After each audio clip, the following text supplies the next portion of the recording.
Beneath the sand, beneath the stone, beneath the golden mask of what we think we know, there are questions. Unanswered, uninvited, unsolved. This is not the Egypt of postcards and tour guides.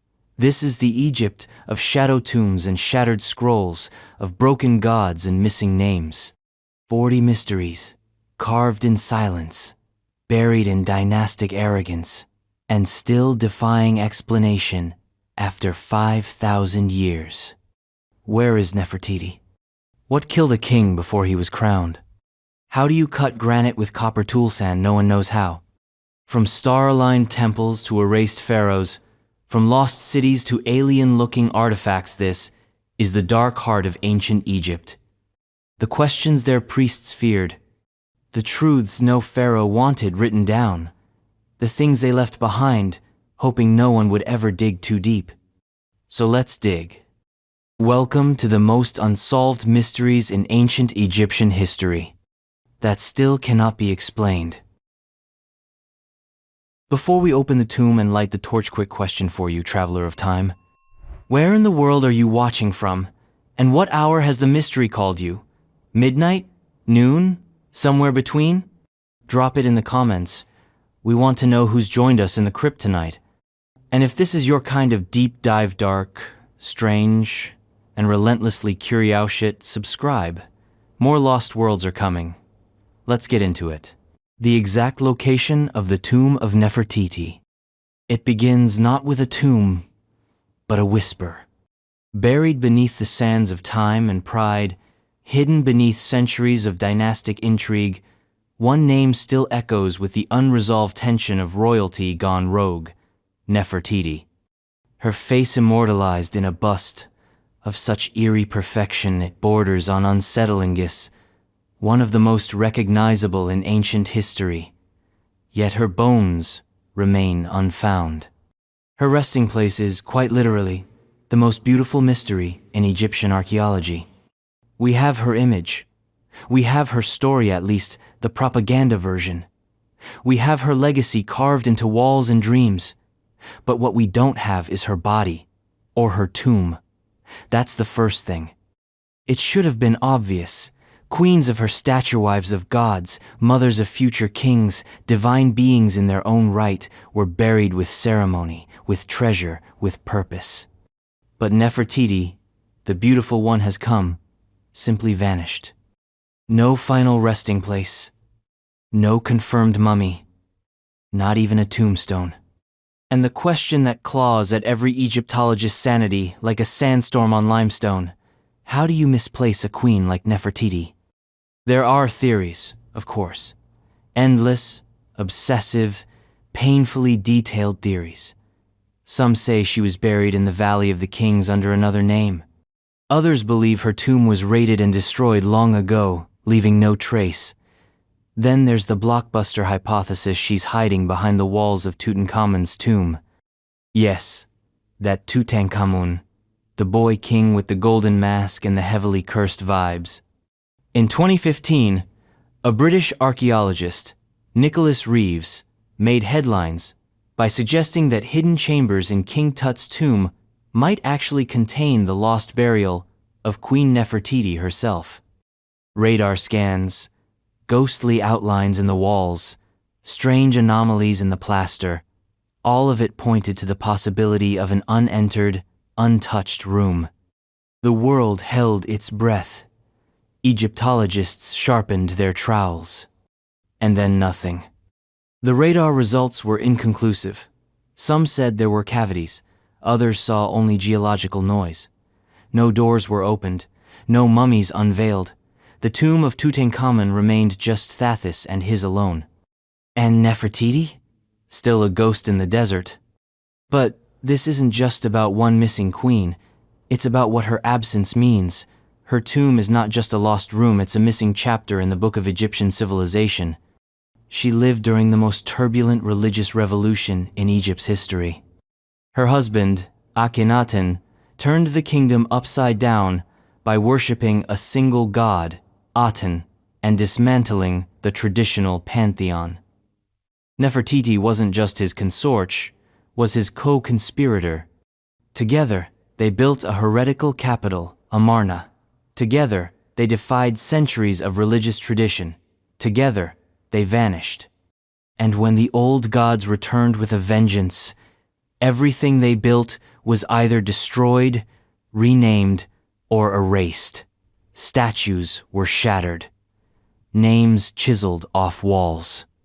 Histories rewritten by successors who wanted to pretend the heresy had never happened, which is exactly the kind of situation where you'd Hidior destroy a queen's tomb.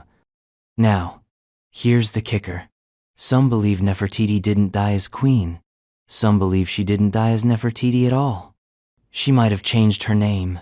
She might have ruled alone. There's a mysterious pharaoh, Smenkhkare, who appears in records right after Akhenaten, a shadowy ruler with barely a presence and almost no surviving iconography.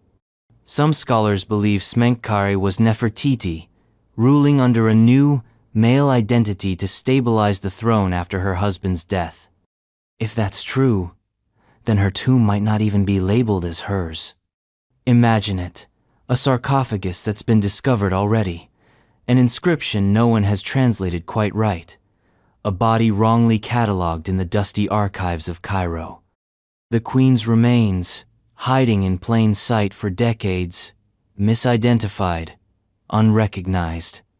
That's the thing with Nefertiti. Everything we know is smoke and mirrors, and everything we don't know could rewrite Egyptian history as we understand it. Even the famed Elder Lady mummy, found in tomb KV35, often suggested to be Queen Tiye, has also been tentatively linked to Nefertiti. DNA evidence points to a close royal connection, but with gaps in the genetic record, even science remains inconclusive. It's like trying to assemble a 1,000-piece puzzle with 300 pieces missing and half the box chewed up by jackals. So where is she? Hidden under the desert, in an unexcavated chamber, behind a wall in Tutankhamun's tomb, her existence erased by a civilization terrified of her power. Or lost forever, her tomb obliterated in the rage of theological backlash? There are tombs yet unexcavated in the Valley of the Kings. The terrain is harsh, and many sites remain under lock and sand. New technology, ground-penetrating radar, multispectral imagingies bringing ancient walls back into the spotlight. Every year we get closer. Every year we dig deeper. But the sands of Egypt keep their secrets tight. And that's the real heart of this mystery. Not just that we don't know where Nefertiti is, but that we don't even know how to begin to know. She's been turned into an icon, a symbol, a marble bust on a museum pedestal.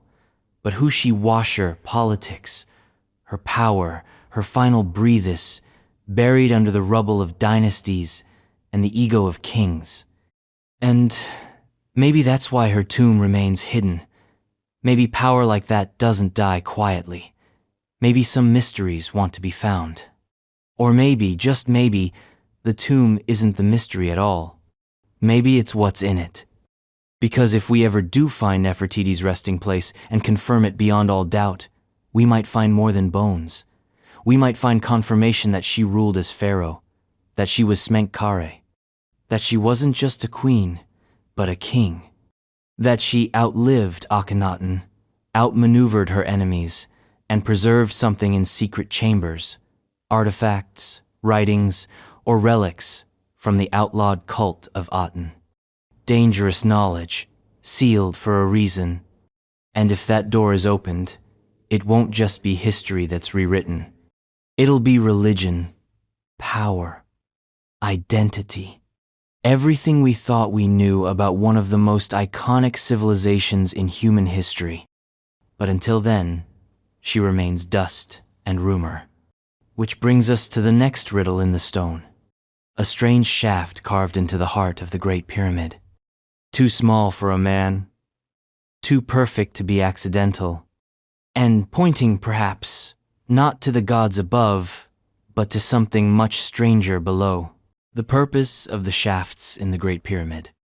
There are doors that open, and then there are shafts. Not grand entryways, Not gilded portals, not even something you'd crawl through, unless you were a very determined snake. We're talking narrow, mysterious, perfectly angled passageways cut through the ancient heart of the most famous structure on Earth, the Great Pyramid of Giza. Some call them air shafts, but don't let the name fool you. These things weren't made for breathing.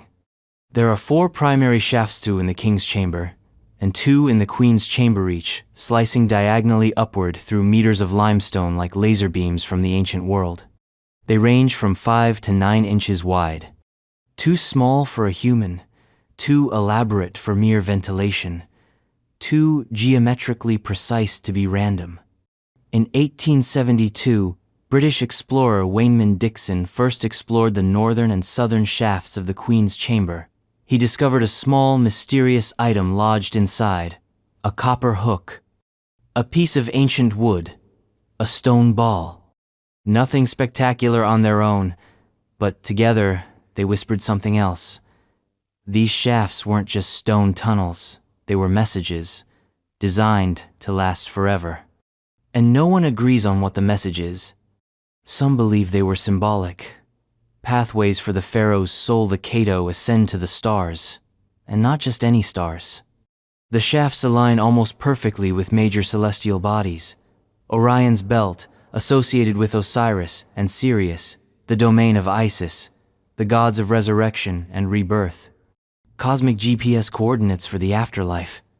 Others argue they were spiritual telescopes, lenses of stone through which the dead king could gaze upon eternity. Stargates carved in granite. But then it gets weird. In 1993, a tiny robot named Upwat 2 was sent crawling into the southern shaft of the Queen's chamber. The shaft led to a limestone block with 2 copper handles fixed into a tar-sealed miniature door. The robot could go no further. What kind of ventilation shaft ends in a sealed door with metal fittings?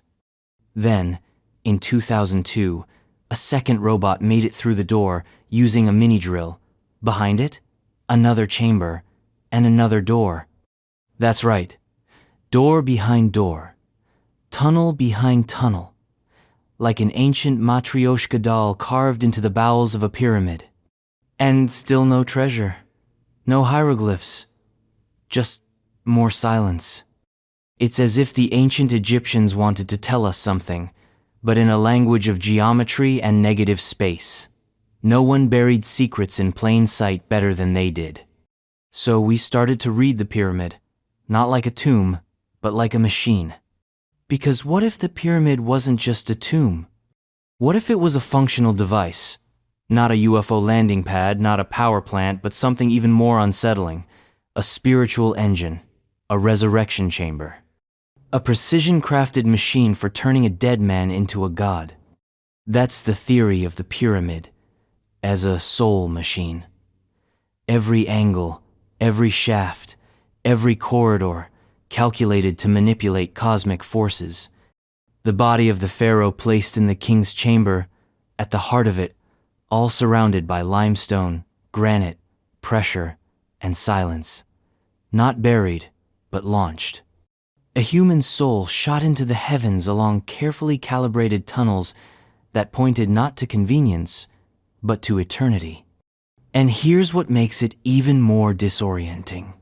We still don't know how they built this. We're talking about shafts more than 200 feet long, tilted at precise angles, bored through solid limestone, created over 4,500 years ago without the benefit of steel, lasers, or even pulleys as we know them. The precision is eerie. The logistics, infuriating. The motivation? Still speculative. Were they just symbolic? Maybe. But if so, we go through the nightmare of building them with such engineering finesse? Why do these shafts exist? They don't connect to the outside. They don't aid construction. They serve no clear practical purpose. And yet, they required advanced planning and massive effort. Which means someone really wanted them there, for reasons we don't understand. Which leaves us with the worst kind of mystery, one that feels deliberate. The Great Pyramid was not built by slaves. It was built by specialists, stonecutters, mathematicians, artisans, a civilization's full weight of talent, belief, and obsession poured into a single, silent structure. So when it builds a shaft that leads to nowhere, we should listen. And we have. New robots with fiber optic cameras have been deployed in the last decade.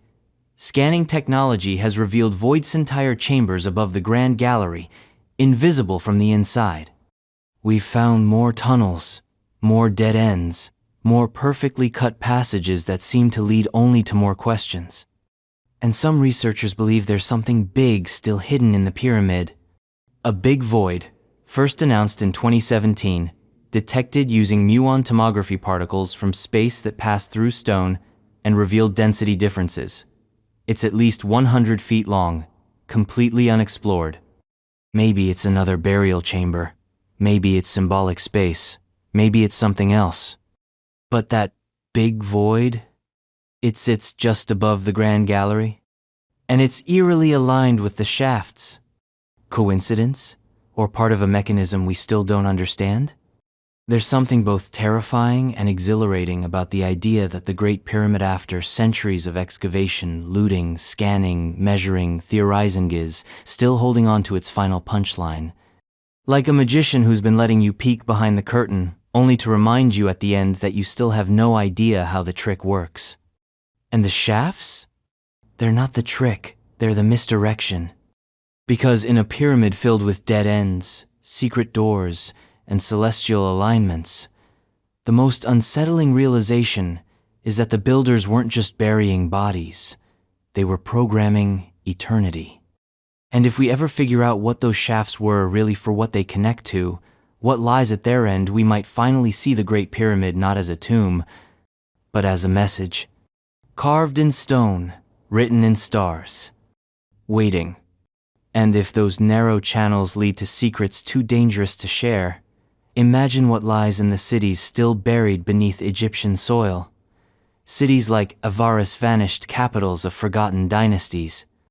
Places where invaders reigned, religions clashed, and something terrible happened. The identity of the elder lady mummy. She was found in the dark, lying in a side chamber of tomb KV35, tucked away behind an unmarked doorway.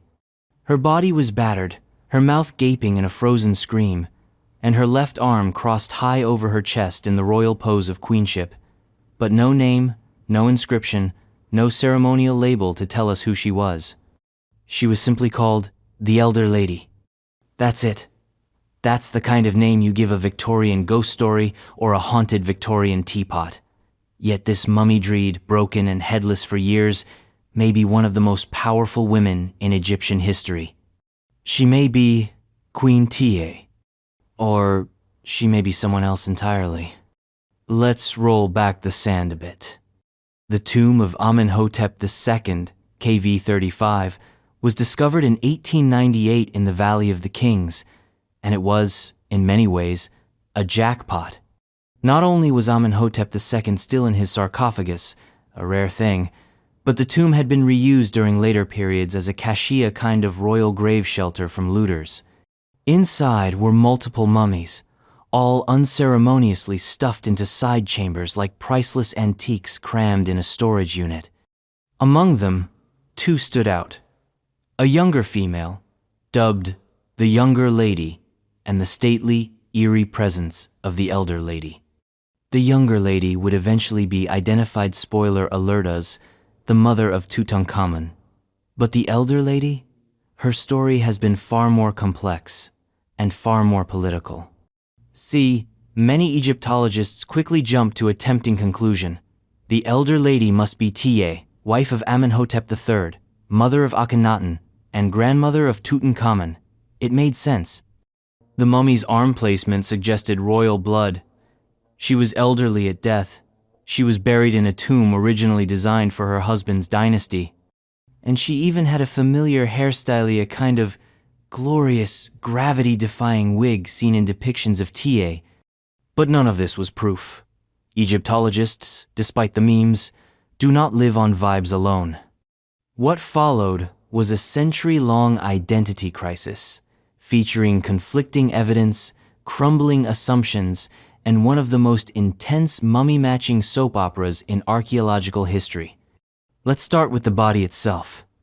The elder lady's head was missing when first discovered, a fairly common fate in ancient Egypt, where looting, vandalism, and political erasure often involved decapitation. For decades, this complicated any attempt at facial recognition or comparison with surviving busts or statues. Her arm was bent in that classic royal pose. Yes, but without inscriptions or a coffin. It was just one clue among many. Then, the twist. In 2003, Egypt's Supreme Antiquities Council launched a forensic initiative to identify royal mummies using CT scans, facial reconstructions, and cue the CSI music DNA testing. The elder lady was back in the spotlight. And in 2010, a bombshell dropped.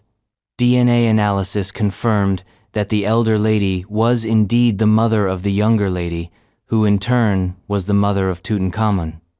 In simpler terms, the elder lady was Tutankhamun's grandmother, which all but confirmed her identity as Ta, Queen Ta, the brilliant, politically savvy wife of Amenhotep III.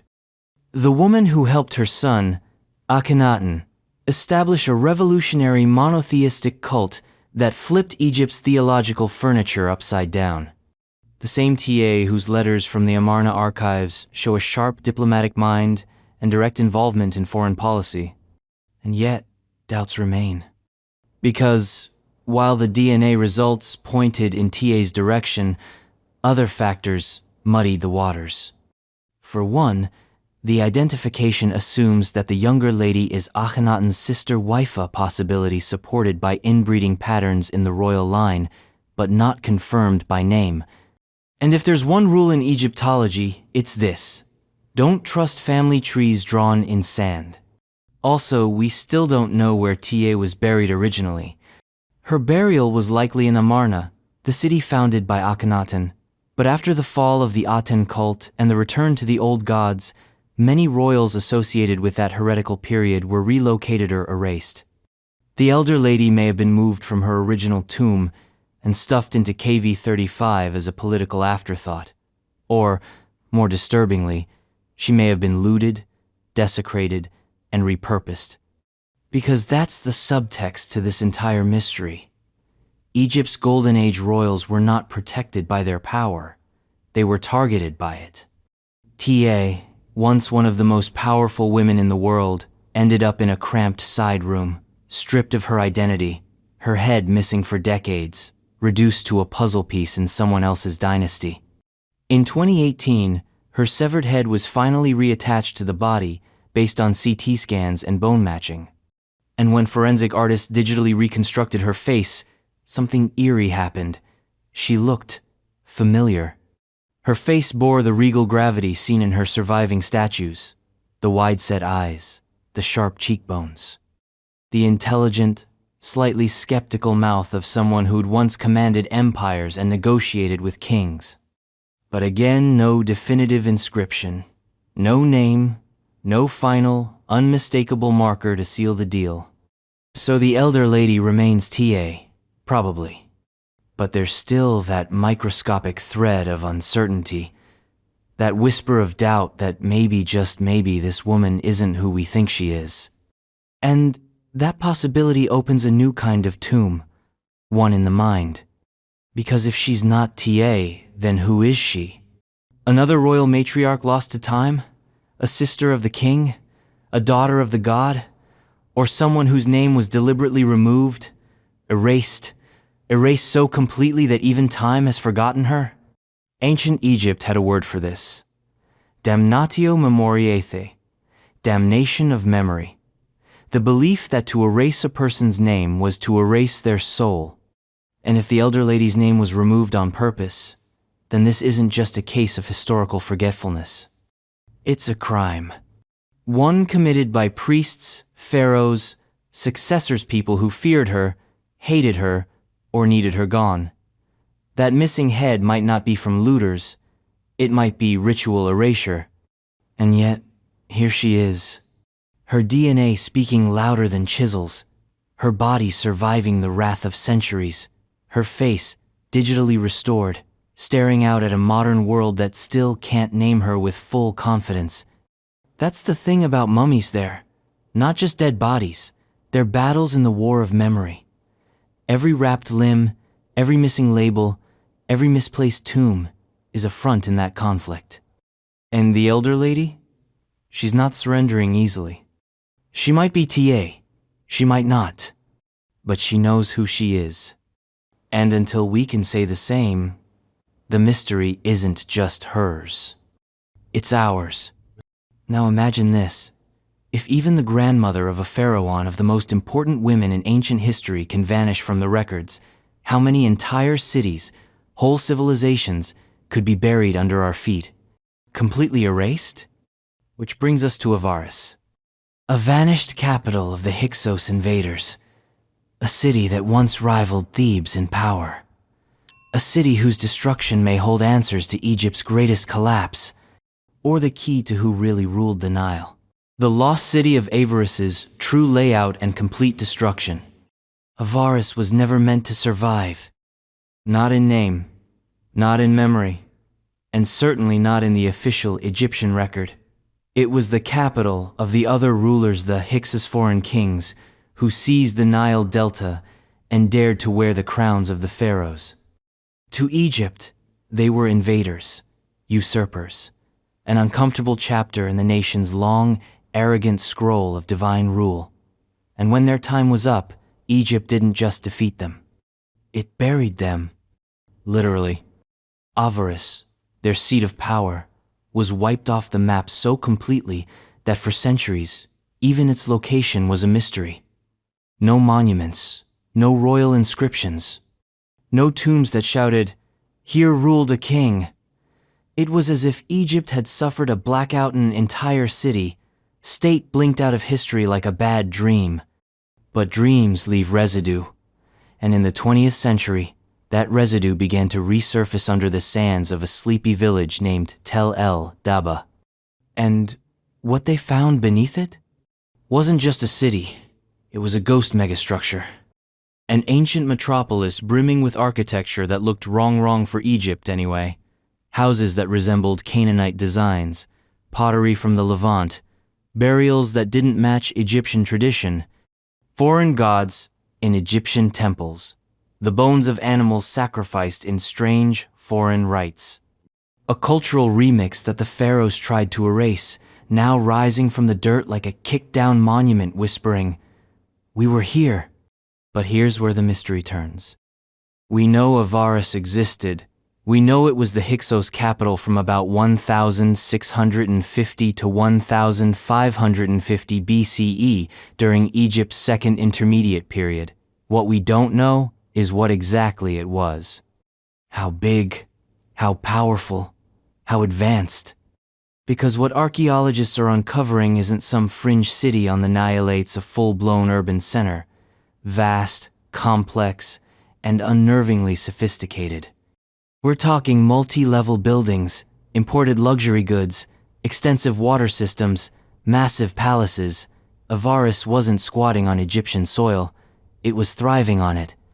And then, it was annihilated. Here's what the records do say. Pharaoh Ahmose I, founder of Egypt's new kingdom, launched a brutal campaign against the Hyksos. He pushed them out of the delta, besieged their cities, and according to some ancient sources razed Avaris to the ground. But there's a problem. A big one. The destruction layer? The burning city layer we'd expect from such a campaign? It's ambiguous. Some areas of Avaris show signs of violent burning and collapse, others do not. Some sections look like they were carefully dismantled or simply abandoned. And others suggest the city kept functioning after the supposed conquest under Egyptian rule. Wait, what? That's right. Some evidence suggests Avaris wasn't totally destroyed. Instead, it was repurposed, rebranded, and eventually buried beneath a new Egyptian city.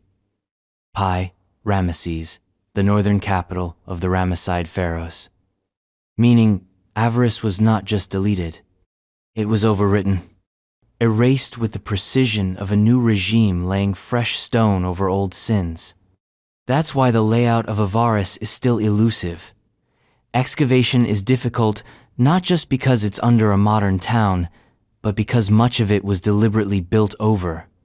The Hixos city was cannibalized to create a new capital, and whatever didn't serve that agenda was buried, drowned, or quietly forgotten.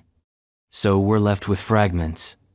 A few palace foundations, remnants of temple platforms, tombs that don't match Egyptian burial norms, mass graves that raise eyebrow shints of either plague, war, or ritual slaughter, ceremonial daggers of strange design, and hundreds of tiny, mismatched details that paint a picture not of an enemy encampment, but of a complex, hybrid culture.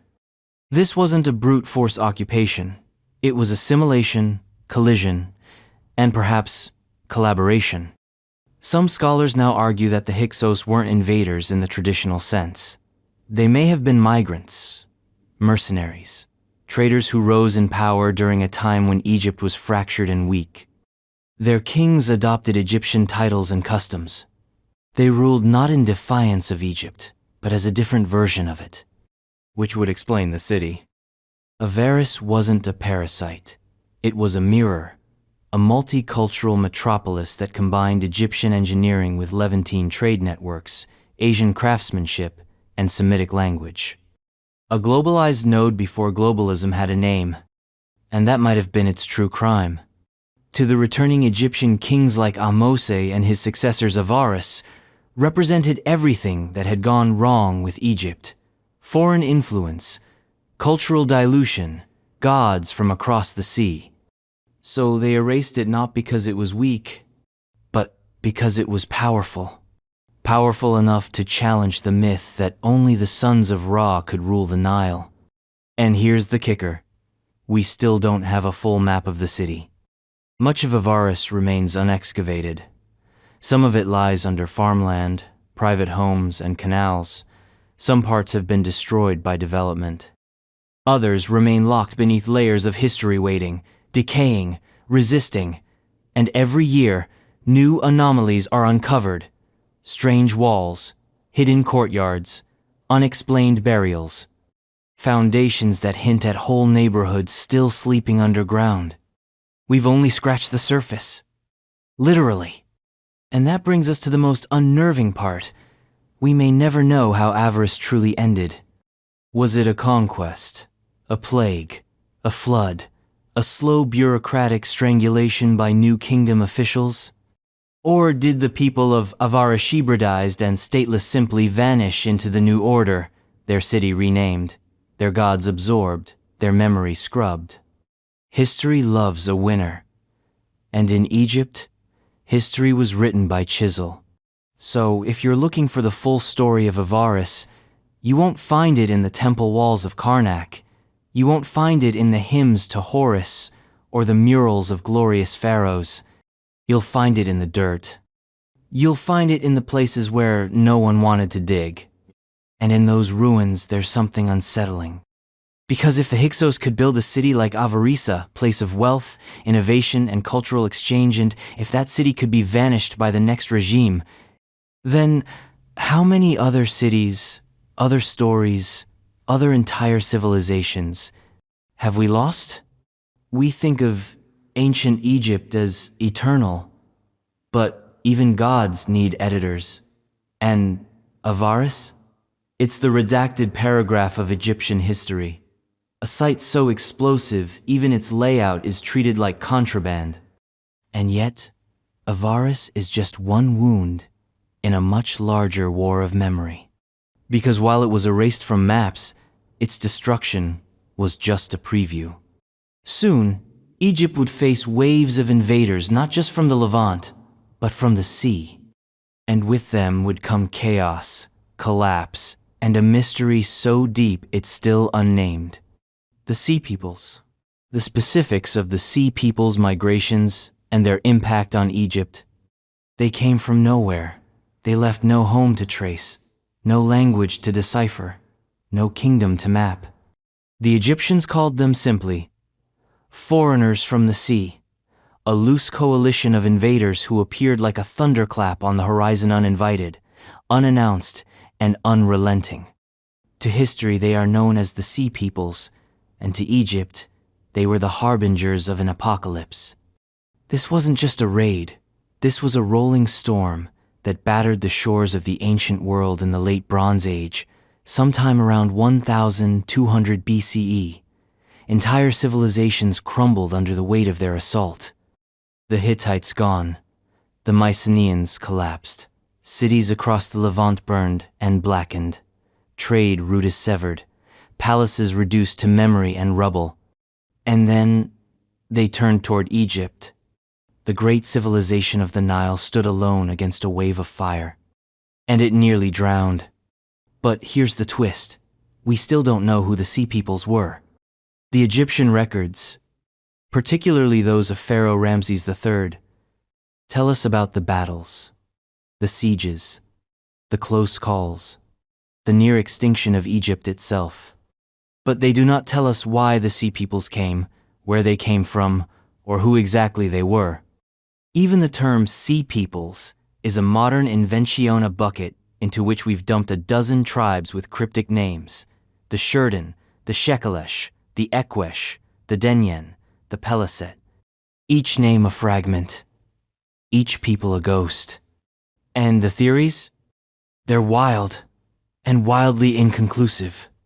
Some scholars believe they were displaced Mycenaeans, Greek-like warriors driven from their homes by natural disasters or political collapse. Others suggest they were mercenaries, once employed by collapsing empires and now unleashed upon the world. Still others believe they were climate refugees, victims of drought and famine, swept into a migration spiral that turned violent. Maybe all of the above. The only thing we know for sure is that they fought like demons. In one of the most dramatic war records ever carved in stone, the mortuary temple of Ramses III at Medinet Habu, pharaoh, describes a massive invasion by land and sea. Entire families of sea peoples, with ox carts and children in tow, moving southward like a nation on the run. Their ships, curved like crescent moons, crashed into Egyptian defenses along the Nile Delta. And somehow, Egypt held the line. Ramses III claimed victory. The carvings show the Egyptian navy clashing with the Sea Peoples in brutal ship-to-ship combat. Flaming arrows, boarding ladders, drowning bodies. It's cinematic. It's terrifying. It's propaganda. And yet, believable. Because while the Sea Peoples did devastate much of the Eastern Mediterranean, Egypt was one of the few civilizations to survive their onslaught. But it didn't walk away unscathed. The economy shattered. Trade slowed. Temples went unfunded. Tombs stopped being built. The empire contracted, and the Golden Age quietly bled out. And here's the deeper, darker question. What if the Sea Peoples weren't just invaders? What if they were the effect of something bigger? The Late Bronze Age wasn't just an age of kings, and Warriorsit was a complex, globalized network of empires. Egypt traded with the Minoans, wrote letters to the Hittites, negotiated marriages with Babylon. But that kind of interdependence is fragile. And around 1200 BCE, everything broke. Earthquakes, droughts, plagues, rebellions, collapse, all hitting within a few decades, like Dominosaur, an ancient house of cards. The Sea Peoples may have been the final push, or just the most visible symptom of a world already unraveling. And yet, they remain invisible. Archaeologically, we find almost nothing we can definitively link to them. No cities, no temples, no artifacts with names. We know them only through the ruins they left behind and the Egyptian records that cursed their memory. And the worst part? They didn't just disappear, they became part of the New World. Some settled in Canaan and evolved into the Philistines, enemies of the Israelites in biblical accounts. Others vanished into the sands of time, their identities lost, absorbed, erased. But the scars they left? Those are permanent. Egypt's borders changed. Its culture hardened. Its gods grew more martial. The sense of eternal security that once defined pharaonic power was broken forever. Even Ramses III, the so-called savior of Egypt, wasn't safe. He was later assassinated in a harem conspiracy so twisted it makes Game of Thrones look like a Disney special. So, what was the impact of the Sea Peoples? They were the last scream of the Bronze Age, the match that lit the funeral pyre of an era, and the unanswered question that haunts every archaeologist digging in the ruins of the Mediterranean. What causes a civilization to fall? Because if a hyper-connected, militarized, advanced system like the late Bronze Age could fall to chaos in a matter of decades, what about us? And if Egypt barely survived the Sea Peoples, what else did it barely survive? Well, let's talk stone. Because just across the river, in the Valley Temple of Khafre, are blocks of granite so precisely cut they'd make a modern engineer sweat. Blocks so massive, so tightly fitted, so inexplicably advanced, that even today we're not sure how they pulled it off. The technology behind the precise stone cutting and fitting at sites like the Valley Temple of Khafre. No mortar, no gaps, no forgiveness, just blocks. Gigantic, multi-ton blocks of red Aswan granite, so tightly fitted that not even a razor blade can slide between them. So smooth, they reflect sunlight like polished mirrors. So perfectly angled, they make modern masonry look like finger painting with rocks. Welcome to the Valley Temple of Khafre. It's not the biggest structure in Egypt. It's not the flashiest. It doesn't have the tourist magnetism of the Great Pyramid or the mystique of the Sphinx. But if you want to see a true, unsolved marvel of Egyptian engineering, one that makes grown archaeologists quietly sweat, you come here. Because the Valley Temple doesn't make sense. Let's start with the stones. We're talking about 200 blocks of rose granite, each weighing up to 80 tons, quarried in Aswan over 500 miles away. Moved down the Nile, dragged onto land, and then somehow lifted, rotated, and set into place with an accuracy that shouldn't exist without power tools. No concrete, no clamps, no adhesives.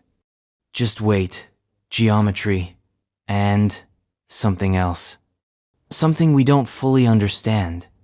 These aren't rough-cut stones tossed together like Lego bricks. These are interlocking jigsaw pieces of megalithic architecture. Each block faces inward and outward, locking into the next with a precision that screams industrial-era craftsmanship. Only this was built 4,500 years ago, allegedly. And that's where the cracks in our understanding begin to show. Because while Egyptologists attribute the Valley Temple to Khafre, same pharaoh credited with the second pyramid at Giza, there are whispers that it might be older. Much older. The granite facing is one layer, but underneath? The core blocks are limestone weathered, irregular, eroded in ways that suggest a different age entirely. Some researchers argue that the lower courses of stone show signs of water erosion, which shouldn't be possible in a desert climate unless you go back thousands of years further than mainstream chronology allows. Then there's the technique. How do you cut granite tone of the hardest stones on Earth without diamond tools or steel blades? Copper tools were the standard at the time, but copper is softer than granite. You could spend a week hacking at a block and come away with a dent and a broken chisel. The traditional theory is abrasions and water and time. Copper saws, loaded with quartz sand, slowly grinding through the stone over weeks or months. Plausible? Maybe.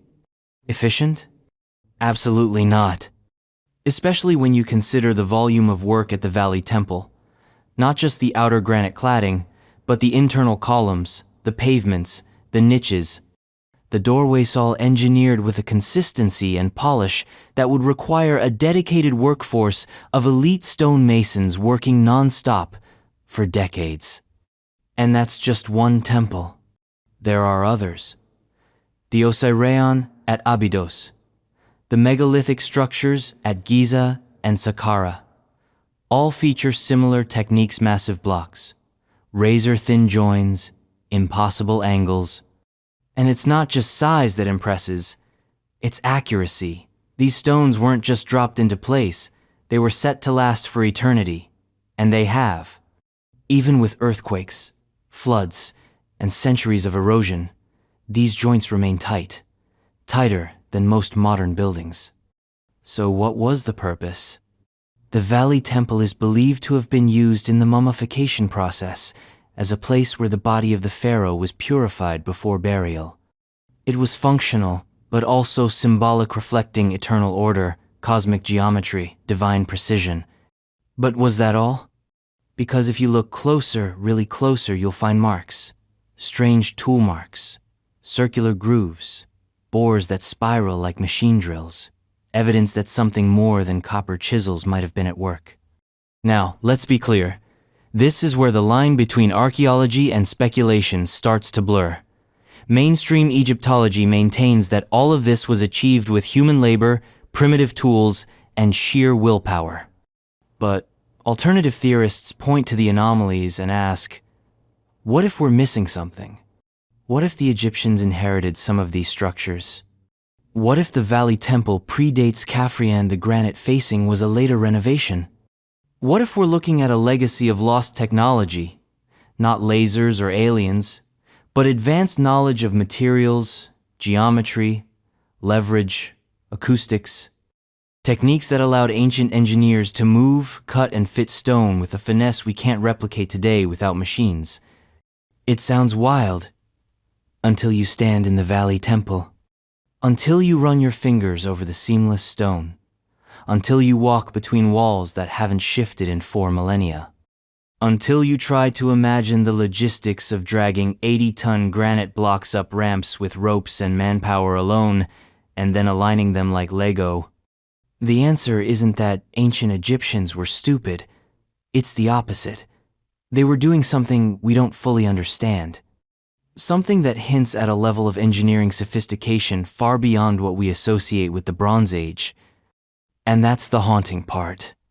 We keep trying to explain away these structures with simpler theories, because admitting we don't know how they were built undermines our tidy narrative of linear technological progress. It opens the door to questions we can't easily answer. What did the Egyptians know that we've forgotten? Where did they learn it? And what else have they hidden in plain sight? Because the Valley Temple isn't the only place where stone behaves like melted butter.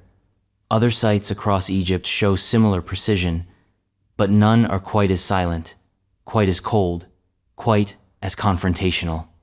The Valley Temple dares us to explain it. It dares us to admit that maybe, just maybe, there was more to ancient Egypt than sand and golden gods. Maybe they were playing with forces we don't recognize anymore. And speaking of forces we barely understand, let's head to the Temple of Hathor, where strange carvings show what look disturbingly like light bulbs. Or are they? Let's open the next tomb in this puzzle, the Dendera Light. The true meaning and origin of the Dendera Light. Deep in the bowels of the Temple of Hathor, at Dendera, far from the sunlight. Far from the worshipping crowds, there's a chamber carved with images so strange, so out of place, they've become a lightning rod for fringe theories and academic headaches alike. They show what appears to be a giant light bulb. Yes, a light bulb in ancient Egypt. In these bas-relief carvings, we see serpents curling inside oval-shaped objects held aloft by priestly figures. Wavy lines emanate outward. Thick cord-saw vines or wire stretch from the bottom of the ovals to a box that resembles an electrical generator. Supporting these objects are DJ'd pillar symbols of stability and hands reaching out, as if to guide or shield the glowing forms. To the average observer, it looks uncannily like a modern electrical device. A bulb, a filament, a wire, a power source. To ancient Egyptologists, it's symbolism, obviously. They call it the Dendera Light, and it's one of the most enduring and contentious anomalies in the entire corpus of Egyptian iconography. On one side, you have mainstream scholars who see it as a mythological scene. The serpent, represents Hatshepsut, emerging from a lotus flower, symbolizing creation, energy, and rebirth. The bulb shape is the womb of the cosmos. The chords are lotus stems. The jade pillars are cosmic stabilizers. On the other side, you have the what-if crowd, the fringe theorists, the alternative archaeologists who look at the carving and say, "That's a light bulb. You don't carve that by accident. You don't repeat the same motif 3 times in one room without meaning something specific." And the arguments they bring aren't entirely ridiculous. For example, how did the Egyptians light their tombs and temples during construction and decoration? There's no soot residue on the ceilings of these deep chambers. None. You'd expect smoke damage from oil lamps or torches, yet the walls remain pristine. Some theorists argue this supports the idea of an alternative light source, perhaps chemical, perhaps electrical. Ancient batteries? There's the Baghdad Batarian artifact from Mesopotamia that may have been an early galvanic cell. Could Egypt have used similar technology? Maybe not to power cities, but to illuminate their sacred spaces? Mainstream scholars dismiss the idea as fantastical. They point to highly reflective copper mirrors as a possible light solution, or the use of polished stone to bounce light into dark areas. But experiments with those mirrors have produced underwhelming results: dim, imprecise, limited in range. So the debate rages on. But here's where things take a turn.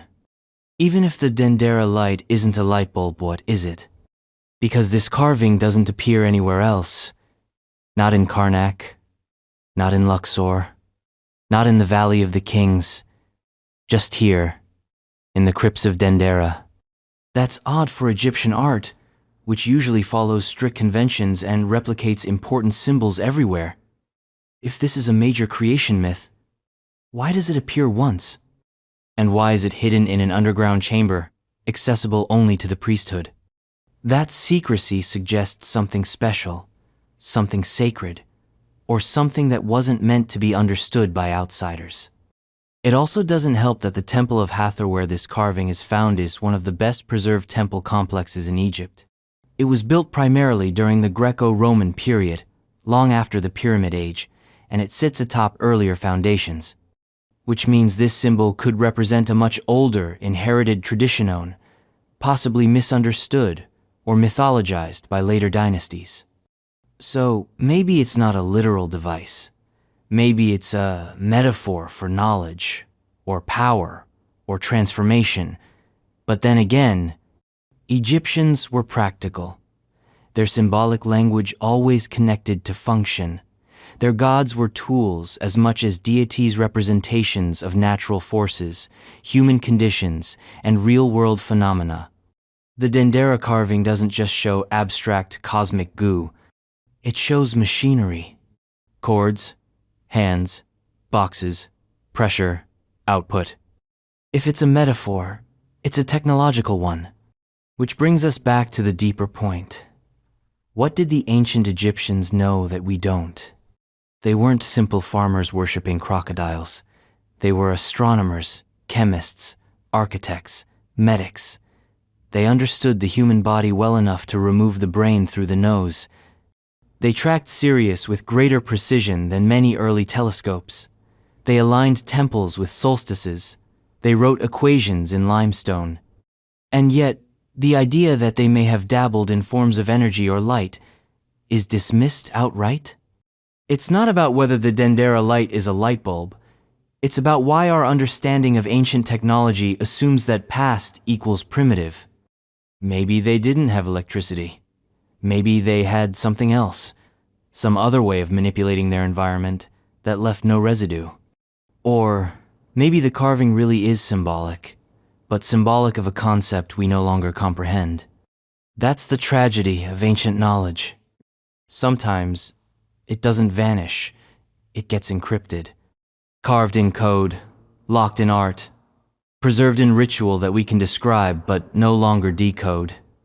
The Dendera Light is one of those encrypted symbols, a fragment of meaning with no Rosetta Stone. And unless we discover a scroll, an instruction manual, or a how-to guide titled, "So You've Built a Cosmic Light Snake," we're left with speculation. And that speculation burns brighter every year. Because Dendera is not alone. Other temples feature bizarre symbol stools, shapes, forms that defy easy explanation. And when you start to pull on that thread, the whole tapestry starts to twitch. What if Egypt's technology wasn't always visible? What if the real machinery of their civilization was symbolic, geometric, alchemical? What if the temples themselves were machines? Machines for energy, for initiation, for transformation. We don't know, but someone did. And that someone carved a serpent in a bulb and buried it under Hathor's temple. So maybe it wasn't a light bulb, but it was a warning that we don't know what we think we know. And if that's true, if even the most advanced symbols of Egypt are still misunderstood, what about time itself? Because now, we enter a black hole in history. A stretch of years missing from the timeline. A puzzle with dates that don't add up. Welcome to the Third Intermediate Period, where Egypt forgot its own chronology. The missing years of the Third Intermediate Period, and the exact chronology. Now we enter the fog. Not a sandstorm, not a war, not even a curse. This is something far worse: historical confusion. A centuries-long void stitched together with guesswork, overlapping reigns, and pharaohs who ruled at the same time in different cities. This is Egypt's Third Intermediate Period, and it's less a timeline than a tangle. Roughly spanning from 1069 BCE to 664 BCE, depending on who you ask, this era is Egypt's historical Bermuda Triangle. Dates blur, dynasties blur, kings repeat names like a broken incantation. The capital shifts like a snake in retreat, and the pharaohs, they multiply. Welcome to the most unsolved paradox in the Egyptian record. What the hell happened during those 400 years? Let's set the scene. At the end of the New Kingdom, Egypt was exhausted. The imperial grandeur of the Ramessides had faded. The empire had shrunk, tombs were looted, temples underfunded. The priesthood of Amun in Thebes had grown so powerful it was basically its own shadow government. Meanwhile, in the north, cities like Tanis and Bubastis were rising as new centers of power. Instead of one Egypt, there were two. Sometimes three, maybe more. This wasn't civil war. This was parallel rule, where pharaohs reigned simultaneously in different regions, issuing their own decrees, minting their own gods, and carving their names into whatever walls they could still afford to decorate. And so the confusion begins. Take the 21st dynasty. The pharaohs ruled from Tanis in the delta, but the real spiritual power lay in Thebes, where high priests of Amun governed the south with theocratic authority. These were kings in all but name, and sometimes in name too. Then the Libyans came, not as conquerors, as migrants, mercenaries, officers in the Egyptian army. They rose through the ranks, intermarried with Egyptian elites, and eventually became pharaohs themselves. The 22nd and 23rd dynasties were Libyan in origin, ruling Egypt in a patchwork of fiefdoms. And guess what? They overlapped. That's right. Pharaohs of the 22nd dynasty and the 23rd dynasty ruled at the same time, in different cities, with different loyalties. Chronologically, a nightmare. By the time we get to the 24th and 25th dynasties, things go full Ouroboros. The Nubians sweep up from the south, establishing the Kushite 25th dynasty, trying to reunite Egypt under traditional religion and old-school values. It was a cultural reset, a revival. But even that doesn't last. The Assyrians invade, the Libyans return, names repeat, borders collapse. And through it all, Egyptologists try to sort it out. They examine king lists like the ones in Karnak or Abydos, but these lists skip over certain rulers, omit whole dynasties, or were carved centuries after the fact. They study Manetho, the Egyptian priest writing under Ptolemaic rule, who gave us the dynasty system in the first place, but his histories are second-hand, contradictory, and sometimes plain wrong. Even radiocarbon dating, our supposed silver bullet, has failed to settle the issue. Some scholars propose shortening the timeline by decades, claiming co-regencies and overlapping reigns account for phantom years. Others say we're underestimating the gaps and chaos. Then there's the phantom time hypothesis. No, seriously. Some fringe researchers claim that large portions of the Third Intermediate Period never actually happened. They propose that later, Egyptian rulers inflated or duplicated the past to strengthen their legitimacy, fabricating dynasties, copying monuments, and inserting fictitious ancestors into the record. Sound crazy? Not when you consider the political incentives. Egypt's entire culture was built on continuity, eternal kingship, divine descent. If a ruler wanted to appear as the rightful heir to Ra, he needed an unbroken chain. If that chain snapped, you forged a new link. So what do we really know? We know tombs were built, then reused, then robbed. We know names like Susens, Osorkon, Shashank, names that reappear like ghosts with different numbers and slightly different titles. We know some of these pharaohs ruled for decades, others for months. Some issued gold funerary masks. Others didn't even get a burial chamber. And we know that when archaeologists try to fit it all into a clean timeline, they fail. This isn't just an academic puzzle, it's a civilizational blind spot, a gap in the data that makes the entire chronology of the ancient Near East wobbly, because Egypt was the anchor. If Egypt's timeline is off, everyone's timeline is off. The Hittites, the Babylonians, the Israelites all tethered to Egyptian synchronisms. If the Third Intermediate Period is misdated, everything shifts. And that's the real terror. Because this isn't just a missing chapter, it's a rearranged library, a corrupted archive, a chronological identity crisis in the heart of the ancient world.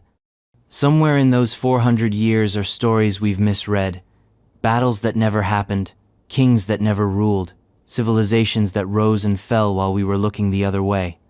And yet, there are signs, fleeting traces in tombs, temples, and papyri, new excavations at Tanis and Bubastis, new forensic studies on the mummies of Third Intermediate kings.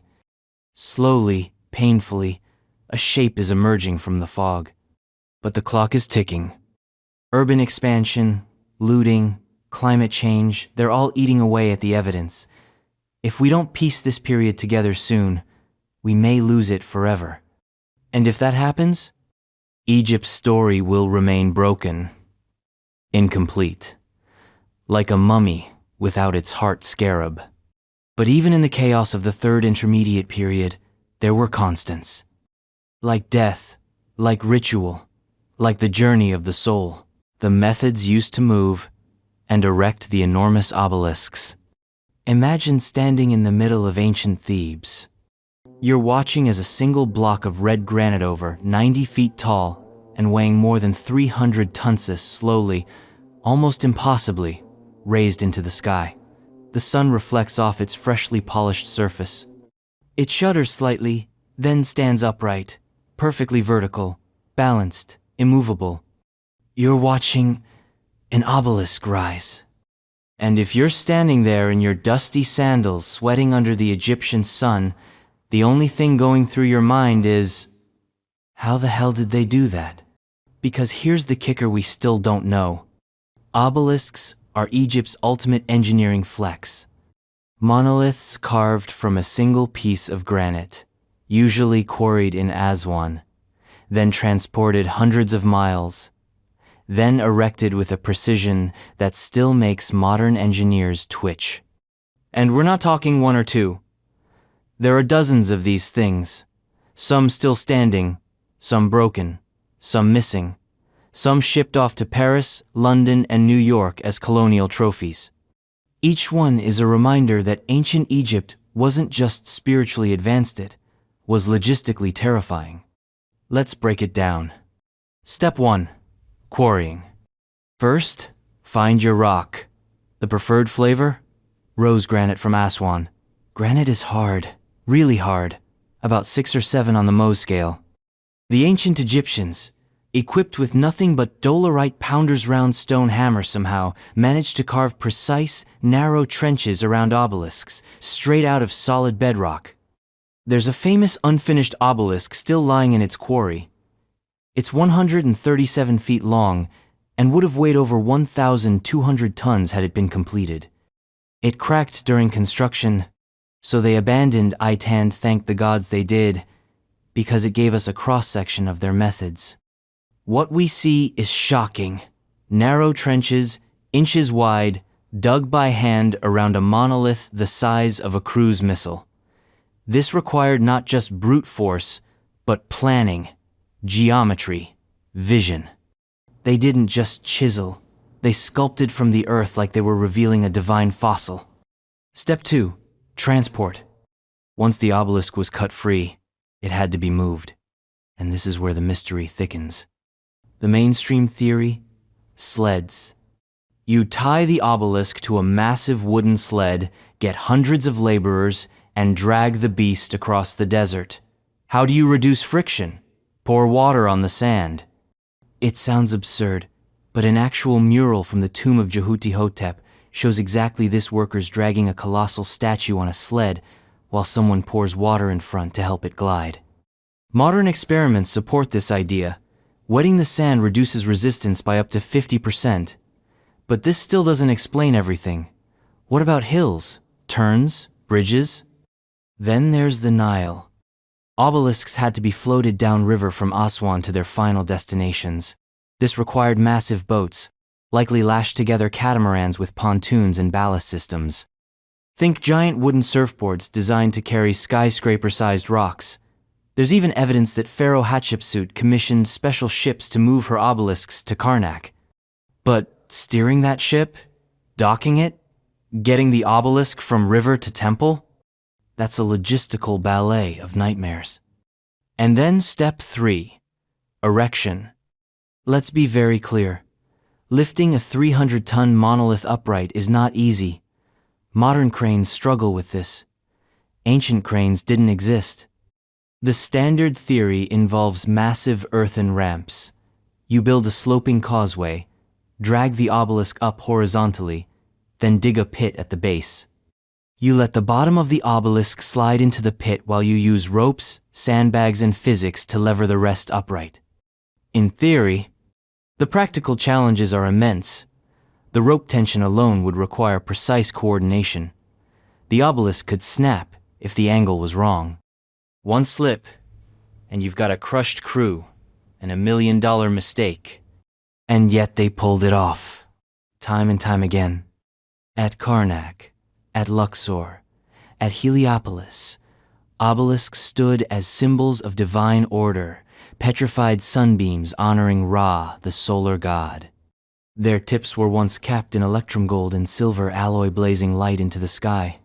They were messages to the heavens, status symbols, engineering exclamation points. And here's where things get really unsettling. The methods we've described, they're best guesses, reconstructions, simulations. No written records exist that explain exactly how the Egyptians did it. Nothing in the hieroglyph says, "Dear future engineer, here's the obelisk hack." No papyrus reads, 10 easy steps to erecting a colossal monolith without dying. The Egyptians were meticulous record keepers when it came to prayers and taxes, but on their engineering, radio silence. Why? Was it sacred knowledge, secret knowledge, knowledge so common at the time it wasn't worth recording? Or was it simply lost, erased in the churn of dynasties and conquest? Even more curious, the precision of the inscriptions. These weren't scrawled graffiti. Obelisks were carved with hieroglyphs that run straight, deep, and even down the length of the granite. That's hard to do horizontally, let alone once the obelisk was standing. Some suggest they carved before erection, others say after. Both options are insane in different ways. And let's not forget the missing obelisks. Some were broken in transport. Others vanished.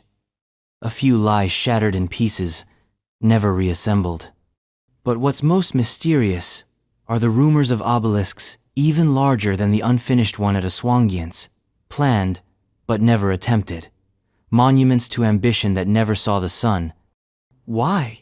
Did they hit an engineering ceiling? Did something change politically, spiritually, physically that made obelisk building fade away? Or did the knowledge die with the architects? That's the story, isn't it? Ancient Egypt didn't collapse in fire. It collapsed in forgetting. Rituals became routine. Knowledge turned to dogma. And one day, someone stared at a half-built obelisk and said, "We don't know how to finish this." So they left it and walked away.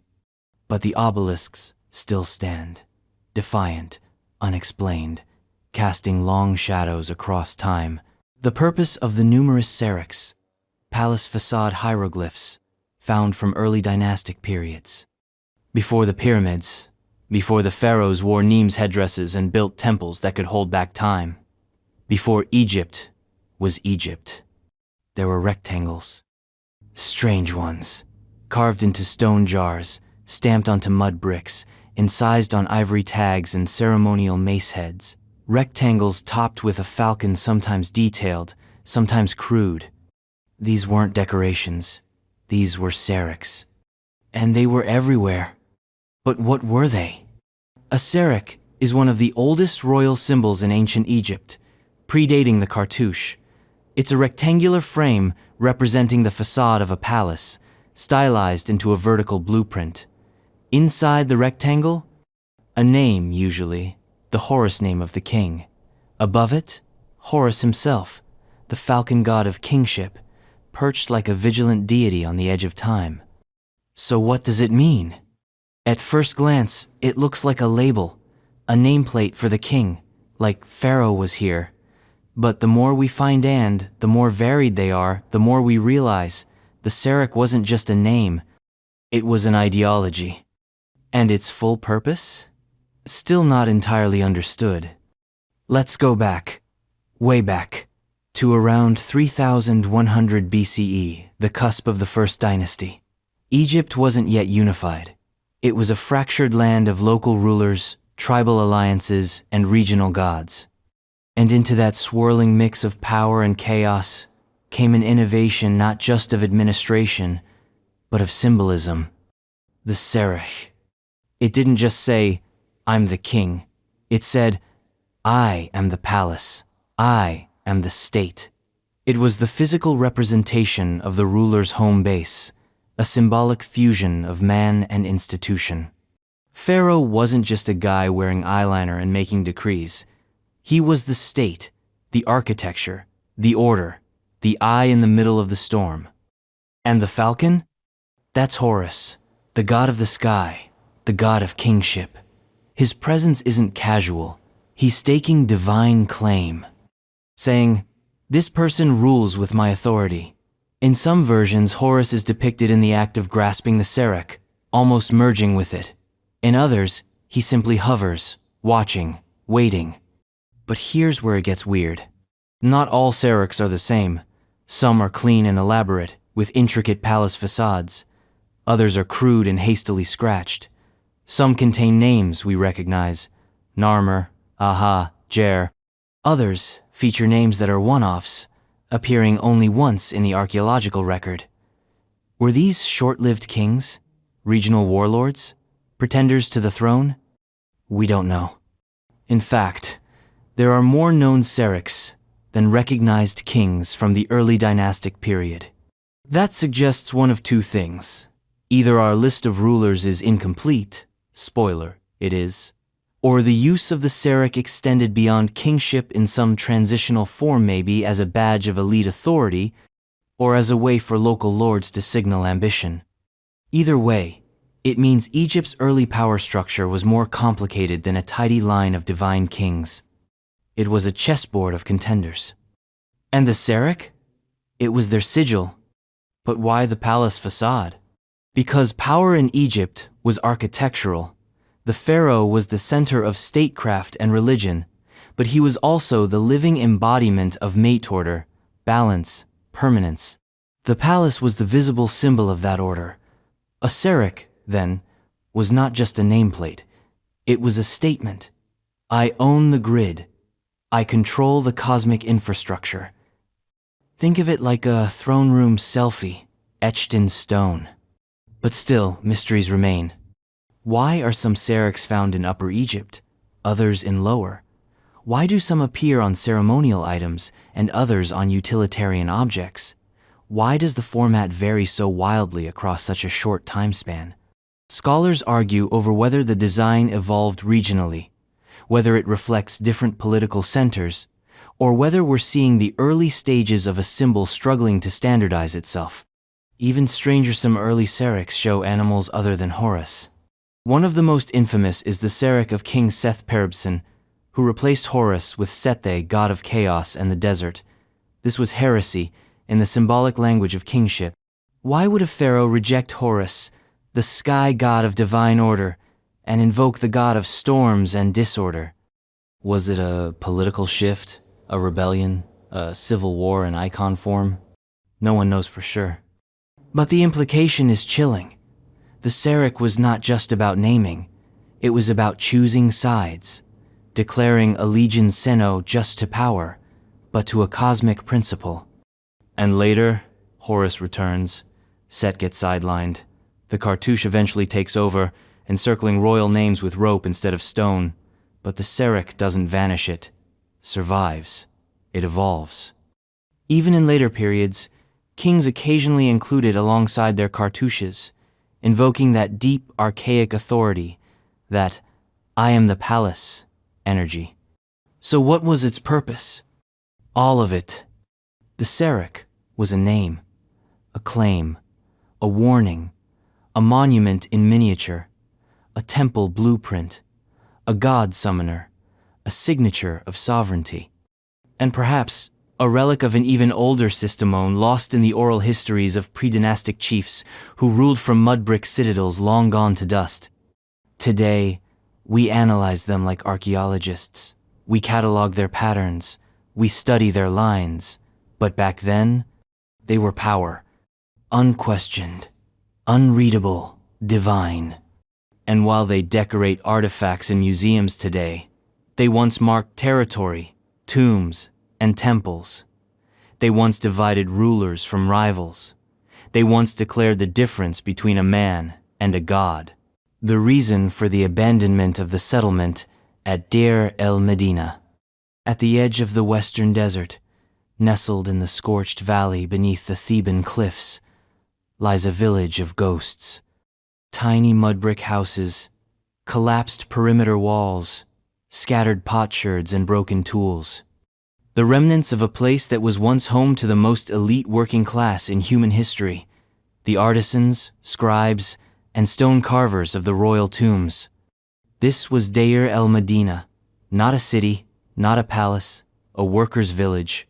But not just any workers, these were the men who built the afterlives of gods. The ones who carved the Book of the Dead into tomb walls, who painted the sacred rebirth of pharaohs, who shaped entire cosmologies with brushes, chisels, and prayers. And then sometime in the 20th dynasty they were gone. The village was abandoned, quietly, strangely, almost without a trace. And we still don't fully know why. Let's rewind. Deir el-Medina was established during the reign of Thutmose I, around the early 15th century BCE. It was a closed, community-gated artists' colony for the state-employed craftsmen who labored in the Valley of the Kings and Queens. They were literate, highly paid, privileged. They had beer rations, side hustles, union-like organization, and more gossip than a modern group chat. They even left us their thoughts on Ostraca, pottery shards, and papyri, notes, shopping lists, dirty jokes, petitions, strike records. It's one of the best documented communities in the ancient world. So what happened? The official answer? Economic hardship, political instability, the long, slow rot of empire. By the late 20th dynasty, Egypt was running out of breath. Tombs were being robbed by the workers themselves. Food deliveries were missed. Pay was delayed. Deir el-Medina saw the world's first recorded labor strike under Ramses III, when the artisans put down their tools and demanded compensation. But that's just the surface. Because the abandonment of Deir el-Medina wasn't sudden like a fire. It was a slow decay. You can trace it. First, the royal tombs stopped being built with the same grandeur. Then, work began to dry up entirely. The state's grip weakened. The necropolis police tasked with protecting tombs became tomb robbers. Entire families were complicit. Some Ostraca even record workers bragging about which tomb they helped loot. The line between builder and burglar blurred. And the village? It started to change. Houses were subdivided. Storage rooms became bedrooms. Trash piles built up. The infrastructure once tightly controlled by temple administration frayed. Eventually, residents simply left. Not all at once, but over years, decades, drifting away like wind-blown sand. Some moved into the tombs themselves, living in the places they once built for kings. Others sought refuge in nearby Thebes or merged into the agricultural economy. A few tried to hold on. But by the end of the Ramesside period, Deir el-Medina was a shell. Why? Because Egypt itself was unraveling. The new kingdom collapsed under its own divine weight. The centralized economy crumbled. Grain shortages swept the land. Power shifted south. The priests of Amun in Thebes were no longer just spiritual guides. They were kings in all but name. The north was ruled by Libyan warlords. The south by God's wives and high priests. The old world was gone. And with it the need for a village like Deir el-Medina. Because when kings stop being buried in monumental tombs, you don't need tomb builders. And maybe that's the cruelest irony of all. The men and women of Deir el-Medina spent their lives preparing others for eternity, etching immortal words onto walls, painting the voyage of the soul through the duat. They made the dead eternal. But their own world was anything but. They weren't wiped out by fire. They weren't conquered. They weren't swallowed by sand. They just faded. And today, what's left are fragments. Abandoned homes, graffiti scratched onto walls, some pious, some profane, a letter from a wife begging for a pair of sandals, a note from a scribe complaining about a hangover. Human remains in hastily reused tombs, empty jars, worn tools, echoes. We dig them up now. We catalog them. We reconstruct their lives like forensic archaeologists. But we can't ask them why they left. They didn't write that part down. Maybe they didn't want to. Maybe the world got too chaotic. Maybe they got tired of painting lies about eternal order while living through collapse. Maybe the gods stopped paying. Or maybe the work was done. The tombs had been carved, the books written, the walls covered in stars. And it was time to go. But Deir el-Medina's silence still speaks. It tells us that even in a civilization obsessed with eternity, some things aren't meant to last. Some eras just end. And when they do, they leave behind questions. Like the next one buried in gold dust and speculation. Where exactly did all that Egyptian gold come from? We know it came from Nubia. But the real mines, the real routes, still lost. Still shining in the dark. The exact root and source of ancient Egypt's gold. Gold. To the Egyptians, it wasn't just metal, it was flesh. The flesh of the gods, the incorruptible, untarnishable essence of divine power. Pharaohs were said to be made of it. Statues of the gods were cast in it. Afterlife promises were wrapped in it. And Egypt had a lot of it. Gold poured into the temples. It lined tombs. It coated coffins. It became masks, most famously Tutankhamun's, a death shroud forged in the blazing light of immortality. But here's the mystery. Where did all that gold actually come from? The answer should be straightforward. Every empire needs a gold mine, a mother lode, a source to fuel the machinery of gods and kings. And for Egypt, the known supplier was Nubia. That much we're certain of. The Egyptians called it Ta-Seti, Kush, or Wawat, depending on the time period and mood. Nubia wasn't just south of Egypt. It was below Egypt in every way that mattered in their cosmology, land of origin, land of chaos, land of resource, rich in minerals, poor in patience. A place to be conquered, annexed, or when diplomacy failed, exploited. But here's where things stop being easy. We know the gold came from Nubia. What we don't know is exactly where.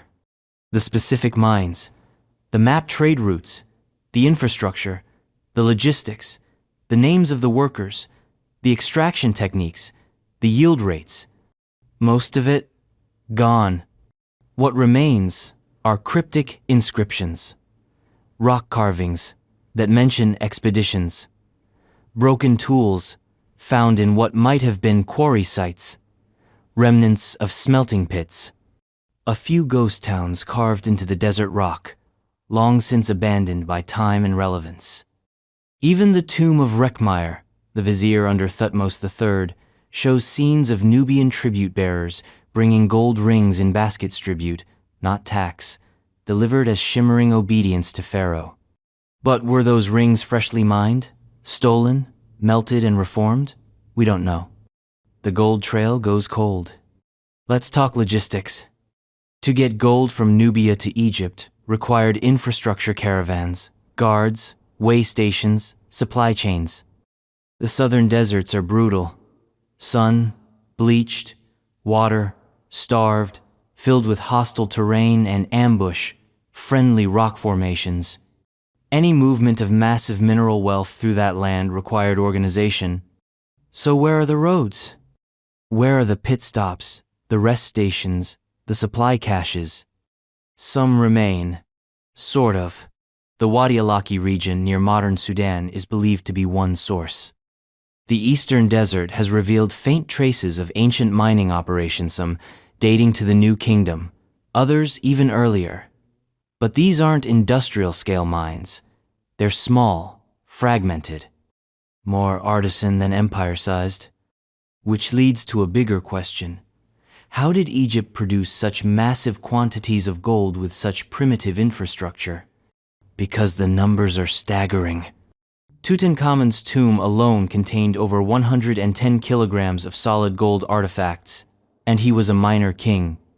Imagine what's missing from the tombs of kings whose burials were fully looted, or whose temples were twice as rich. Gold wasn't rare in Egypt. It was ritual. And still, the raw source remains shadowed. There are theories. Some believe Egypt had undiscovered domestic mines in the eastern desert, long since collapsed or covered. Others argue that much of the gold came from recycling, melting down older artifacts, tribute from conquered lands, or tribute demanded during Smite the Foreigner campaigns. Some suggest hidden mines in Sudan still unexplored. But no single site explains the scale. Even the mining scenes in tombs and temples are vague. We see workers crushing ore, washing it, smelting it. But there are no schematics, no mining blueprints. No ancient manual labeled, "How to move 1,000 kilograms of gold without dying of heat stroke." The Egyptians didn't document their supply chains. Because gold wasn't an economy. It was theology. And that changes the entire equation. Gold was linked to the sun god Ra. Its radiance was seen as eternal. Temples were built with gold leaf not for beauty but for cosmic resonance. Gold plates were used in ceremonies to reflect divine light. When you wore gold, you were wearing godhood. So maybe they didn't want the mines to be known. Maybe they were protected, restricted, secret. Maybe the gold didn't come to Egypt, but from a sacred source buried, hidden, guarded, mythologized. There's also a chilling possibility. Maybe the knowledge was never widespread. Maybe only the high priesthood or royal house knew the exact locations. Maybe that knowledge was lost in one generation, killed during a rebellion, lost during the intermediate period, buried with a pharaoh who didn't trust his heirs. And what we find now are just breadcrumbs. Crumbs that point to a system we don't understand, built by hands we can't name, in places we still haven't found. But one thing is clear. Egypt didn't just use gold. It weaponized it. As a display of power, as a medium of eternity, as a way to declare, we are divine, and here is the metal to prove it. And even in death, gold kept working, preserving flesh, amplifying status, reflecting the undying glow of the sun god into tombs sealed for eternity. Until they were opened, and the gold was taken, and the trail was lost. But some of those golden origins might still be hidden in plain sight on the palettes, steles, and ancient tools of Egypt's oldest rulers. Like the Narmer Palette slab of green siltstone that tells the story of unification, and hides a whole other mystery. Who are those strange figures carved beside Narmer? What do they mean? And why does no one agree? The identity and significance of the Narmer Palette figures other than Narmer himself. It's not just a rock. It's the first blockbuster of human civilization. A carved green siltstone tablet, about 2 feet tall, unassuming in shape, but loaded with enough visual propaganda to launch an empire. This is the Narmer Palette. Dated to around 3100 BCE, it's often touted as the earliest historical document in the world, a visual mic drop, announcing the unification of Upper and Lower Egypt under one king, Narmer. And he's right there in the spotlight, wearing both crowns, wielding the smiting mace, stepping on his enemies with the confidence of a man who's never been told no. But behind him? Around him? With him? That's where the real mystery starts. Because the Narmer Palette is crowded. It's a busy, scene-hieratic scale in full effect, hieroglyphs meeting symbolism in a kind of proto-cinematic storyboard. But while we all know Narmer, he's the star, the supporting cast is anonymous, silent, obscure, and possibly more important than we realize. Let's look closer. Figure number 1, the sandal-bearer.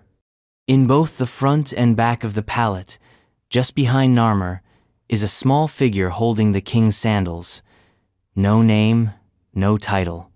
Just a man, barefoot, slightly hunched, standing behind divine conquest with a very awkward job. He's often dismissed as a servant, a glorified flip-flop valet, but the fact that he's carved at Alland appears on both sides of the palette suggests something more. In ancient Egyptian art, space equals status. This man is close to power, literally. Some Egyptologists argue he was a high-ranking official, possibly a ritual specialist. Narmer is barefoot while performing sacred acts, and the sandal-bearer might have had a religious function, helping the king maintain ritual purity. In later periods, this role became formalized, a symbol of proximity to divine authority. So maybe he wasn't just carrying shoes. Maybe he was carrying responsibility. Figure number 2, the standard bearers. On one side of the palette, Narmer marches in procession, followed by 4 men holding long poles topped with animal emblems: falcons, bulls, mythic creatures. These are the standard bearers. They represent nomes, the regional divisions of Egypt. But which nomes? That's unclear. The standards themselves are abstract. They don't correspond cleanly to later nome symbols. Some might even be totemic, representing elite clans or pre-dynastic war banners. Others suggest they're more mythological than administrative. But here's the key.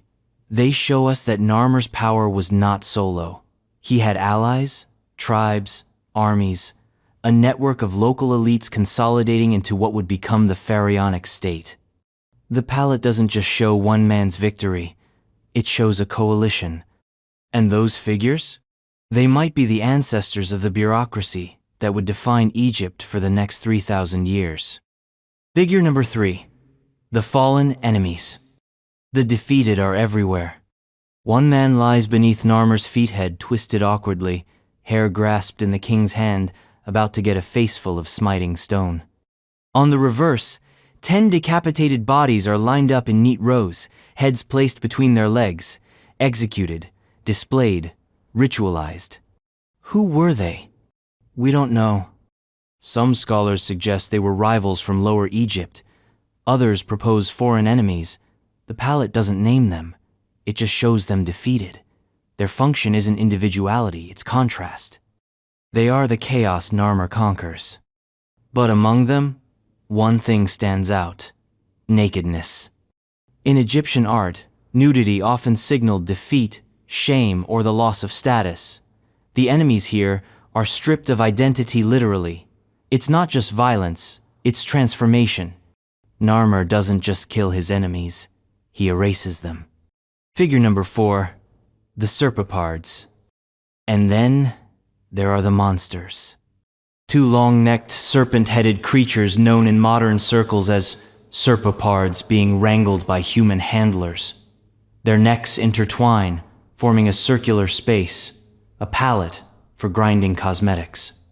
Yes, it's literal, but also symbolic. These creatures are not Egyptian. They're Mesopotamian. Their presence suggests cultural borrowing, or at least artistic influence, from the East. They appear in cylinder seals from Sumer and Elam, which raises a question. Why are Mesopotamian symbols on a palette about Egyptian unification? Some scholars think it was a flex, a visual cue saying, we know what's happening beyond the Nile, we can conquer myth too. Others see the serpopards as symbols of chaos, entwined, uncontrollable forces of the universe. By taming them, the king asserts cosmic control. The handlers? They're silent, faceless, possibly stand-ins for divine forces or priestly agents. Maybe real, maybe metaphorical. But they're not decoration. They're gatekeepers of order. Figure number 5. The hawk on the papyrus. One of the most iconic images on the palette, Horus, in the form of a hawk, perched atop a papyrus plant, clutching a human head by a rope. The papyrus represents Lower Egypt. Horus represents divine kingship. The rope, total domination. But here's the twist. That head isn't anonymous. Some scholars believe it might represent a specific regional leader, maybe even the ruler of Buto, the pre-unification capital of Lower Egypt. The message is clear. The gods side with Narmer. And the figure Horus is dominating? It's part human, part symbol. A living glyph. A person reduced to a political metaphor. Powerful, chilling, effective. So, what does it all mean? The Narmer Palette wasn't a diary. It was a billboard, a masterpiece of early statecraft. And its anonymous figures, the sandal bearer, the standard holders, the handlers, the dead weren't just background noise. They were structure. They show us the scaffolding of early Egyptian kingship, the invisible machinery behind the crown, the ritual, military, and mythological framework that made Narmer possible. And their anonymity? That was the point. Narmer needed no equals. Everyone else was there to elevate him, to demonstrate his right to unify, to conquer, to rule. Even the monsters bowed, even the standards marched, even the gods aligned. But the silence of those figures leaves a hole, a space for interpretation, a void where names should be. And that silence is dangerous. Because when history forgets the supporting cast, it forgets how power actually works. It forgets that behind every god-king is a village, a scribe, a sandal-bearer holding the weight of the world in his arms. And speaking of forgetting, let's talk about a curse. A boy king. And a string of deaths that still has scientists, skeptics, and mystics arguing, was it coincidence or was it the curse of Tutankhamun? The curse of Tutankhamun, real or coincidence? It began with a knock. On the 4th of November, 1922, in the Valley of the Kings, a water boy tripped over a buried stone step. That step led to a sealed doorway. That doorway to a corridor. That corridor to a forgotten tomb, small, dusty, but intact, untouched for over 3,000 years. The name on the wall, Tutankhamun. A boy, pharaoh, dead at 19. Practically erased from history. Until that moment. And what came next was not just one of the greatest archaeological discoveries of all time. It was the birth of a legend. Not of gold, not of glory, but of death. The so-called curse of the pharaohs. It didn't take long.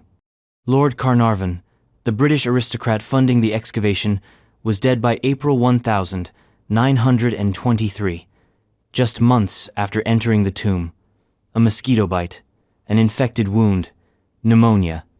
Whatever it was, it killed him fast. And then the whispers began. The newspapers had a field day. Death comes on wings to he who enters the tomb of the pharaoh. Headlines turned superstition into spectacle. The public devoured it. Reporters swarmed the site. Tourists flocked to Cairo. And the myth metastasized. Because the deaths kept coming. A canary, kept by Howard Carterth, lead archaeologist, was eaten by a cobra, the symbol of pharaonic royalty. Sir Bruce Ingham, a friend of Carter, received a paperweight made from artifacts found in the tomb. His house burned down, then flooded, then burned again. George J. Gould, an American financier, visited the tomb, came down with a fever, died. A radiologist who x-rayed Tutankhamun's mummy in 1924 dead. The list grew, a dozen, 2 dozen, over 30 people associated with the tomb dead within years of the discovery, some by illness, some by accident, some by suicide, one by arsenic. Coincidence? Maybe. Because here's the thing. Howard Carter himself, the man who actually opened the tomb, lived another 17 years, died peacefully in 1939, and many of his team survived well into old age. So if there was a curse, it was selective. But the pattern was there. And that pattern created a question. What if the ancients really did guard their dead? What if a civilization that mastered death rituals, embalming, and cosmic magic also mastered revenge? The Egyptians believed names had power. Spells carved into tombs were meant to last forever. Tomb walls were dotted with warnings, not curses in the Hollywood sense, but instructions, directives. Do not disturb the eternal rest of the pharaoh, or chaos will follow. These weren't metaphors, they were blueprints. Protection spells, soul anchors, spiritual alarms. So maybe, just maybe, Tutankhamun's tomb wasn't just a burial chamber. Maybe it was a circuit, a trap, a spell box sealed in stone. And when they broke that seal in 1922, something ancient and angry cracked open with it. Still skeptical? Let's talk microbes. Some scientists suggest the tomb's sealed environment fostered the growth of toxic molds, bacteria, and spores. Aspergillus niger, for instance, is a fungus that thrives in dry, enclosed spaces and can cause respiratory failure. Breathing in air that hadn't moved in 3,000 years might not kill you on the spot, but it could set off a chain of infections. There's merit to that. But not every victim entered the tomb. Some just visited Cairo, touched artifacts, spoke with Carter. And others died years later with no known cause, or under bizarre circumstances. That's where the curse holds its grip, not in the science, but in the narrative. Because the ancient Egyptians understood narrative power. They knew how to weaponize myth. The Book of the Dead wasn't a bedtime story, it was an operating manual for the soul. They believed you could manipulate the future through ritual, through names, through memory. And Tutankhamun? He was almost forgotten. His tomb was hastily built, his legacy erased by successors. His burial was modest by royal standards. But in death, he got the last word. The mask. The gold. The mystery. The curse. He became the most famous pharaoh of all Timino, through conquest, but through resonance, through fear. Which raises another question. Was the curse real? Or was it self-inflicted? A psychological feedback loop. You're told you're cursed. You get sick. You panic. You die. Your death confirms the curse. The curse grows stronger. A mimetic parasite, half magic, half media. And what of the tomb itself? It was filled with anomalies. The burial chamber was painted in a rush uneven, spotted with mold. The tomb's layout was unusual, possibly repurposed for a queen. The outer coffin was cracked. The body was burned chemically, post-mortem, in a reaction so intense that it blackened the mummy's flesh. Was this incompetence? Or sabotage? Or a warning? The details of Hatshepsut's co-regency, with Thutmose III and the exact nature of their relationship, it started as a compromise. A child too young to rule, a stepmother with royal blood, a throne in need of a spine. Egypt needed a regent. They got a king. Hatshepsut, daughter of a pharaoh, wife of a pharaoh, stepmother to a pharaoh. But she didn't just hold the throne for Thutmose III.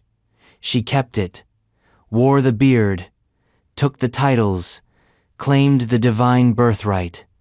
And for 2 decades, she ruled not as queen, but as pharaoh. So what exactly was their deal?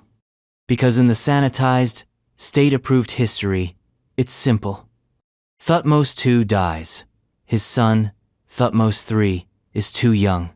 Hatshepsut, his aunt and stepmother, rules as regent. Then, somewhere along the way, she decides that regency isn't enough. She dons the crowns, builds the temples, and seizes the throne in full. The textbooks call it a co-regency, but it wasn't 2 rulers holding hands. It was 2 shadows, 1 king in the background, 1 queen reshaping the concept of kingship in real time. Let's rewind. When Thutmose II died, his heir Thutmose III was a child, probably no older than 2 or 3. His mother, Iset, was a secondary wife. Hatshepsut, by contrast, was royal, the daughter of Thutmose I. She had lineage, and more importantly, ambition. She began as regent, but within a few years, the art changes, the titles shift. Suddenly, Hatshepsut is not acting on behalf of the king. She is the king. She rebrands herself with masculine titles, wears male regalia, portrays herself as Osiris, Horus, ravery flavor of pharaoh. But here's the strange part. Thutmose III is never erased. His name remains on monuments. His images appear, though smaller, behind Hatshepsut. He's acknowledged, even elevated as the junior king. This wasn't a hostile takeover. It was a duality. They ruled together, technically, but only one of them was casting a shadow. And then 22 years later, Hatshepsut vanishes. No dramatic death, no record of a fall from grace. One day, she's commissioning obelisks. The next, she's gone. Thutmose III steps into full power, and suddenly, the edits begin. Not immediately, not violently, but gradually, with surgical precision. Images of Hatshepsut are chiseled off walls, her cartouches are replaced, her statues torn down, her name omitted from king lists. This wasn't damnatio memoria, not quite. It wasn't an angry purge. It was more like a revision, a slow reworking of history. But why? Was it vengeance? Maybe. Maybe Thutmose III resented being sidelined during his youth.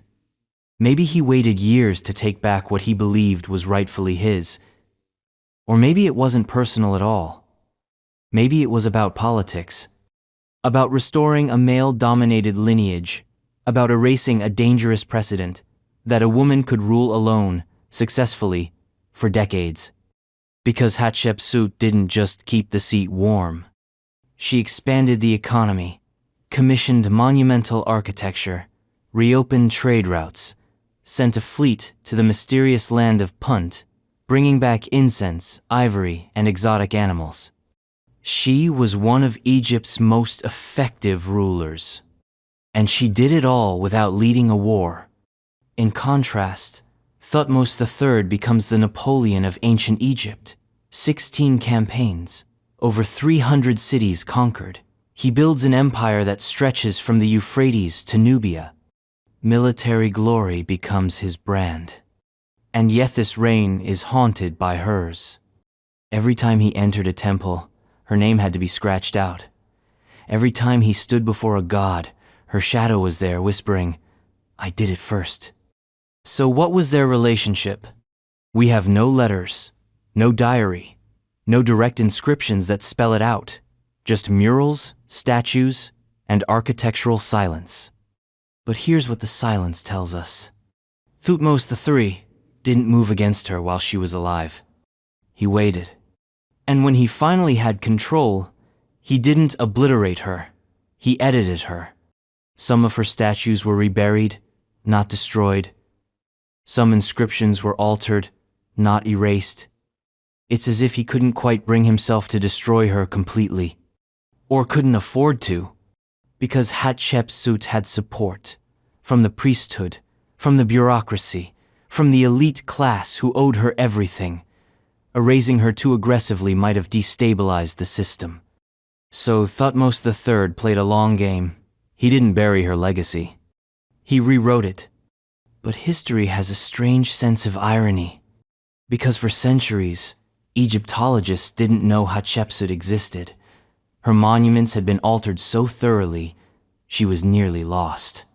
Only in the 19th century, when archaeologists found mismatched statuary and inconsistent king lists, did they realize there was a missing pharaoh. A woman, in a beard, and suddenly, the whole story unraveled. Today, we know more about Hatshepsut than almost any ruler of her era. Her mortuary temple at Deir el-Bahri stands as one of the greatest achievements of Egyptian architecture. Her obelisks still pierce the sky. Her name once chipped away is carved again, in books, in museums, in stone. Thutmose III, still a giant, still a conqueror, but also eternally paired with the woman who dared to share his crown. Their relationship was a paradox, not rivals, not partners, not enemies, not equals. It was a living contradiction. A co-regency in which one king ruled with the sword and the other with silence. And somewhere in that silence, buried in the walls they both built, is the truth. But to find it, we'll have to look beyond the monuments, through the doors they carved into stone, the ones they believed souls could walk through, the ones that lead nowhere, unless you're already dead. False doors, coming up next. The use and purpose of the false doors and tombs.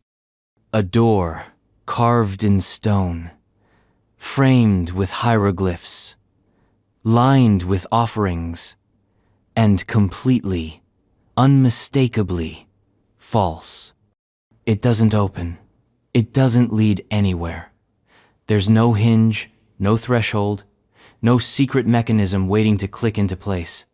Just a blank slab mimicking a doorway. To us, it's a dead end. To the ancient Egyptians, it was the most important part of the tomb. Welcome to the realm of the false door, a riddle in relief, a passage for spirits, a bridge between the living and the dead. And while it looks simple, it's loaded with cosmic function. Let's walk through it. Metaphorically, false doors began appearing in the Old Kingdom, especially in elite Mastaba tombs, those early flat-roofed brick structures that predated the pyramids. Every respectable tomb owner had one, not as decoration, as a necessity. Why? Because the Egyptians didn't just believe in the afterlife, they built for it. A tomb wasn't just a burial chamber, it was a spiritual launch pad, a factory for eternity. The body stayed underground, yes, but the Kothe vital essence needed somewhere to go, somewhere to eat, drink, receive prayers, and more importantly, return. That somewhere was the false door. To us, it's a carved rectangle. To them, it was a portal, a spiritual threshold where offerings were presented, prayers recited, names repeated, not just to honor the dead, but to feed them. The Egyptians believed words had power. Spoken names could reanimate the soul. Food, when consecrated in ritual, could cross the boundary into the next world. So the false door was not symbolic. It was functional. It worked like a cosmic post office box. You deliver bread and beer, you whisper the name. The Ka receives it on the other side. But there's more. Each false door was a personalized spiritual control panel, carved with titles, lineage, and offering formulas, often accompanied by a seated figure of the deceased, calm, watchful, waiting. Sometimes facing left, sometimes right, always composed. The figure didn't look dead. It looked ready. Because this wasn't about mourning. It was about transaction. The dead had needs, and the living had obligations. These doors were the interface. But why carve a door at all? Why not a window, a niche, a statue? Because doors mean movement, passage, choice. The false door was a liminal space, neither here nor there, not of the tomb, not of the world. It was a controlled boundary. Think of it as the ancient Egyptian version of a firewall, allowing approved data, offerings, through, but blocking chaos. And the design wasn't random. The lintel, jambs, drumich, part mirrored real architecture. They weren't mimicking a door as much as conjuring the idea of a door, an idealized threshold, a divine algorithm. Some had multiple panels, layered inwards like an optical illusion. Others were flanked by false niches, servant statues, and carved offerings. The more elaborate the door, the more equipped the dead were for eternity. But it wasn't just the rich who had them. Over time, false doors appeared in smaller tombs, in simplified form. Even modest scribes had them. The style evolved, but the function remained. Tombs in Saqqara, Giza, and even provincial sites featured these spiritual portals. And the location?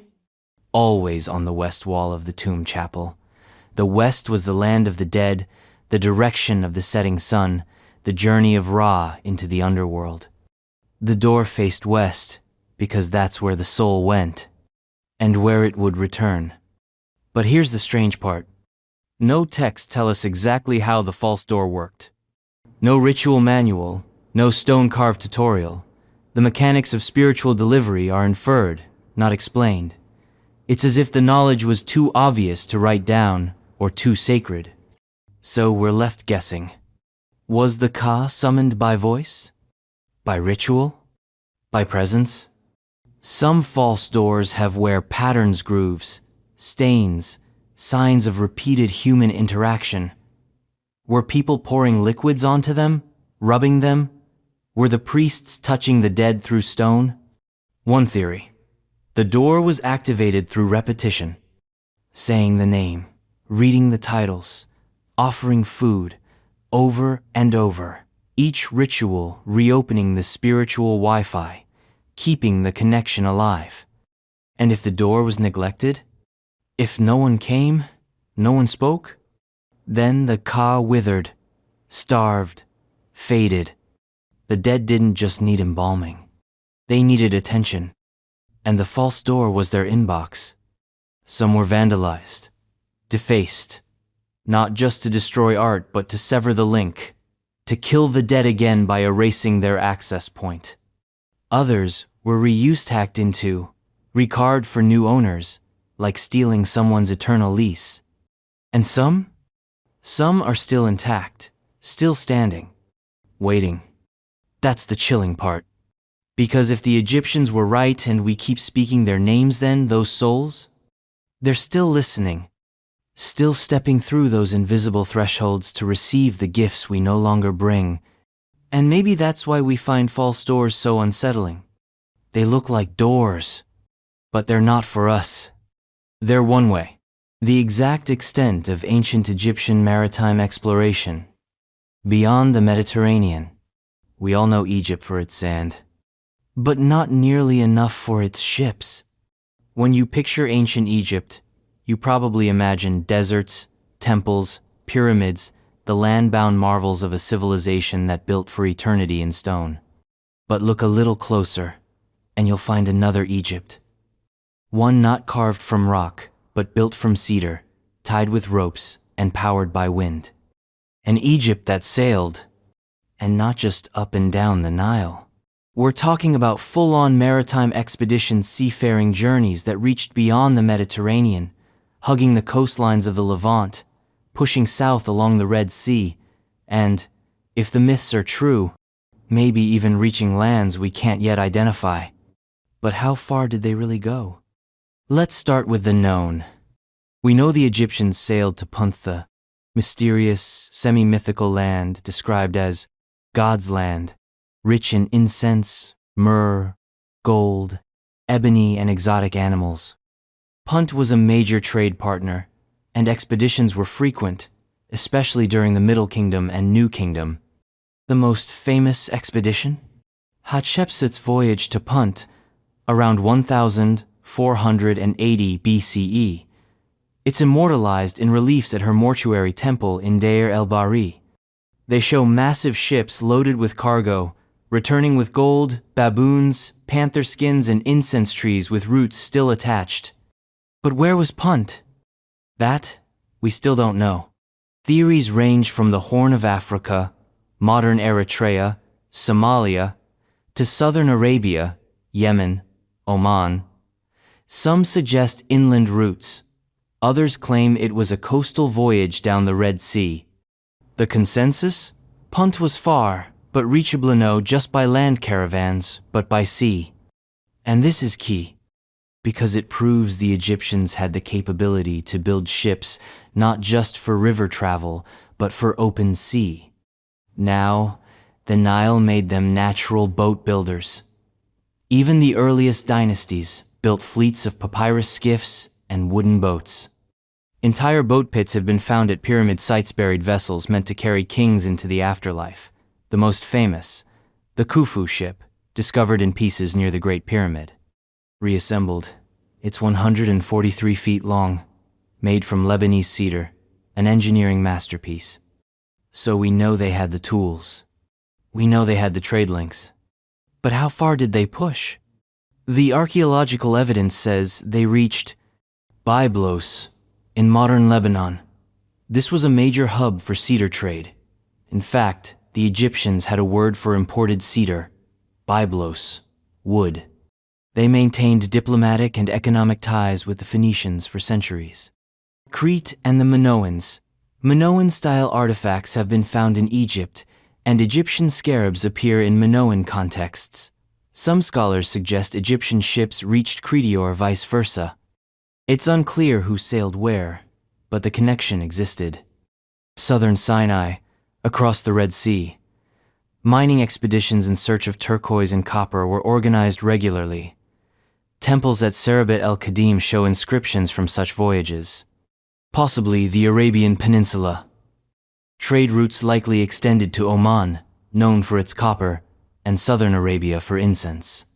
Whether the Egyptians themselves sailed that far or relied on intermediaries is still debated. Now, here's where things go speculative. Some fringe theorists suggest Egyptian ships may have ventured much farther, perhaps even to India or sub-Saharan Africa. They cite vague references in texts, exotic goods, and the mythological tone of Punt as evidence of deep ocean journeys. Most mainstream scholars are skeptical. Why? Because the Egyptians weren't navigators in the Greek or Phoenician sense. They didn't chart the open sea with star maps. They hugged the coast. They used seasonal winds. They built for cargo, not conquest. But that doesn't mean they were provincial. Egypt was connected, deeply connected to the ancient world. Their goods traveled far beyond their borders. Lapis lazuli from Afghanistan, cedar from Lebanon, tin from Anatolia, wine from Canaan. Sometimes it came to them, sometimes they went to it. We also know that Egypt's naval capacity wasn't just about trade. It was about projection. Pharaohs launched military expeditions by sea. Ramesses III repelled the Sea Peoples in part through naval battles. The fact that they could fight at sea proves a level of maritime sophistication that goes far beyond floating rafts down the Nile. And then there are the absences. No maps, no ship logs, no sailor journals. Unlike the Greeks, the Egyptians didn't preserve navigational records. They wrote about destinations, what they brought back, what the gods demanded, but not the journey itself. Which leaves us with a paradox. A civilization that mastered one of the world's greatest rivers, that built massive ships, that maintained trade across continents, that depicted seafaring in temple art, but left no clear record of just how far they could go. Which means we're left staring at fragments. A cedar plank here, a scarab there, an inscription of a place we can't locate. And every new discovery every dug-up hull, every weathered trade bead adds one more tantalizing piece to a map we can't finish. So did the Egyptians sail beyond the Mediterranean? Absolutely. Did they go farther than we think? Maybe. And if they did, what did they see? What did they bring back? And what did they bury with the kings, who no longer needed ships? The reason for the widespread mutilation of statues and reliefs during certain periods: heads lopped off, eyes gouged out, noses chiseled flat, arms hacked away with unsettling precision. Statues once meant to last for eternity now lie, broken, defaced, and deliberately ruined. It's not age, it's not erosion, it's not accident. This was surgical destruction, and it wasn't random. Walk through any ancient Egyptian temple or tomb, and you'll notice bodies mutilated, names erased, faces scratched out like someone wanted to unmake the dead. It's not just vandalism, it's ritual warfare. So why did it happen? Why did a civilization so obsessed with permanence, divinity, and artistic perfection turn on its own icons? To understand that, you have to understand the Egyptian soul. See, the Egyptians believed the human being was made of multiple parts. The Ka, life force. The Ba, personality. The Ren, name. The Ib, heart. And the Ak, the transformed spirit. To survive in the afterlife, these pieces needed to be intact. One's image in statue or relief wasn't just decoration. It was a life support system for the soul. Destroy that image, and you didn't just vandalize a monument. You killed the person, again. This made statues a kind of spiritual insurance policy backup bodies for the afterlife. Tomb reliefs served the same purpose. So if someone wanted to erase a person from history, or ensure they didn't make it to the next world, you didn't need to poison them. You just took a chisel to their face. Let's start with the most common targets. Eyes were removed to blind the soul. Noses were smashed to stop breathing. Mouths were erased to silence prayers. Ears were clipped so the dead couldn't hear offerings. Names were scratched out so the soul had no identity. Each act of mutilation was deliberate, symbolic, and devastating. A form of spiritual execution. Now, this wasn't always personal. Sometimes it was political. New pharaohs inherited the monuments of their predecessors. If that predecessor had been unpopular or just inconvenient, it was easier to rebrand history than rebuild it. Enter the chisel team. Example? Hatshepsut. After her death, Thutmose III had many of her images and cartouches defaced or removed, not out of hatred most likely, out of political necessity. Erasing her kingship helped reinforce the narrative of unbroken male succession. Her statues weren't just art, they were a threat. Same with Akhenaten, the heretic king, the sun worshipper, the religious radical. After his death, his entire legacy was bulldozed by successors desperate to restore the old gods. His statues were shattered, his name scraped from walls, his entire reign omitted from records, a full-blown cosmic delete key. And yet, it didn't always work. Because in some tombs, you'll find half-erased figures, names partly scratched out, faces mutilated but not destroyed. Why? Because erasing a soul was hard work. It took time, manpower, and the right kind of damage. A rushed job might leave enough of the image intact for the soul to function, and some workers hesitated. Superstition ran deep. Imagine being the guy asked to stab a statue of a dead noble in the face while knowing full well that he might curse your goats for the next 10 generations. Now, not all mutilation was political or religious. Some of it was economic. Statues were looted for precious materials: gold, leaf, gemstones, copper. Eyes were pried out not to blind the soul, but to fill a coin purse. Temples were cannibalized for construction material. Stone faces became gravel. Sarcophagi were flipped into cattle troughs. Then there's iconoclasm. In moments of religious upheaval, when new dynasties, ideologies, or foreign rulers took over, entire temples could be purged, gods fell out of favor. Cults lost funding. Amun, once worshipped by an empire, could be downgraded to a footnote. His images were defaced by later monotheists or rival priests. This wasn't just theology. It was spiritual regime change. And sometimes, it was deeply personal. Tombs were robbed, not just for gold but for revenge. A disgraced official, a deposed priest, a rival. These people had enemies, and those enemies didn't stop at death. They went for the afterlife. With blades, with fire, with acid, whatever it took to make sure that soul stayed silent.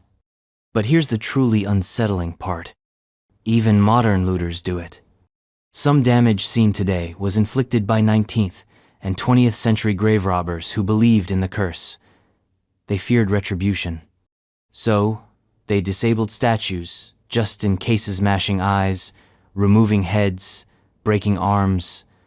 Thousands of years later, the belief persisted that a statue could see, could remember, could act. So when you walk through an ancient site and see rows of headless statues, rows of eyeless gods, walls filled with figures missing names and faces, that's not just decay. That's warfare. It's history trying to erase itself, one face at a time. And yet, the damaged statues still speak. In their silence, in their absence, in the gouges that scream louder than any intact monument. Because destruction is never clean. It leaves scars, it leaves patterns, it leaves fingerprints. And maybe the most powerful thing about these mutilated icons is this: they survived anyway. They weren't destroyed. They were remembered. They were feared. And next time, we'll look at another pre-pyramid enigma that refuses to be forgotten: the Mastaba. Those strange, flat-roofed tombs that came before the pyramids and may still hold secrets they never wanted anyone to dig up. The purpose of the Mastaba, tomb structures, before the development of pyramids. Before the triangle, there was the rectangle. Before the grandeur of the pyramid rose above the Nile Valley like a stone sunbeam, Egypt buried its dead under something flatter, simpler, squatter: the Mastaba. At first glance, it's underwhelming. Just a brick rectangle, flat roof, sloping sides, like someone tried to build a mini pyramid but gave up halfway. But these weren't filler tombs or warm-ups. Mastabas were the original blueprint. And their purpose? Still not fully understood. Let's break it down.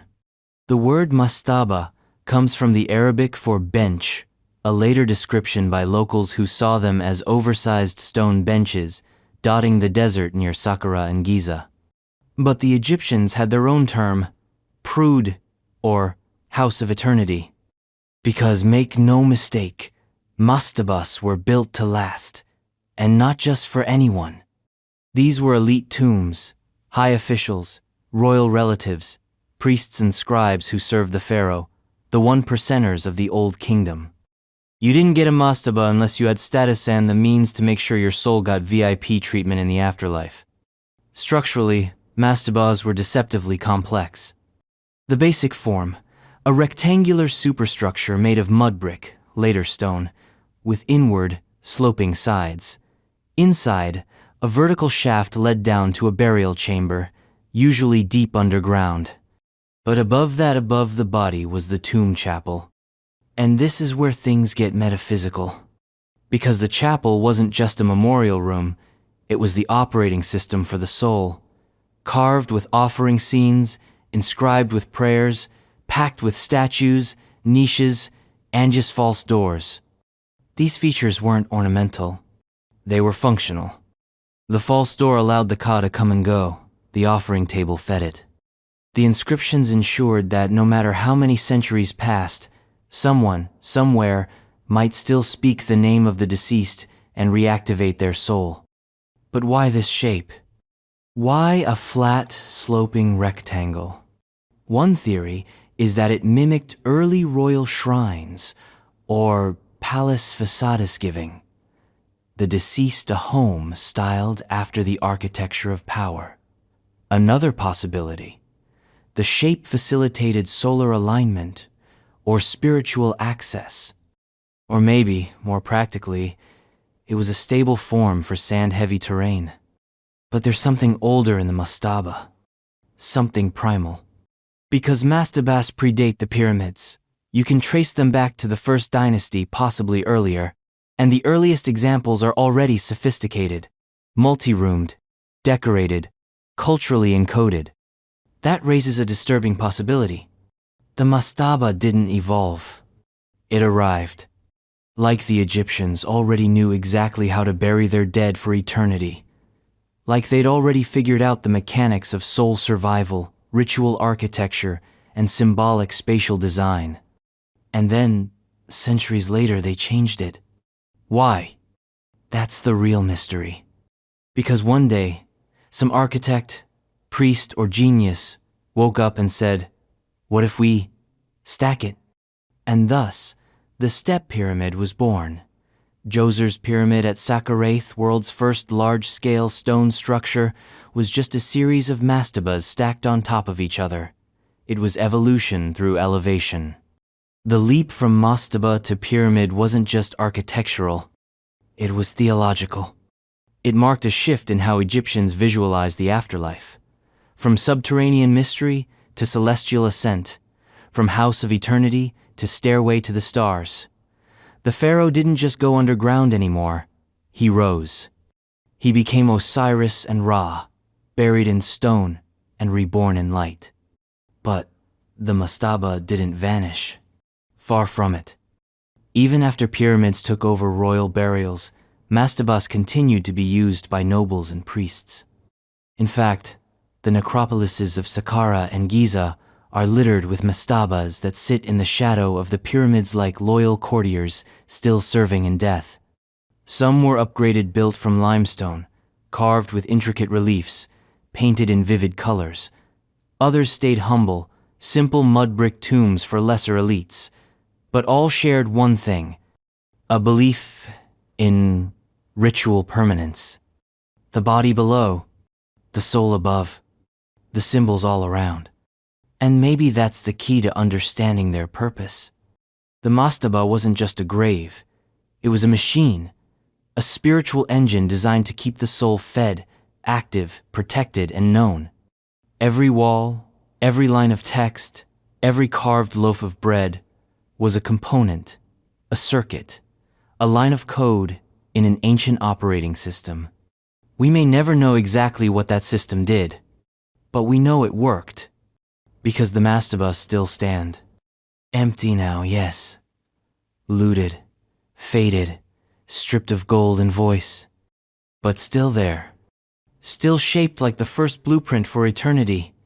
And next, we'll examine a ritual that turned that blueprint into action, a ritual that gave the dead their voice, their breath, their soul, the opening of the mouth ceremony, the specific rituals and beliefs surrounding the opening of the mouth ceremony.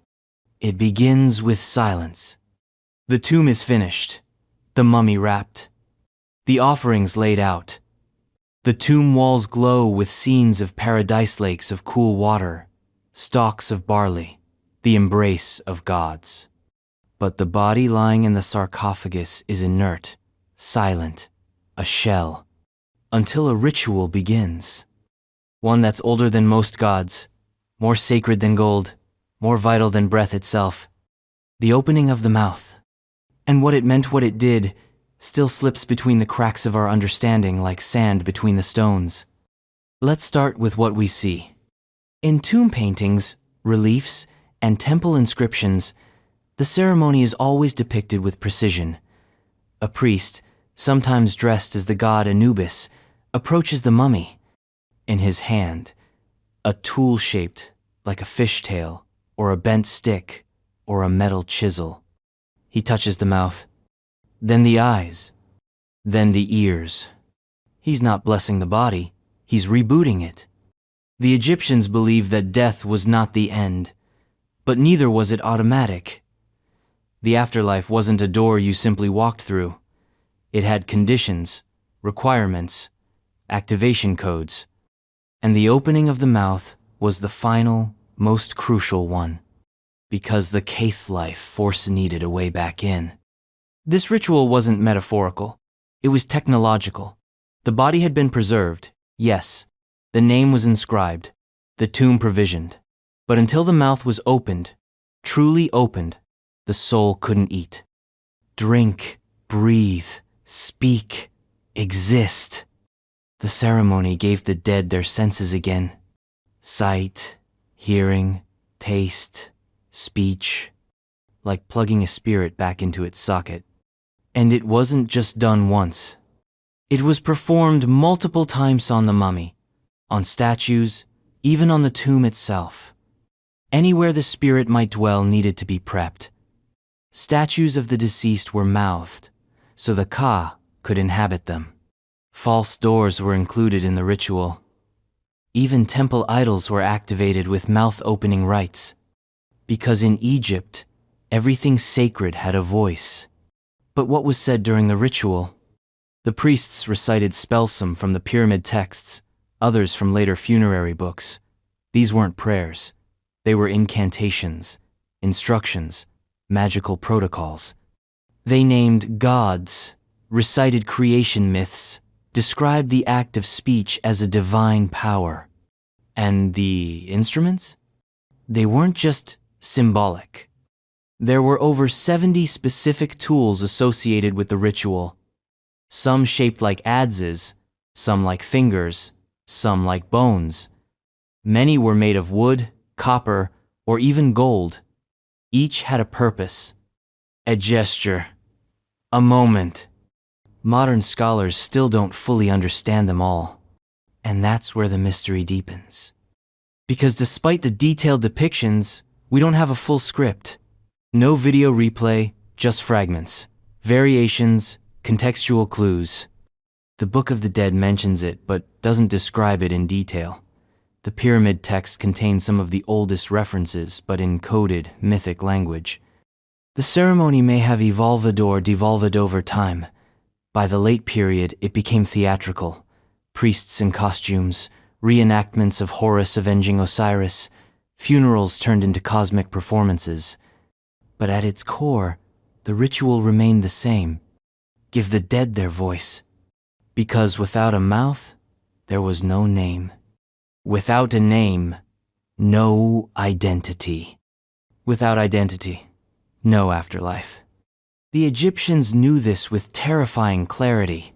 That's why they carved names over and over in tombs, why they built statues as backups, why they feared erasure more than death. The opening of the mouth was their firewall against oblivion. A mouth that could speak meant a soul that could argue its case before the gods, recite the negative confession, navigate the afterlife, face judgment in the Hall of Ma'at, and be declared true of voice. And if the ritual was done incorrectly, the soul was trapped, imprisoned in the body, unable to speak, lost in the duat. Which is why the ceremony wasn't left to amateurs. Specialized priests performed it, often the Sem priest, identified by his leopard skin. Sometimes, the heir of the deceased took part, reenacting Horus, restoring Osiris. This wasn't just magic. It was theater with stakes, spiritual engineering at its most precise. And yet, we still don't know where it came from. There's no first opening of the mouth. It just appears fully formed in the earliest royal tombs, as if the Egyptians had already figured out that death needed a reboot button. Did they invent it? Or inherit it? Was it ritual evolution from pre-dynastic ancestor worship? Or something older imported from elsewhere, then perfected in limestone and cedar? We don't know. And that not knowing is its own kind of mouth. One that stays closed, no matter how much we dig. Because even today, in museum cases and glass boxes, the tools remain. Labeled, cataloged, useless. The ritual is gone. The words are lost. The meaning, half remembered. And maybe that's the final irony. The Egyptians created a ceremony to preserve the voice forever. And now, all we can do is whisper about it. But there's another presence in these tombs. Not a ritual, not a person. A lady with a scribal palette. A figure appearing in tomb paintings, always present but never explained. She is drawn. She is honored. But her name? Still unknown. The Scribal Palette lady waits in the margin silent, unread, the identity of the Scribal Palette lady in various tomb paintings. She appears like a whisper, painted on the plastered walls of tombs, small, composed, often seated or kneeling, presenting offerings, sometimes holding a lotus, sometimes a mirror, but always accompanied by something oddly specific. A Scribal Palette. A narrow wooden tray with 2 inkwells and a brush. The defining tool of the literate elite. A symbol of learning, record-keeping, sacred language. A badge of bureaucratic power in a society ruled by paper and inkwell, papyrus and carbon. And there she is, in scene after scene, offering food, flowers, or incense to the deceased, positioned with care. A background figure, but also not a servant, not a priestess, not obviously a family member. She is called, in Egyptological shorthand, the Scribal Palette lady. And nobody knows who she is? Let's be clear, she's not a one-off. She appears across multiple tombs, especially in the Theban necropolis. Often in the offering scenes, where the deceased is seated before a table stacked with bread, onions, meat, and beer, while figures bring tributes and speak ritual formulas. Among the procession is often a woman stylized, composed, usually youthful, who carries or kneels beside a scribal palette. Sometimes she's unnamed, sometimes she's labeled with a title like Pharaoh, or Chantress, or Daughter of X, but nothing that directly explains why she's holding the palette or what her exact role is. So who is she? Let's go through the theories. Theory number 1. A scribe's wife or daughter. In Egyptian tombs, it was common to depict family members alongside the deceased.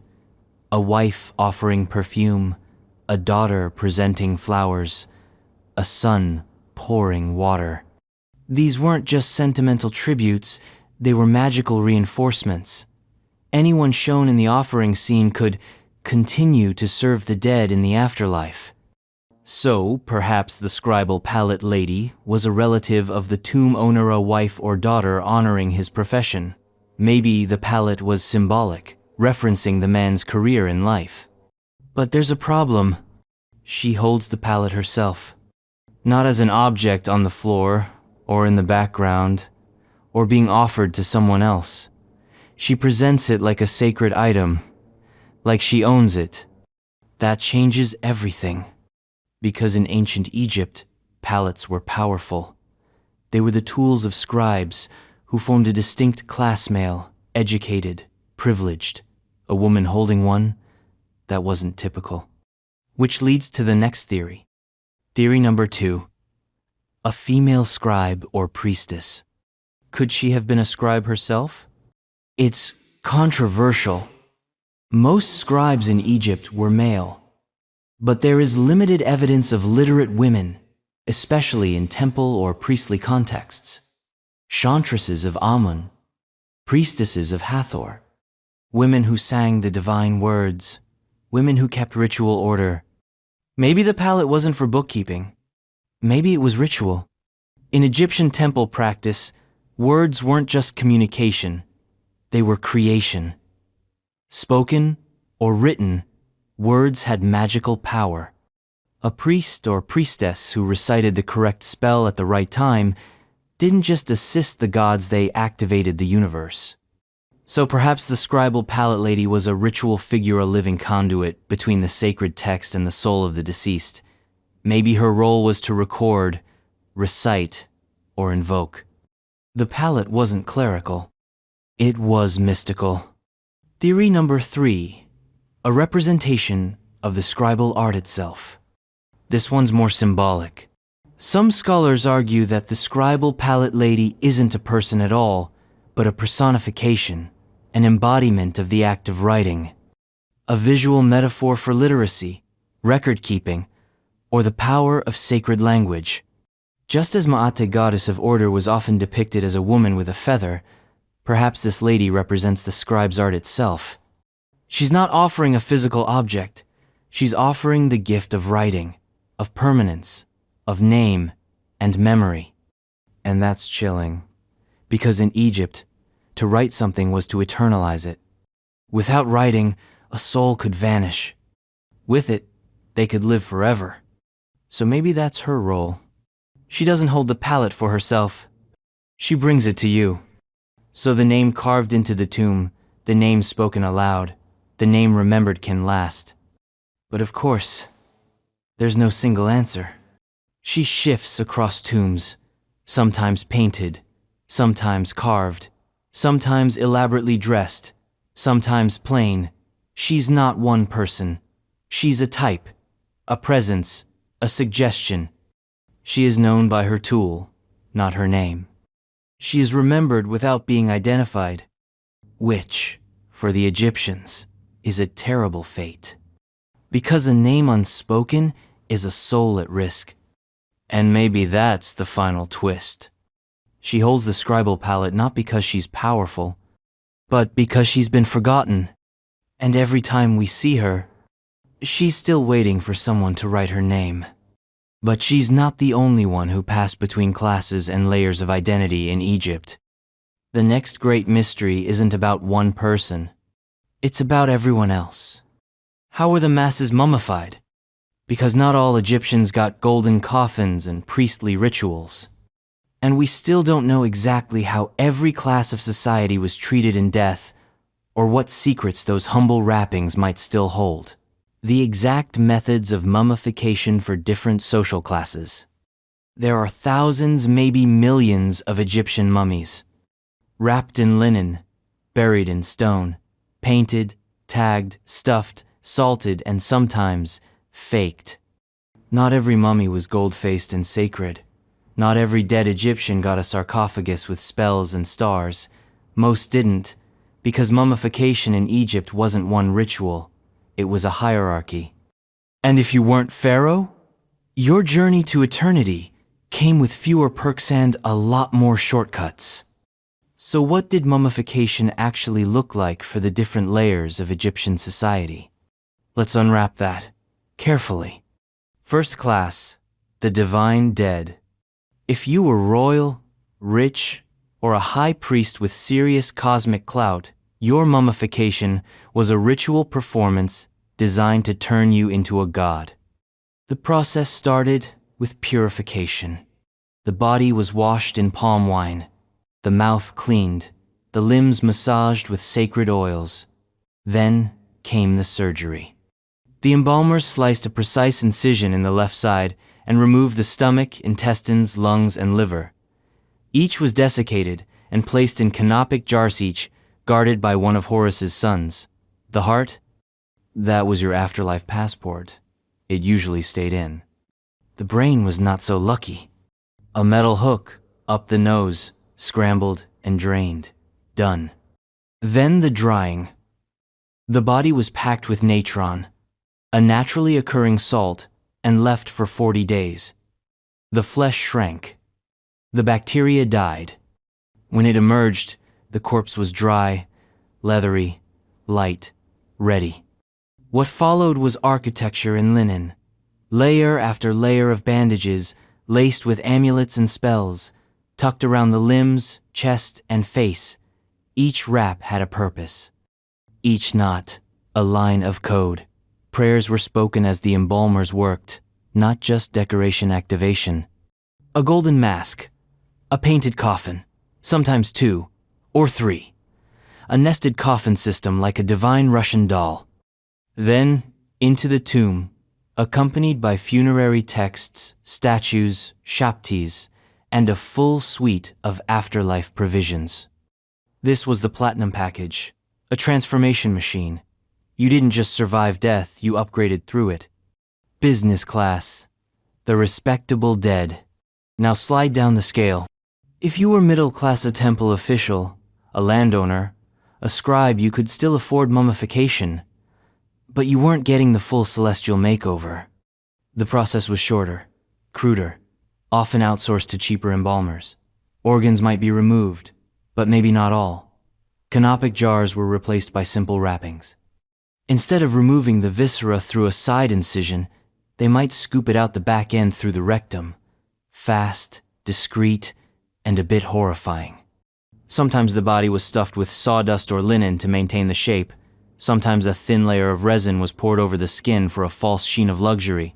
You got wrapped, you got painted. Maybe even got a coffin with spells copied from someone else's Book of the Dead. This was spiritual middle management. You didn't have a pyramid, but you weren't in a ditch either. Coach class, the common dead. If you were poor, your journey to eternity was more sand than science. You probably weren't embalmed. Not in the technical sense. You might be buried directly in the desert, where the hot, dry climate naturally desiccated the body. Nature's mummification. Cheap. Efficient. Crude. If there was any preparation, it was minimal. Maybe a rinse, maybe a bit of resin, maybe a few linen wraps or reused shrouds. In some cases, the body was painted to simulate wealth, fake amulets, plaster masks, painted eyes, symbolic gestures. Sometimes embalmers faked the whole thing, making the body look intact, but skipping the drying, skipping the organs, selling a ritual they never performed. Mass production mummification. The spiritual equivalent of printing your diploma at home. Coffins? Rare. You might get a wooden box, plain and uncarved, or a basket, or just the ground. You were buried in pits, in groups, in reused tombs, in forgotten places. But you were buried. Because even the poorest Egyptian believed in the afterlife. Even if they couldn't afford the spellbook, they trusted that the gods would notice them, that being remembered even badly was better than being erased. Industrial afterlife. By the late period, mummification was industrialized. Workshops churned out mummies like assembly lines. Embalmers upsold services. Want the deluxe resin coating? Need a backup mask? They developed price tiers documented in Greek texts. You could choose from different packages, like spiritual insurance plans. And the scams? They were rampant. CT scans today reveal fake mummies with no skeletons, coffins stuffed with rags, animal mummies made of twigs and dust. A mummy's outer appearance meant nothing. What was inside varied wildly. Some had organs, others didn't. Some were hollow. Even the priests were sometimes cheated. Even the gods. And still they linger. Despite all this, many of these bodies still endure. Even the cheap ones. Even the forgotten ones. Mummification, high, low, or improvised, was designed to last, and it did. Some of these people have survived 3,000 years of theft, fire, rot, and excavation. They outlived the priests who prepared them, the kings who taxed them, the gods who judged them. But what they didn't outlive? Our questions. Because mummification wasn't just about technique. It was about faith, the belief that even a poor man, buried in a stolen shroud, could make it to the afterlife if someone spoke his name. That eternity was scalable. That preservation was enough. And now, the bodies remain, but the living conditions don't. The great Abydos king list, and the reasons for its omissions.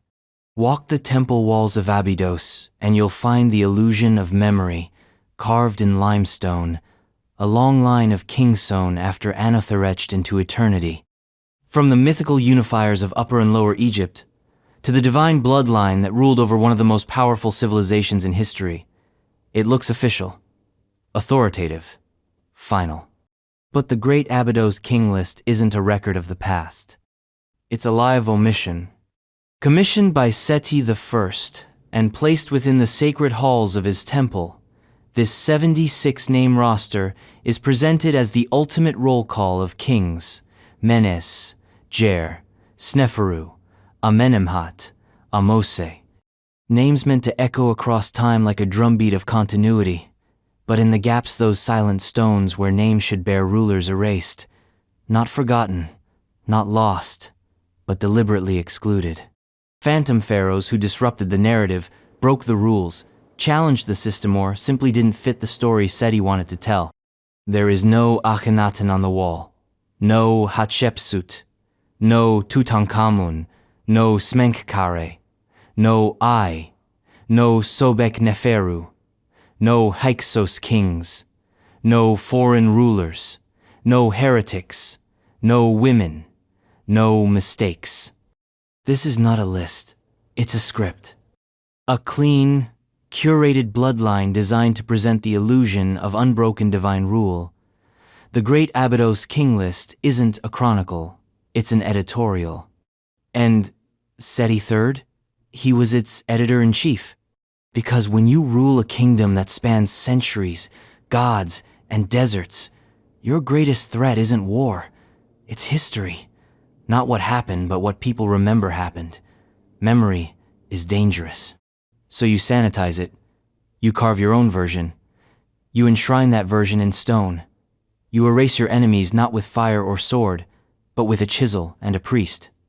Start with Akhenaten, the heretic king, the sun-obsessed, Aten-worshipping monotheist who gutted Egypt's ancient religion and moved the capital to a desert outpost called Akhetaten. For 17 years, he dismantled the old order, closing temples, suppressing Amun, replacing gods with geometry. When he died, his name became toxic. His images were smashed, his monuments dismantled, his successors scrubbed. By the time Seti I came to power, Akhenaten was radioactive. Including him in the king list would have been heresy by association. So he's gone. And with him, Tutankhamun, who, despite restoring the old gods, was too closely tied to the Amarna blasphemy, and Smenkhkarean ephemeral co-regent, whose identity still eludes scholars, and the old courtier who stepped in after the chaos, all gone, vanished. Then, there's Hatshepsut, one of the most successful pharaohs in history, A woman who wore the beard, took the crown, built temples, launched trade expeditions, ruled for decades, and yet gone. Not because she failed, but because she was a woman who ruled as king. That challenged the natural order. It made the divine kingship mortal. Her stepson Thutmose III tried to erase her. Seti I finished the job. Sobek Neferu, same fate. Another woman pharaoh, another scratch in the narrative, another name left off the wall. And the Hixos? Foreigners. Asiatic rulers who took the throne during Egypt's second intermediate period. They weren't just omitted, they were demonized, rewritten as invaders, their temples destroyed, their names deleted, their legacy buried under the sands of nationalism and divine legitimacy. The Abydos king list wasn't built to preserve memory, it was built to manufacture it. Because for Seti I, this wasn't archaeology, it was politics. Carving this list was a power move, a way to link himself to a pure line of sacred kings, to re-establish order after the instability of the late 18th dynasty, to distance himself from the heresy, the heretics, and the history they tried to rewrite. And it worked. The temple at Abydos became a sacred space, a pilgrimage site, a shrine to continuity. But the cracks in the story were already showing. Egyptologists would later discover other king lists at Saqqara, Karnak, the Turin, Papyrusand, none of them agree. Some include kings Abydos ignores. Some contradict each other. The lists don't form a single narrative. They form a battle for the past. And the Abydos list? It's the cleanest, the most elegant, the most obviously fake. But the most insidious part of the Abydos king list isn't who it omits. It's how it makes those omissions invisible. There are no gaps, no broken lines, no missing numbers. It's seamless.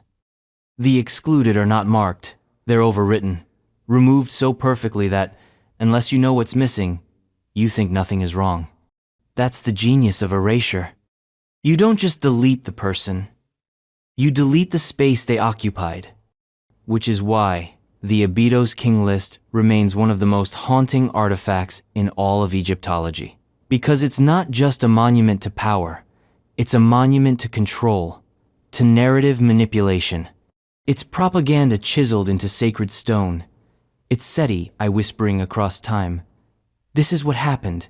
Nothing else exists. And for a while, it worked. The name stayed gone. The tomb stayed sealed. The statues stayed buried. But then, archaeologists dug deeper, found shards with names, cracked sarcophagi, excavated ruins, reconstructed the missing chapters. The erased began to speak again.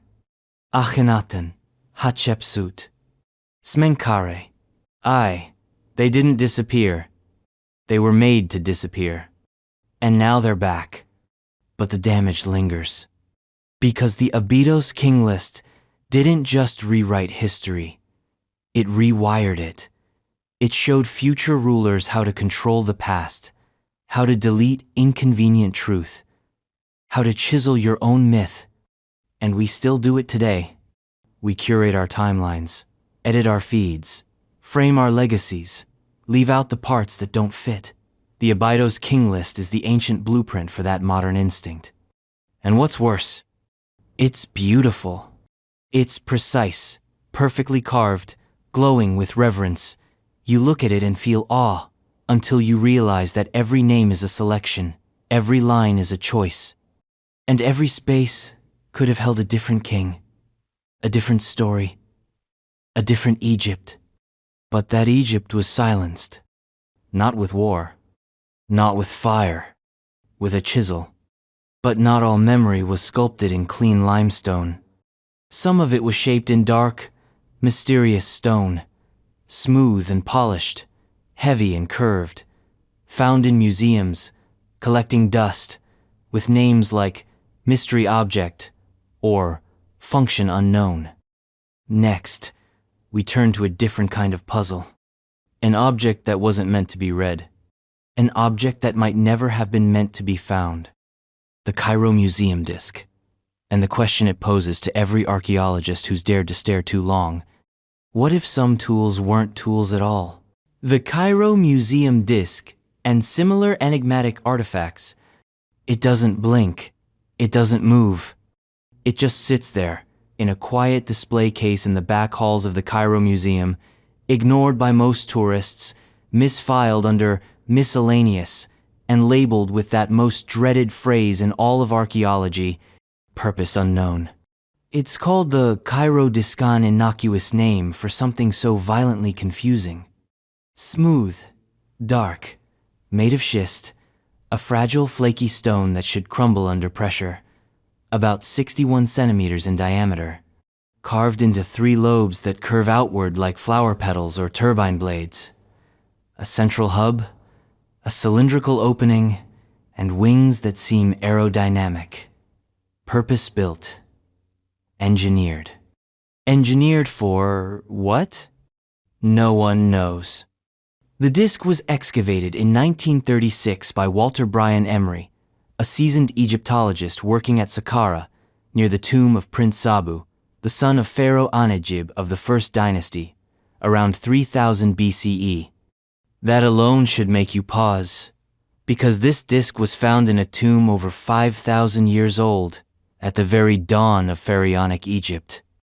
And the craftsmanship? It doesn't belong there. Not because it's advanced in a sci-fi way, not because it's made of alien materials or glows in the dark, but because it defies category. It doesn't fit with the other grave goods. It doesn't resemble any ritual object, container, bowl, or tool from the period. It's symmetrical, sculpted with impossible precision, made from a material known to break under even basic pressure. It's not just strange, it's impossible. Egyptologists, trying to preserve their sanity, threw out some guesses. A lotus flower? Symbolic object? A candelabrum? No candles existed then. A fruit tray? With aerodynamic fins? Some even proposed it was a vase stand, as if First Dynasty masons risked fracturing a chunk of delicate schist just to prop up a bowl. The truth? They have no idea, and they don't want to talk about it. Because the Cairo Disc isn't alone. It's one of many so-called anomalous artifact objects found in Egyptian tombs that don't make sense either in form, function, or complexity. Artifacts that get quietly shuffled into back rooms, miscategorized, or left out of exhibitions because they ask too many questions and give too few answers. Bowls with perfectly concentric walls, drilled stone vases with interior angles that would challenge modern machine tools, spherical jars made from granite, carved with such symmetry that even computer modeling can't fully explain the tooling path. We're told these were made with copper chisels, abrasive sand, and handheld drills. But then we're shown the drill core spiraled, like a machine-fed bore, or the incised lines that match rotary cutting paths, or the hollowed interiors of hard stone bowls, too deep and narrow for human hands to reach, yet somehow finished on the inside. And we're told not to ask too many questions. Because to ask is to suggest that we don't understand Egyptian stonework. And to suggest that is to admit the ancient Egyptians may have had techniques knowledge, tools, principles we've lost. And yet, the evidence sits there. The disc, with its curved blades and fragile material, implies motion. It's designed for rotation. The central hub suggests a shaft, a spindle, something meant to pass through and spin it. The outer lobes, aerodynamic and balanced, imply efficiency. Whatever it did, if it did anything, did it intentionally. This wasn't art. This was function. But function for what? Some propose it was part of a mechanical system, maybe a pump, a fan, or a wheel component.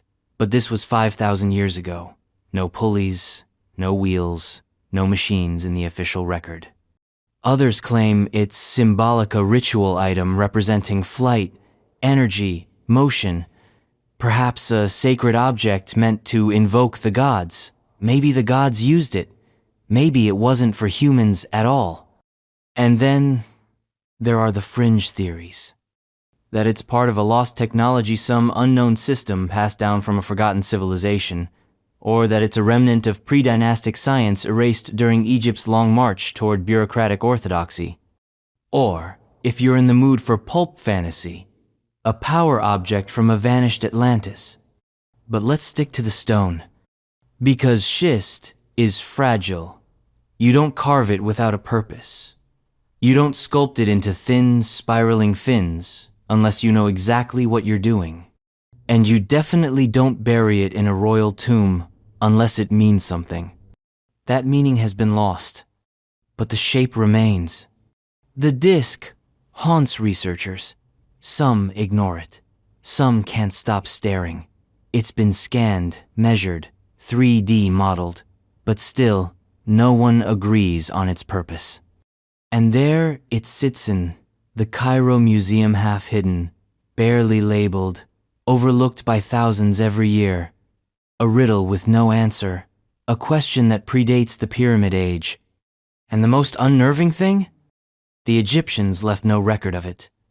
No inscription, no accompanying text, no painted instruction manual.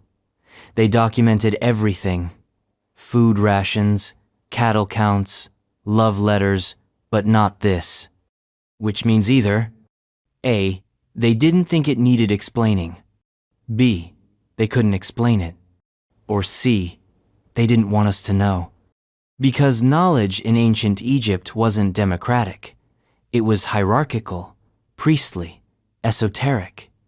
There were layers to truth, public rituals and private rites, visible temples and hidden chambers. And maybe objects like the Cairo Disc weren't for common knowledge. Maybe they were tools of the elite initiates, priest scientists who understood energies, acoustics, magnetism, or mechanical principles in ways we've never recovered. Maybe the disc wasn't strange to them at all. Maybe it was just another part of a machine we can no longer see. And that's the real horror. Not that we don't understand the past, but that we might have once and lost it. Lost the tools, lost the principles, lost the very questions we were supposed to ask. The true origin of the Hixos and their specific cultural impact on Egypt. For 100 years, they ruled Egypt.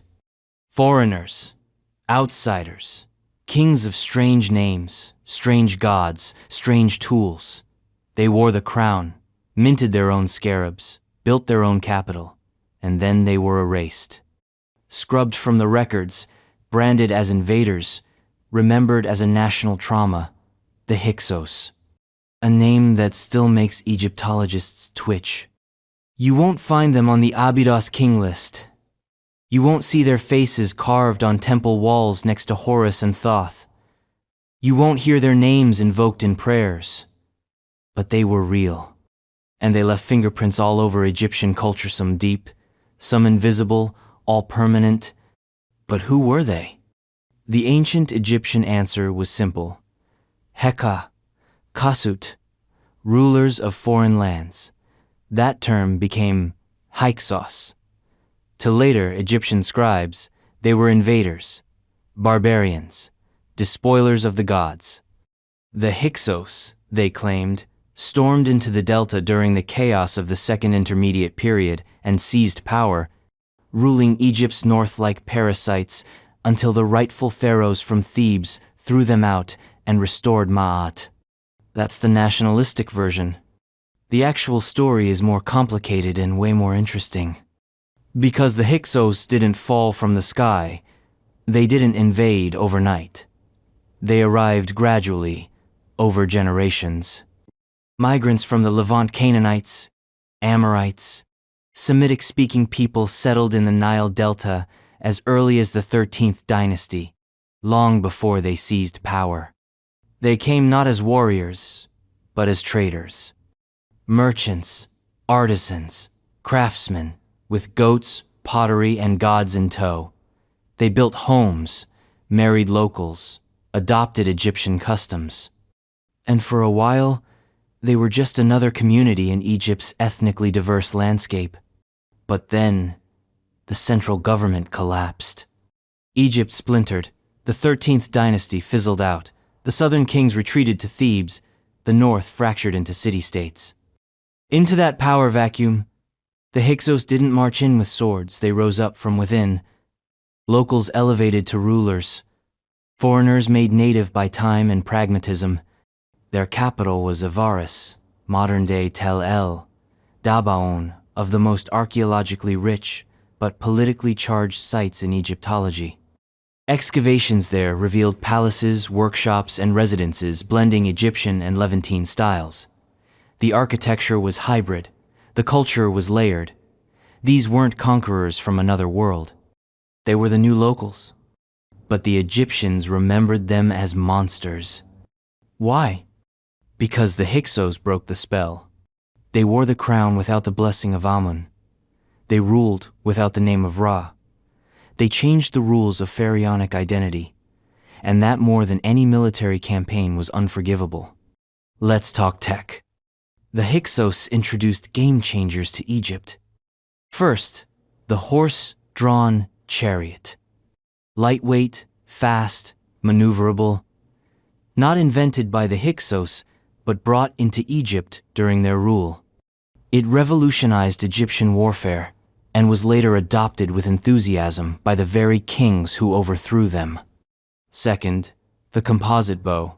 Stronger, more flexible than anything Egypt had before. It extended battlefield range and killing power. Again, it became standard Egyptian issue after the Hyksos were expelled. Third, new metallurgy. The Hyksos introduced advanced bronze-working techniques, new tools, weapons, and casting methods. They also brought new pottery styles, burial customs, and artistic motifsm of which Egypt absorbed so thoroughly that they became indistinguishable from native traditions. Even language shows their impact. Words like horse, sesame, and bit, makes, enter the Egyptian lexicon during this time loanwords from Semitic tongues. Religion? Also transformed. The Hyksos worshipped Baal, the storm god of Canaan, whom they identified with the Egyptian god Seth. Under Hyksos rule, Seth surged in popularity, especially in the north. Later pharaohs would try to undo that, demonizing Seth as a god of chaos. But during the Hyksos dynasty, he was king of the gods. That's not assimilation. That's influence. So what happened? Eventually, the southern Egyptian kingdom, centered in Thebes, rallied. Kings like Sekenenra and his sons Kamose and Ahmose. I launched campaigns to reclaim the north. These weren't ideological crusades. They were political wars to reunify the two lands. The fighting was brutal. Sechenenre's mummy bears vicious head, wound smashed in the face, jaw broken, probably killed in battle. Kamose continued the war, pressing north. And finally, Ahmose. I captured Avaris, drove the Hyksos into southern Canaan, and chased them down with Egyptian vengeance. That's how the new kingdom begins, with blood, and fire, and a restoration of order. And the Hyksos? Branded forever as the enemy. Ahmose had scribes frame the entire war as a holy purification. Monuments proclaimed the casting out of the foreign devils. Priests rewrote the past to erase Hyksos' legitimacy. Later generations would speak of them as if they were locusts, cancer, disease. But archaeology tells a different story. The Hyksos weren't a disease. They were a phase. A fusion point. A cultural hybrid moment when Egypt became less isolated, more connected, more influenced by the Near East than it ever wanted to admit. And here's the real twist. The very dynasty that expelled the Hyksos adopted Hyksos innovations. They kept the chariots, used the bows, continued some of the artistic styles. Even their military tactics echoed those introduced during Hyksos rule. Egypt learned from its occupiers. And that might be the most Egyptian thing of all. Absorb, adapt, then pretend you invented it. Even the story of the Hixos' origin invaders from the east became a template that echoed across centuries. Later, when the Assyrians invaded, when the Persians took over, when the Greeks arrived, the Egyptian instinct was always the same: frame the foreigner as a threat to cosmic order, then reassert the myth of eternal Egypt. But the Hyksos were the first to wear the crown and be erased from it. The first to prove that Egypt could be ruled by someone outside the bloodline. And maybe that's why they still haunt the Egyptian imagination. Because they weren't aliens. They weren't monsters. They were Egyptian adjacent. And that adjacency was more dangerous than any foreign army. They didn't come to destroy Egypt. They came to become it. And in many ways, they succeeded.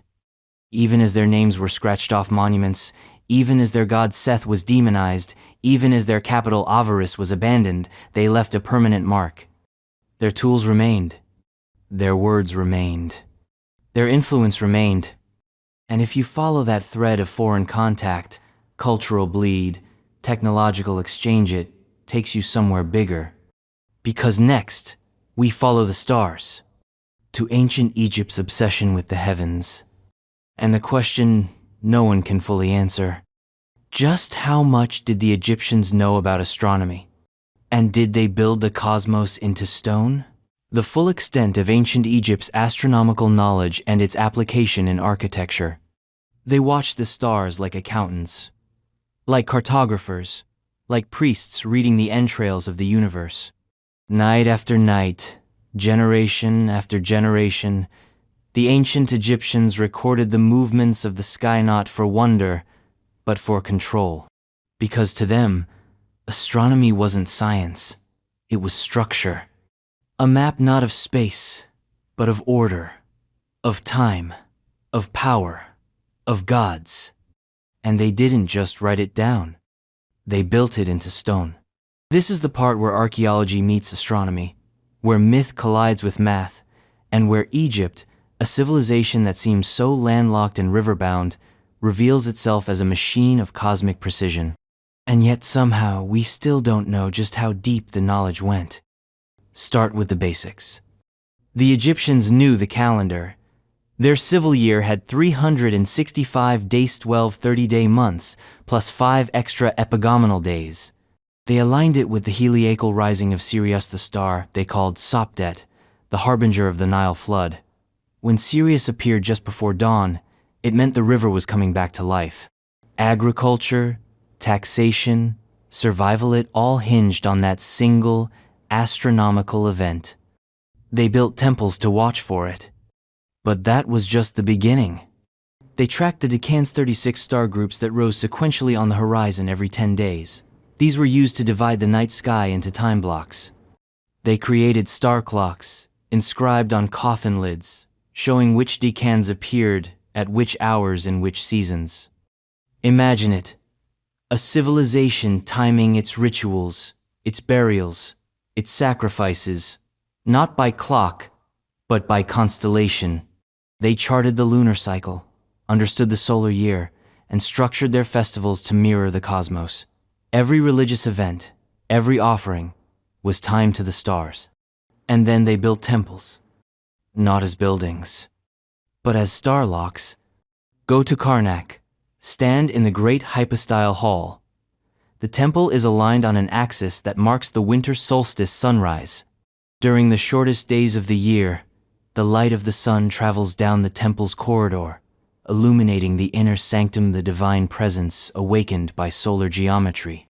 At Dendera, the Temple of Hathor has a ceiling filled with astronomical map zodiacs, constellations, the path of planets. The famous Dendera zodiac, now housed in the Louvre, is one of the most detailed star charts of the ancient world.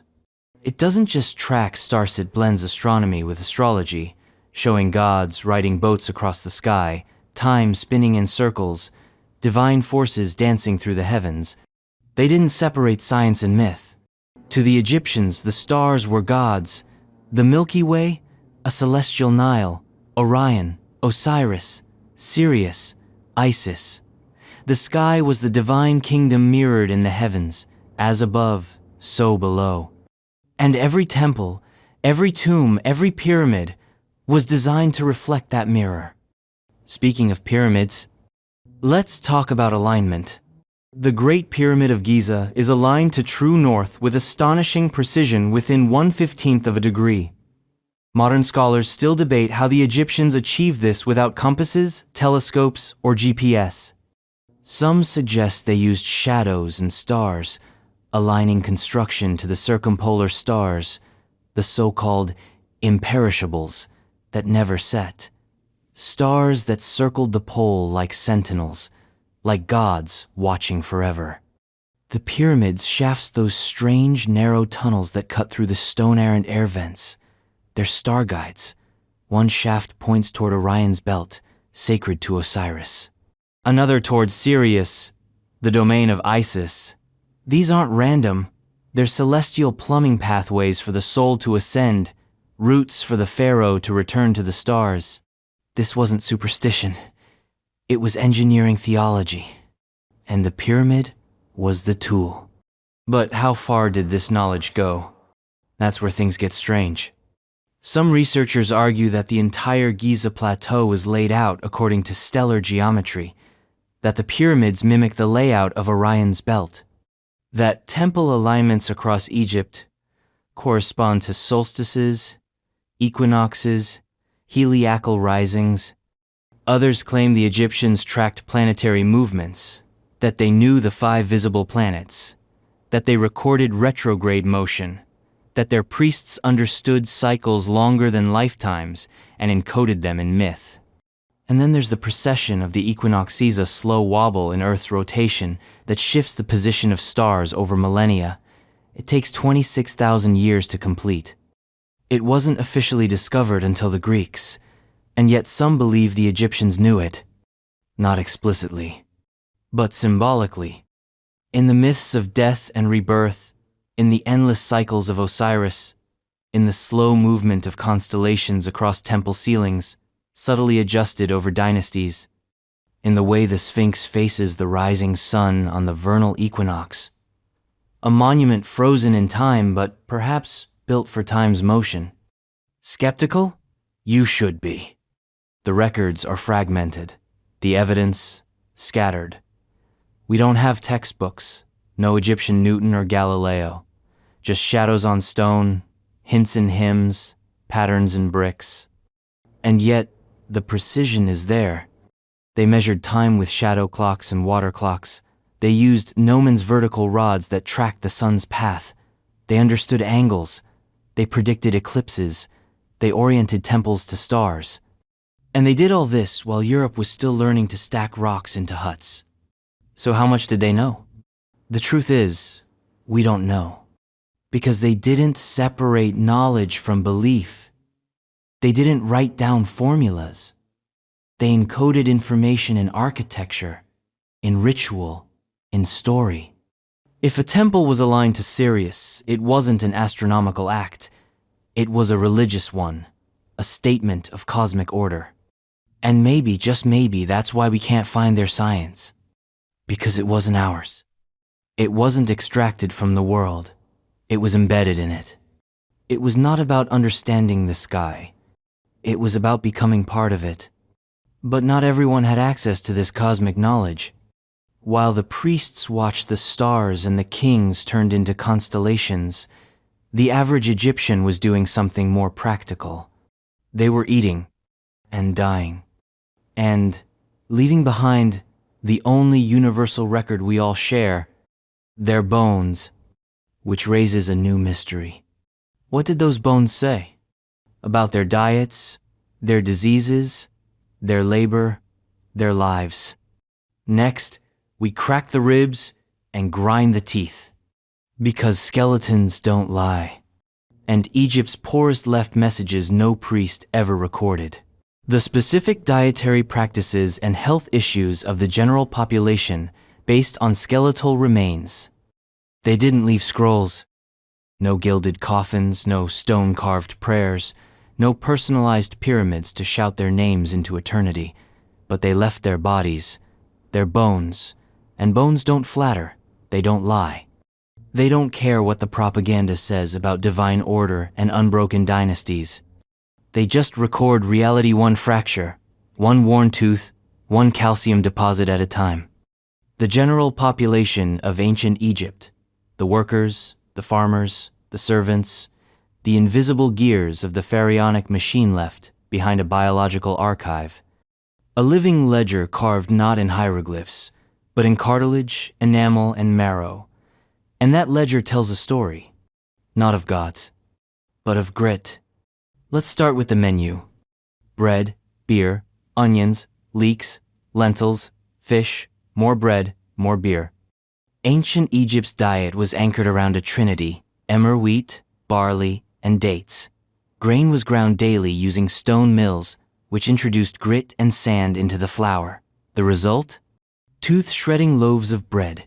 Even by modern standards, Egyptian bread was dense, hard, and mechanically abrasive. Dental remains from cemeteries across Egypt show the result. Massive tooth wear, molars worn flat, enamel ground down to the nerves, abscesses, infections, jawbone swelling. Imagine chewing glass every day for your entire life. That was breakfast. Beer, however, was the real staple. Not the foamy pub version we know today. Ancient Egyptian beer was a slurry of thick, fermented porridge made from partially baked bread, soaked in water and left to bubble. It was nutritious, calorie-dense, and often safer to drink than Nile water. Children drank it, workers were paid with it, priests offered it to the gods. And then there was meat if you could get it. The elites feasted on beef, poultry, fish, and exotic imports. The poor, rarely. Occasional protein came from fish, lentils, or pulses. Animal bones found in non-elite burials show limited variety. Malnourishment was common. Some bodies show signs of iron deficiency, anemia, scurvy, or rickets, especially in children. Malnutrition leaves marks: bone porosity, cribra orbitali espongi, lesions in the eye sockets, widened growth plates and long bones. A skeleton doesn't need words to say, "I was hungry." And hunger wasn't seasonal. It was systemic. Even during the New Kingdom's golden age, when temples sparkled and tombs were gilded, the average Egyptian lived on the edge of subsistence. Crop failure meant starvation. Flood patterns controlled everything. When the Nile was generous, people ate. When it wasn't, they buried their children. Which brings us to child mortality. In cemeteries like those at Deir el-Medina, Amarna, and the Fayum, infant graves vastly outnumber adult ones. Some scholars estimate nearly 30% of children died before the age of 5. Causes? Likely diarrhea, infections, malnutrition, and respiratory illness. The Nile Valley was fertile, but it was also a petri dish. Mosquitoes, parasites, dirty water, no antibiotics. Bodies of adult laborers show signs of degenerative joint disease, compressed vertebrae, arthritic knees, fused spines. Men and women worked young, lifted heavy, and died early. In Amarna, the workers who built Akhenaten city show some of the worst skeletal trauma in Egyptian history: fractures, spinal compression, and stunted growth. And they weren't the exception. They were the rule. There's a scene, often painted in Egyptian tombs, a man, bent over, threshing grain with a stick, sweat pouring from his brow, a basket beside him. It's not a metaphor, it's anthropology. And his bones? They match. Egyptian skeletons tell us more than just what people ate. They tell us how they lived, what they did for work, how they carried loads, what diseases they battled, what killed them. Tuberculosis, arthritis, leprosy, parasites, even cancers. Modern imaging of mummies has found tumors in bones, lesions in organs, calcifications in arteries. The dead of Egypt weren't spared by time, they were brutalized by it. But they didn't just suffer, they survived. Women gave birth often and survived it more often than you'd think. Some pelvises show trauma from childbirth. Others healed fractures, recovered infections, rebuilt bone. These were not fragile people. They were adapted, hardened, human. And their resilience didn't go unrecognized. Even in death, the poor were buried with care, not always with riches, but with intention. Wrapped in cloth, given food offerings, buried with tokensa bead, a shell, a scarab, something to carry into the afterlife. Because even if your bones were broken, your spirit still mattered. But the real twist? The elite corpses don't always look better. In fact, in some cases, they're worse. CT scans of royal mummies reveal obesity, vascular disease, tooth abscesses, and osteoporosis. Too much fat, too much sugar, too many sweets, and too little motion. Wealth gave them calories, but it didn't always buy health. Even Tutankhamun, Golden Boy of Egypt, was a physical wreck. Clubfoot, malaria, bone necrosis. He limped through life, inbreeding carved into his DNA. CT scans show he needed walking sticks. His hips were misaligned, his foot deformed. The divine pharaoh was broken too, because privilege doesn't make you immortal. It just gives you a better coffin. But the poor, they left the real legacy. Their bones tell the truth, the temples don't. That Egypt wasn't just the land of gods and kings. It was the land of workers, mothers, builders, brewers, and children who never made it to their 5th birthday. They built the tombs. They dug the canals. They kept the machine running. And they left behind the only record no one can fake. A skeleton with a story. But stories don't always end in cemeteries. Some are scratched onto shards of broken pottery. Simple drawings, quick notes, jokes, lists, poems, sketches. Found in heaps, burned, tossed, but still whispering. Because next, we dig through the trash heaps of ancient Egypt to find the Ostraca pot shards of history and ask, what did the Egyptians really write when they thought no one was watching? The purpose of the Ostraca, pottery shards with drawings, text, beyond simple notes. The dead left their bones, but the living left their scraps. Not gold, not scrolls, not stone, just broken bits of pottery, shattered limestone flakes, jagged ceramic trash, turned into one of the most honest, unfiltered archives of daily life in the ancient world. These fragments are called ostraca, singular, ostracon, a word that sounds clinical but carries a different kind of weight because etched into these shards are not the voices of kings and priests and gods, but of everyone else. The worker, the scribe, the gossiper, the man with a hangover, the woman writing a love spell, the administrator keeping track of bread deliveries, the artist doodling something obscene in the margins. Ostraca were the notebooks of ancient Egypt, the scratch paper of the Nile, and they're everywhere. Thousands have been found in places like Deir el-Medina, Amarna, Thebes, and the cliffs above the Valley of the Kings. Most are nothing but leftover pots keep, broken, abundant. Others are limestone flakes, flat and chalky, easy to write on, easier to discard. But once inked or carved, they became something else, memory. So what's on them? Everything. There are letters, husbands writing to wives, children pleading for favors, workers complaining about missed rations or unfair bosses. There are records, lists of tools, logs of who showed up for work and who called in sick or faked it. There are receipts, accounting tables, inventories of bread and beer and bricks. And then there's the weird stuff. Drawings, cartoons, crude doodles, satirical sketches, scenes of animals behaving like people mice leading armies, cats drinking wine, erotic images, bawdy jokes, political satire. One ostracon shows a pharaoh depicted as a sphinx crushing enemies not carved in divine stone, but drawn with ink, like a child sketching a hero. This wasn't graffiti. This was expression. Because ostraca weren't meant to last. They weren't carved in temples or sealed in tombs.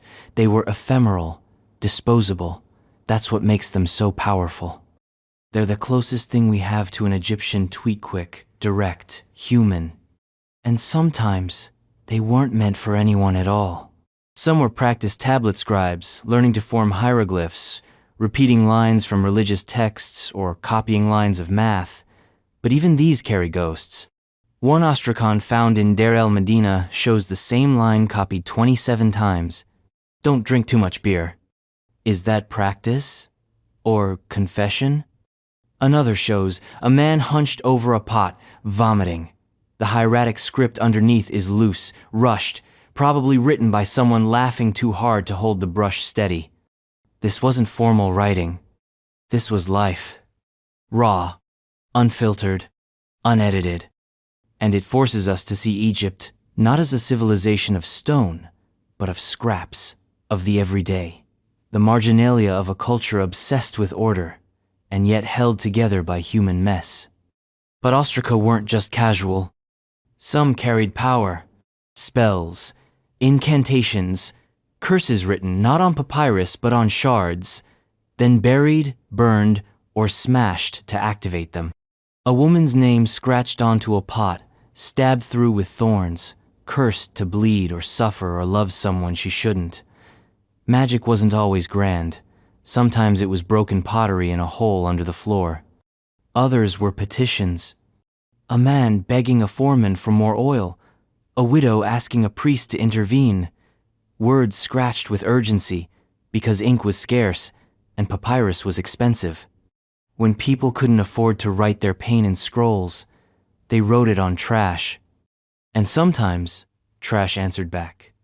Because the places where ostraca were found temple complexes, workers' villages, bureaucratic centers were spaces of interaction. One shard might contain a list, the next, a correction, a third, an insult, its call and response in clay, debate, negotiation, even argument, a public record of private lives. And then there's the art. Some ostraca hold sketches that rival fresco-squick studies of gods, animals, or architectural plans. Artists tested composition, measured proportions, worked out divine postures before chiseling them into stone. It's the draft layer of immortality. And for every sketch of a god, there's another of a naked dancer, a fart joke, or a donkey pretending to be a judge. The sacred and the stupid, side by side. Ostraca humanize Egypt in a way no tomb or temple ever could. They tell us that the same people who built the Valley of the Kings also drew cats drinking beer. That the men who carved prayers into royal sarcophagi practiced by writing, "I am drunk," 20 times in increasingly illegible lines. They also remind us that literacy was more widespread than we thought. Not universal but present. Especially in places like Deir el-Medina, where tomb builders and artisans needed to read instructions, file reports, and complain with style. Ostraca show a working class that wasn't just literate, they were fluent in bureaucracy, religion, humor, and emotion. They were more than tools. They had voices, and those voices still speak. Not in the formal tones of stelae, or the poetic flourishes of funerary texts, but in the shorthand of people who lived hard, worked long, and still found time to write something stupid on a pot. That's what makes ostraca dangerous. They don't support the myth. They undermine it. They show Egypt not as a smooth machine of divine order, but as a messy, flawed, hilarious, bureaucratic, brutally human society. And they survived only because no one thought they'd matter. But now they matter more than ever. Because when we read them, we stop seeing gods and start seeing people. And sometimes, people are more interesting than gods. The precise economic system of ancient Egypt and the role of barter versus early forms of currency.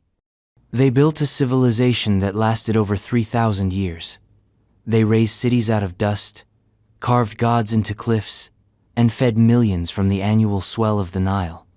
But for all that grandeur, for all the temples and tombs and golden masks, there's one question most people never ask about ancient Egypt. How did anyone get paid? Because Egypt didn't run on coin. Not for most of its history. Not in the way we understand currency today. The pharaoh didn't mint silver drachmas or gold coins with his face stamped on one side and an eagle on the other. Instead, for most of Egyptian civilization from the Old Kingdom through the late period, economy ran on something far stranger.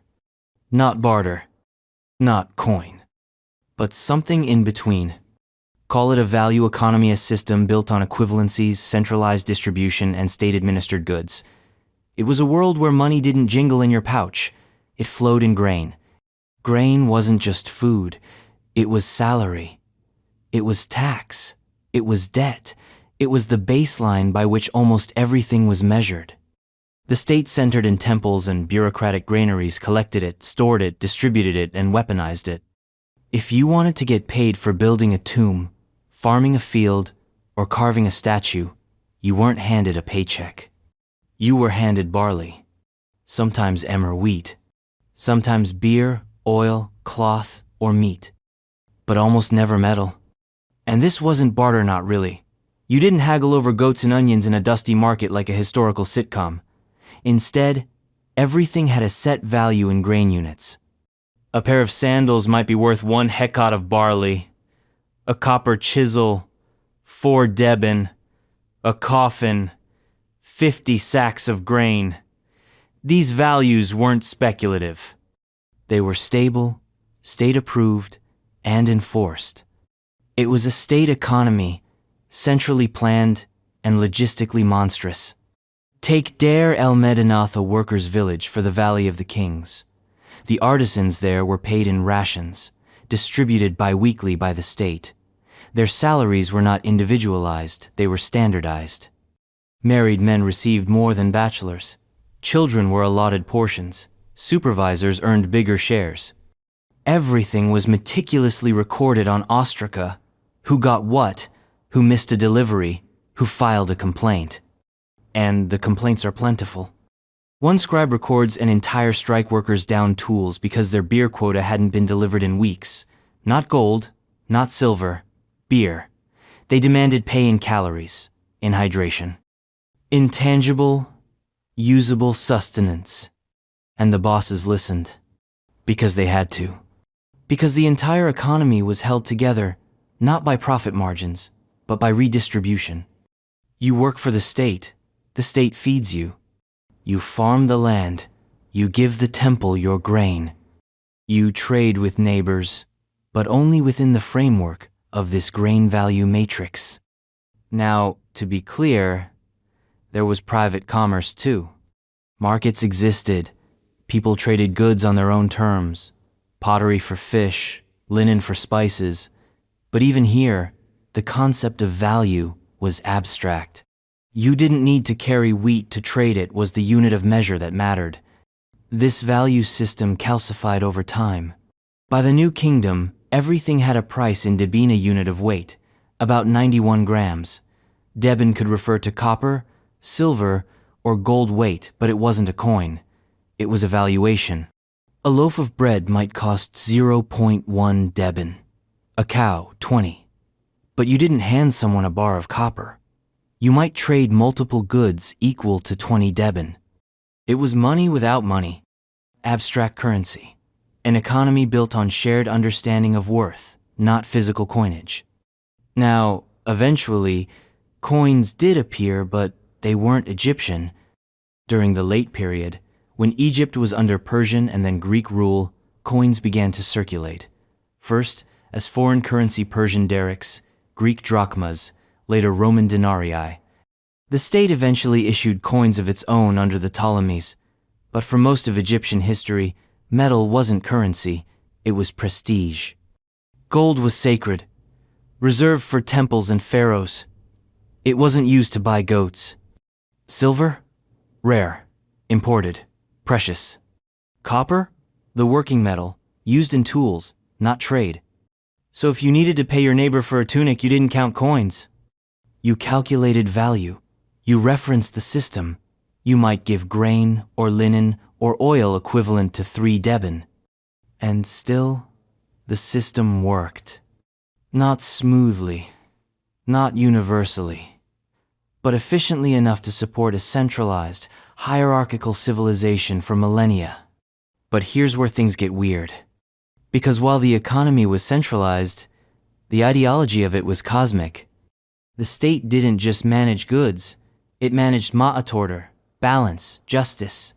The economy was an extension of the pharaoh's divine role.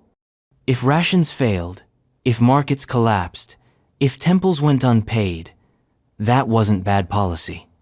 It was a crack in the universe. This is why priests weren't just holy men. They were economic agents. Temples were storage units, banks, suppliers, landlords. They controlled grain, livestock, land, and labor. They could make or break a region. Some temples in the New Kingdom had thousands of employees. They were spiritual corporations. And when things fell apart, it wasn't just economic collapse. It was cosmic collapse. Which is why grain theft wasn't just crime. It was heresy. But beneath that sacred veneer, you still had the basics: supply and demand, debt, inflation. In the Ramesside period, grain prices skyrocketed. Records show scribes struggling to feed their families. In times of war, grain became scarce. Temples hoarded. The poor starved. Even in a spiritual economy, the math caught up. And through it all, no coins. Just grain. Just linen. Just calculated value and the promise that if you worked, the state would feed you. But only if the system held. When it didn't? When drought struck? When taxes became too heavy? When temples overreached? When pharaohs weakened? That's when things broke. That's when tombs went unbuilt. That's when workers stopped showing up. That's when scribes put down their pens and picked up chisels. Because when money collapses, so does belief. And the past doesn't just become forgotten. It becomes unreal. Which brings us to the pharaohs we barely remember. The kings who ruled briefly, in chaos, in transition. The ones without tombs, without monuments, without names carved deep enough to resist the sand. Next, we chase the shadows, the missing pharaohs, and ask, what kind of king leaves no trace? And what does that say about what we choose to remember? The identity of the missing pharaohs, or ephemeral rulers not fully documented in official lists. Egypt remembered its kings in stone, or at least it tried to. From the grandeur of the Abydos king list to the sprawling reigns etched into temple walls and obelisks, Egypt's history seems ordered, structured, impeccably recorded. A line of kings stretching back to Menes, each name carved into the spine of time like vertebrae in a cosmic body. But here's the thing. There are gaps. Too many. Pharaohs we know existed but barely. Rulers with names found on a single scarab, or a broken pot, or a half-erased stela buried under later renovations. No pyramid, no tomb, no triumph. Just a whisper in the dust. These are Egypt's ghost kings. The ones who ruled between dynasties, during civil wars, or in moments of total collapse. The ephemeral pharaohs, the missing monarchs. The men who held power briefly, barely but left almost nothing behind. And maybe that wasn't an accident. Maybe someone wanted them forgotten. Let's start with the Second Intermediate Period. A time when Egypt was fractured north and south split, with the Hixos in the delta, native dynasties struggling in Thebes, and a whole roster of minor kings ruling tiny fragments of the Nile Valley. Names like Sheshi, Kamudi, Sekirhar, Kian, some of them Hixos, some of them not, some only known from seal impressions or foreign correspondence. No tombs, no monuments. Just administrative traces and the occasional reference by someone more famous. Then there's the Third Intermediate Period, another mess. After the grandeur of the new kingdom collapses, Egypt descends into fragmentation. Local dynasties, priest kings, Libyan warlords. The 21st to 25th dynasties are riddled with rulers whose reigns overlap, contradict, or vanish into each other. Pharaohs like Rudamun, Shoshenq IV, Takealot II, Pedubast each one real, each one elusive. We know they existed because of titles on coffins, cartouches in remote temples, inscriptions that were chiseled out by successors desperate to erase them. And then there's the really weird stuff. The Abydos king list skips over entire dynasties on purpose. No Hixos, no Hatshepsut, no Akhenaten, but also no mention of countless short-reigned kings who took power during chaotic periods. These omissions weren't clerical, they were political. To be omitted from a king list in Egypt was more than a snub. It was a second death, a ritual annihilation, because to be remembered was to be eternal, and to be erased was to be unmade. And yet, even that couldn't stop the truth from leaking out. Let's talk about Serekh. In 2014, archaeologists discovered a tomb in Abydos. Inside, a shattered coffin, broken bones, a name carved into the limestone walls, Wozerebra Serekh, a pharaoh of the Abydos dynasty, previously unknown to history. He ruled during the Second Intermediate Period, likely for just a few years. His tomb was modest, no gold, no murals. He was buried in reused material coffin boards taken from another noble's grave. His mummy showed signs of violent death-deep axe wounds to the pelvis, ribs, and skull. A king cut down in battle, buried in scraps, erased from history, until someone found his name again. That's the story of the missing pharaohs. They ruled. They bled. They died. And then, they were overwritten. Because history in Egypt wasn't just about recording events. It was about shaping them. Pharaohs controlled the past by deciding who counted, who deserved a tomb, a temple, a name. And some kings didn't make the cut, not because they were weak, but because they were inconvenient. Some ruled during famines. Some lost wars. Some were overthrown.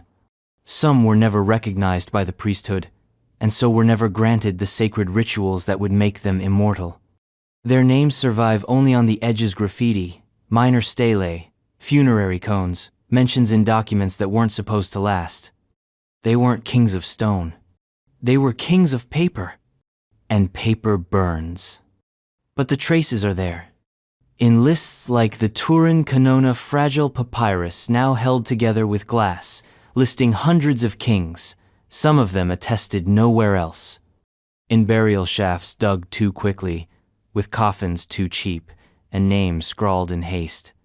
In the fragments of names with question marks attached like Neferkare Pepeseneb, Seneferenkre Pepi, Mersekemre Ined, where even Egyptologists admit, we're not sure. Because the truth is, Egypt had hundreds of rulers, not just the famous 30 dynasties, but sub-dynasties, usurpers, rebels, kings who ruled from cities that are now deserts. Some were real kings. Some maybe weren't kings at all. The line between ruler and pretender was razor thin. And in a civilization where the afterlife depended on being remembered, being erased was the ultimate defeat. But the irony? They still made it. Because we found them. Because we're still asking.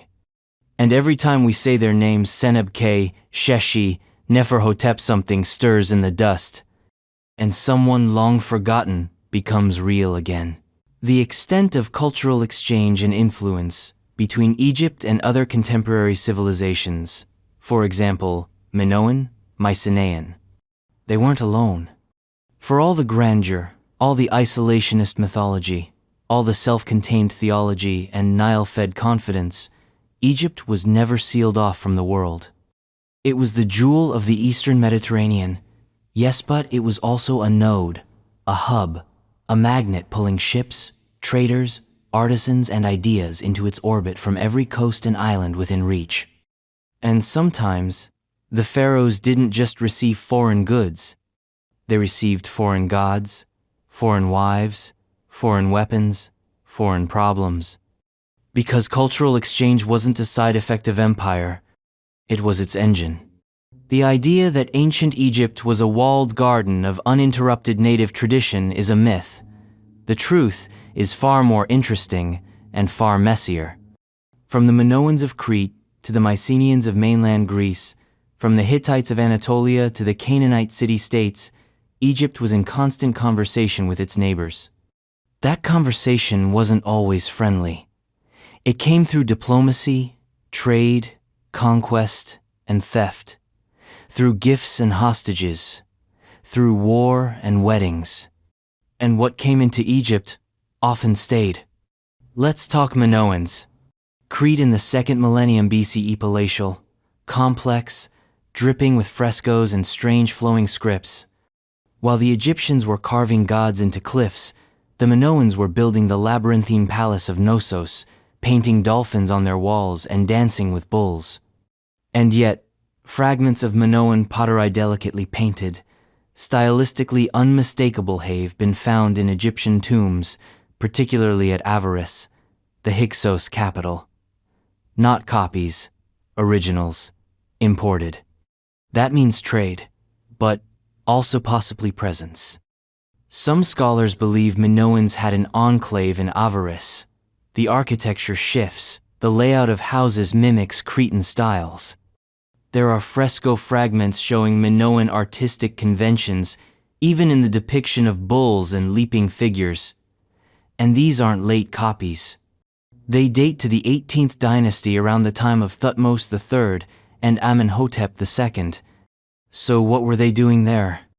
Possibly trading, possibly performing, possibly embedded as artists or cultural emissaries.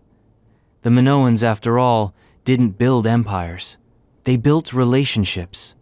Their power was maritime, diplomatic, a culture of influence, not conquest. And the Egyptians obsessed with order, and the known let them in. Why? Because the Minoans brought luxury, ivory, saffron, bronze, art that moved like the sea. And the influence went both ways. Minoan frescoes show Egyptian motifs, lotus flowers, papyrus, even Egyptian figures rendered in Minoan style. Scarabs and amulets turn up in Cretan tombs. Hieroglyphic seals appear far from the Nile. Egyptian pottery ends up on islands that had never seen a pyramid. It wasn't just commerce. It was osmosis. Then the Mycenaeans arrive. Later, rougher, more warlike. Where the Minoans danced with bulls, the Mycenaeans forged swords.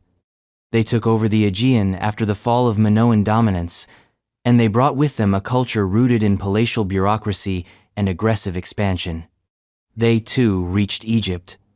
Mycenaean pottery stiff, geometric, functional, appears in tombs across Egypt and in the ruins of coastal cities. Trade letters mention gifts from the king of Ahiyawa, a term scholars associate with the Mycenaeans or early Greeks. These gifts weren't random, they were symbols, tokens of alliance or submission, or threats, dressed up as diplomacy. But Egypt wasn't passive in these exchanges. They sent emissaries, goods, daughters. One Egyptian princess is said to have married into a Near Eastern royal line, taking with her retinues, dowries, perhaps even gods. Temples to Egyptian deities appeared in Syrian and Levantine cities.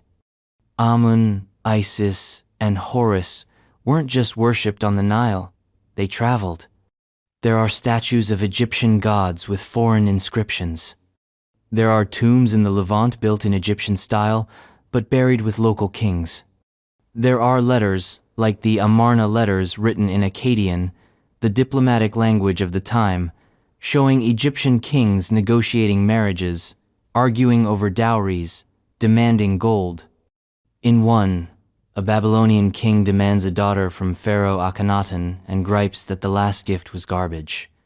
That's not distance. That's intimacy. That's what cultural exchange really looked like, not clean lines and formal treaties, but messy, emotional, political entanglement. And in the middle of it, all Egypt. Receiving, adapting, resisting. Because Egyptian culture didn't just absorb foreign influence, it reprocessed it. Foreign motifs became Egyptianized.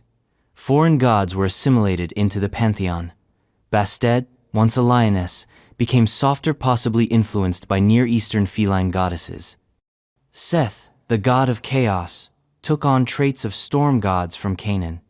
Even architecture adapted columns, layouts, even artistic conventions shift in response to foreign pressure. And then came the Hittites. From Anatolia. Fierce, chariot-riding kings who clashed with Egypt at Cadison, of the largest chariot battles in history. Ramses II claimed victory, of course, but the truth was murkier. What came after the battle was more important. A treaty. The first recorded peace treaty in history. Carved in cuneiform and hieroglyphs. Signed by two civilizations who knew that cultural survival required compromise, not conquest. That treaty wasn't just military. It was cultural diplomacy.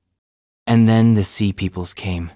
The Bronze Age collapsed. Civilizations fell. Mycenae burned. Ugarit disappeared. The Hittites shattered. Egypt survived, but barely. And what did they do? They wrote it down. They carved scenes of chaos on temple walls, foreigners attacking, gods defending, pharaohs triumphing. But in the rubble, something new emerged. A blended culture, with ideas, images, and identities borrowed from every coast that ever touched the Nile. Because Egypt was never just Egyptian. It was global, before global was even a word. And that's the real legacy of Egypt's cultural exchange. Not conquest, but connection. And that connection didn't just shape trade routes. It shaped memory. It reshaped the kings themselves. Which leads us into the next unraveling. What happens when a kingdom built on memory starts to forget?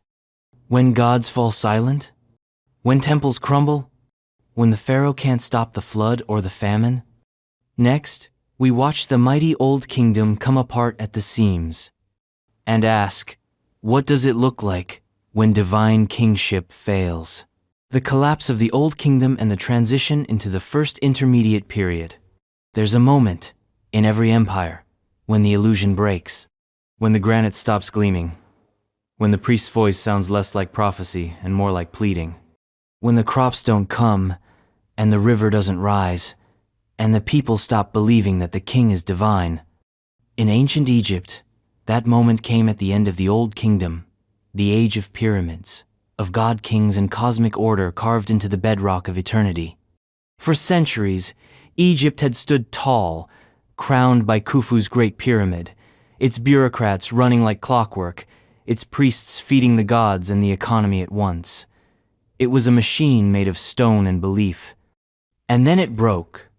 The collapse of the Old Kingdom is one of the most haunting episodes in ancient history, not because it's dramatic, but because it's quiet. The monuments stop, the inscriptions fade, the voices go still.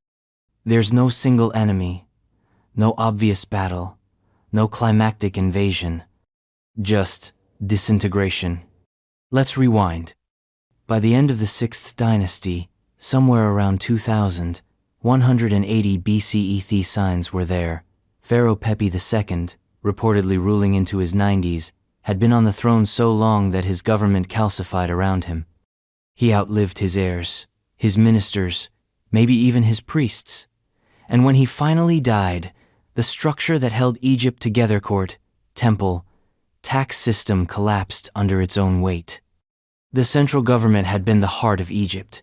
When it stopped beating, the body splintered. Nomarch's local governors who had once answered to Memphis began carving out their own power. Provinces acted like mini-kingdoms. Grain didn't flow, orders didn't stick, temples were neglected. tombs were looted. Egypt, once unified from Delta to Elephantine, became a patchwork of desperate enclaves. And with decentralization came something more dangerous: famine. We know the Nile was erratic during this period. Archaeological data points to climate change-reduced rainfall in the Ethiopian highlands meant smaller floods. And if the Nile didn't flood, it didn't fertilize. And if it didn't fertilize, crops failed. Crops failed. People starved. And starving people stopped believing in the system. Papyri from the time are rare, but one survives, in fragments, like a whisper from the abyss, the admonitions of Ipuer, a poetic lament, a chaotic scream in ink. It describes a world turned upside down, slaves wearing fine linen, the rich fleeing naked, temples looted, women weeping, the Nile dry, and no one in charge. Some scholars argue it's allegory. Others see it as historical memory. But either way, it's a record of psychological collapse. The myth of divine kingship, the idea that the pharaoh held back chaos was failing. And when a god fails, you bury him. The tombs of the period shrink. Art becomes crude. Construction halts. The massive labor projects of the Old Kingdom vanish. No more pyramids. No more celestial alignments. Just survival. But Egypt didn't die. It fractured into a period we now call the First Intermediate Period, a name that sounds clinical, but really means we don't know what happened. Between the end of the 6th dynasty and the rise of the 11th, Egypt existed in a twilight zone. There were kings, lots of them. Some ruled from Heracleopolis in the north. Others from Thebes in the south. They fought, they bargained, they built small monuments and issued bold claims. But none of them ruled all of Egypt. The old center, Memphis, lost its grip. The new centers couldn't fill the void. And in this vacuum, something wild happened. New voices rose. Non-royal tombs began to multiply. Local elites carved their own autobiographies into stone, boasting of feeding the hungry, protecting their towns, building without the king's help. It was a shift from centralized glory to provincial pride, from pyramids to people. And the art? It got weirder. More expressive, less formal. Reliefs from this period show a kind of rough human energy. Not the cold perfection of Old Kingdom statuary, but something more alive, even chaotic. This was a society in crisis, but also in transition, because the First Intermediate Period wasn't just a dark age. It was a laboratory, a moment of reinvention. Eventually, Thebes would win. The 11th dynasty, led by Mentuhotep II, would reunify the country. He would crush his rivals, consolidate power, and declare himself the restorer of Ma'at. Egypt would enter the Middle Kingdom, a new golden age, more centralized, more organized, more paranoid. But the memory of the collapse never left. It haunted Egyptian theology. Later texts reference it as a time of great evil. Priests used it as proof that when order fails, chaos returns. And rulers from the Middle Kingdom onward ruled with fear. Fear that the people might lose faith again. Fear that the Nile might dry. Fear that memory might fail. So they doubled down on temples, on bureaucracy, on control. But cracks still formed. Because no matter how many kings wore the double crown, no matter how many pyramids were stacked on top of history, Egypt could never fully erase the time when it all fell apart. And if it happened once, it could happen again. So the state kept building, kept quarrying, kept pulling stone from the earth as if permanence could be mined.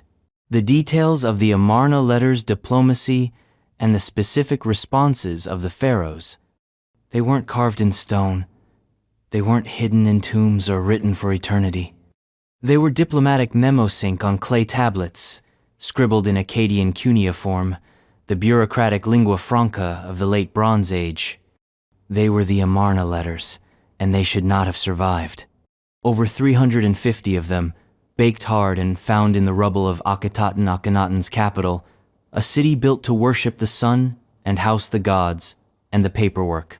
Buried in an archive, forgotten for centuries, unearthed in the late 19th century. What they reveal is nothing less than the private inbox of ancient Egyptian international correspondence web between pharaohs and kings, between Egyptian administrators and Canaanite mayors, between gods and mortals in the language of trade, marriage, insult, and plea. The year is roughly 1,350 BCE. Egypt is at the height of its power. The new kingdom stretches deep into Nubia, grips the Levantine coast, and radiates wealth. But that control isn't just through armies.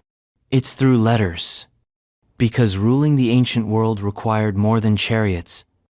It required responses. Let's start with the heavyweights. The great kings of the late Bronze Age Babylon, Assyria, Mitanni, Hattiware, not colonies. They were equals. And the pharaoh, though worshipped as a living god in Egypt, had to play the game abroad. These letters show him not commanding, but negotiating, and often deflecting. A Babylonian king writes, "You send me gold, but it is not enough. My brother, do not treat me lightly." Translation: Your last shipment was cheap. Where's the real stuff? The pharaoh's reply: silence. Or another gift carefully weighed to maintain balance, never superiority. This wasn't generosity, it was strategy. Gold as diplomacy, jewelry as leverage. Marriage proposals filled the archive. Foreign kings begged to marry Egyptian princesses, usually to cement alliances, but the pharaohs consistently refused. Egyptian women did not marry abroad, ever. A letter from the king of Hatti. "Send your daughter to wed my son. I sent my own into your house." The pharaoh's reply: "Our women do not go to foreign lands." It wasn't sexism, it was politics. Egyptian royal women were sacred, tied to divine bloodlines. Sending one away meant giving a piece of the gods to another king. But the real heat? That came from the vassal states. Dozens of letters come from city rulers in Canaan and Syria, local princes, governors, and warlords who depended on Egyptian support to survive. These letters are desperate, bleeding ink. "My lord, my son, the Habaru attack my lands. Send archers or I am dead. My lord, the king of Gezer has betrayed me. He seizes my grain. I kiss the ground under your feet, save me. My lord, why do you not answer?" Some vassals wrote weakly, pleading, accusing each other, lying, groveling. "And the pharaoh?" rarely replied. That's the strangest part. In most cases, we have the letters to the pharaoh but not his responses. Whether they were never archived, or never sent, or lost to time, we don't know. But the silence is deafening. Because it hints at a state too distant, or too disinterested, to intervene. Akhenaten, in particular, seems absent. Obsessed with Aten, with sun discs and spiritual purity, he may have let the empire's frontier burn while he refined theology. Cities fell, rivals rose. The Habiru, possibly early Hebrews or stateless marauders, raided unchecked. And the letters kept coming. "You are my God. Why have you abandoned me?" That wasn't just a cry for help. It was a political scream. Because the vassals knew Egypt's might. They'd seen the chariots. They'd bowed to the gold. But under Akhenaten, they saw it slipping. And they panicked. This wasn't just correspondence. It was a crisis log. One of the most fascinating figures in the letters is Rib-Hadda, the king of Byblos. His output is stunning. Nearly 60 letters survive, each more urgent than the last. At first he asks for supplies, then troops, then personal rescue. By the end, he's raging against his neighbors, accusing Egyptian officials of corruption and basically begging the pharaoh to remember he exists. He never gets an answer. Byblos falls, and Ribhada vanishes. Diplomacy, in the Amarna letters, isn't about peace. It's about survival. And that survival depended on attention from a royal court increasingly preoccupied with internal spiritual realignment. Akhenaten's vision of the cosmos had no room for petty squabbles in Canaan. But Canaan didn't care about the sun god. It cared about grain, weapons, and allies. And when none came, it turned to rebellion. And Egypt bled. The Amarna letters aren't just records. They're warnings. Warnings that kings who don't listen, who don't answer, who don't respond eventually lose the world they think they command. And that's exactly what happened. By the end of Akhenaten's reign, Egypt's hold on the Levant was slipping. Rival powers surged, vassals defected, cities burned. The empire that once marched on chariots now sat paralyzed in ritual. Only later under Tutankhamun, and then Horemheb did Egypt attempt to reassert control. But it never quite got it back. And the Amarna letters? They sat in their archive. Unbaked, unsent, forgotten. Until someone dug them up, and we realized just how many kings begged Egypt for help, and how many never heard a word back. But one thing Egypt did respond to obsessively was death. Especially the death of a king. And not just the burial, but the words. Because when a king died, they didn't just wrap the body. They wrote the journey, spell by spell, from tomb wall to scroll. Next, we follow those words, from pyramid to coffin to papyrus. As the pyramid texts evolved into the Book of the Dead, and the Afterlife became an instruction manual, the purpose of the pyramid texts and their evolution into coffin texts and the Book of the Dead. Death in ancient Egypt was never silent. It was loud chanted, carved, recited, painted. The journey to the afterlife wasn't a drift into darkness. It was a ritualized assault on oblivion, with spells for weapons, words for shields, and instructions encoded in the walls of tombs. And it began with the pyramid texts, the earliest religious writings from ancient Egypt, and the oldest known religious texts in the world. They weren't written on scrolls. They were chiseled into stone, first appearing inside the burial chamber of Pharaoh Unas, the last king of the 5th dynasty, around 2350 BCE. Hundreds of lines of hieroglyphs, running in vertical columns on the wall, spells, hymns, incantations. Not for the living, for the dead. Specifically, for the king. The pyramid texts were never meant for commoners. They were elite, exclusive. A cosmic cheat code etched into limestone, meant to protect the pharaoh's soul and guide him through the chaotic Duat-the Egyptian underworld. They weren't linear. They were fragmented, mysterious. Spell 273 is followed by spell 274. Then, spell 275 vanishes. The texts don't tell a story. They form a ritual landscape, a linguistic map of the next world, a place of gates, serpents, fire lakes, and judgment. The pharaoh is the center. He ascends as a star. He becomes Osiris, then he becomes Ra. He is swallowed, reborn, cut, reassembled. And every step of that journey is powered by speech. Because in Egypt, speech was power. To say a thing was to make it true. To know the name of a demon was to banish it. To recite a spell was to become immortal. But something shifted. As dynasties fell and new kings rose, the idea that only pharaohs deserved a sacred afterlife began to crack.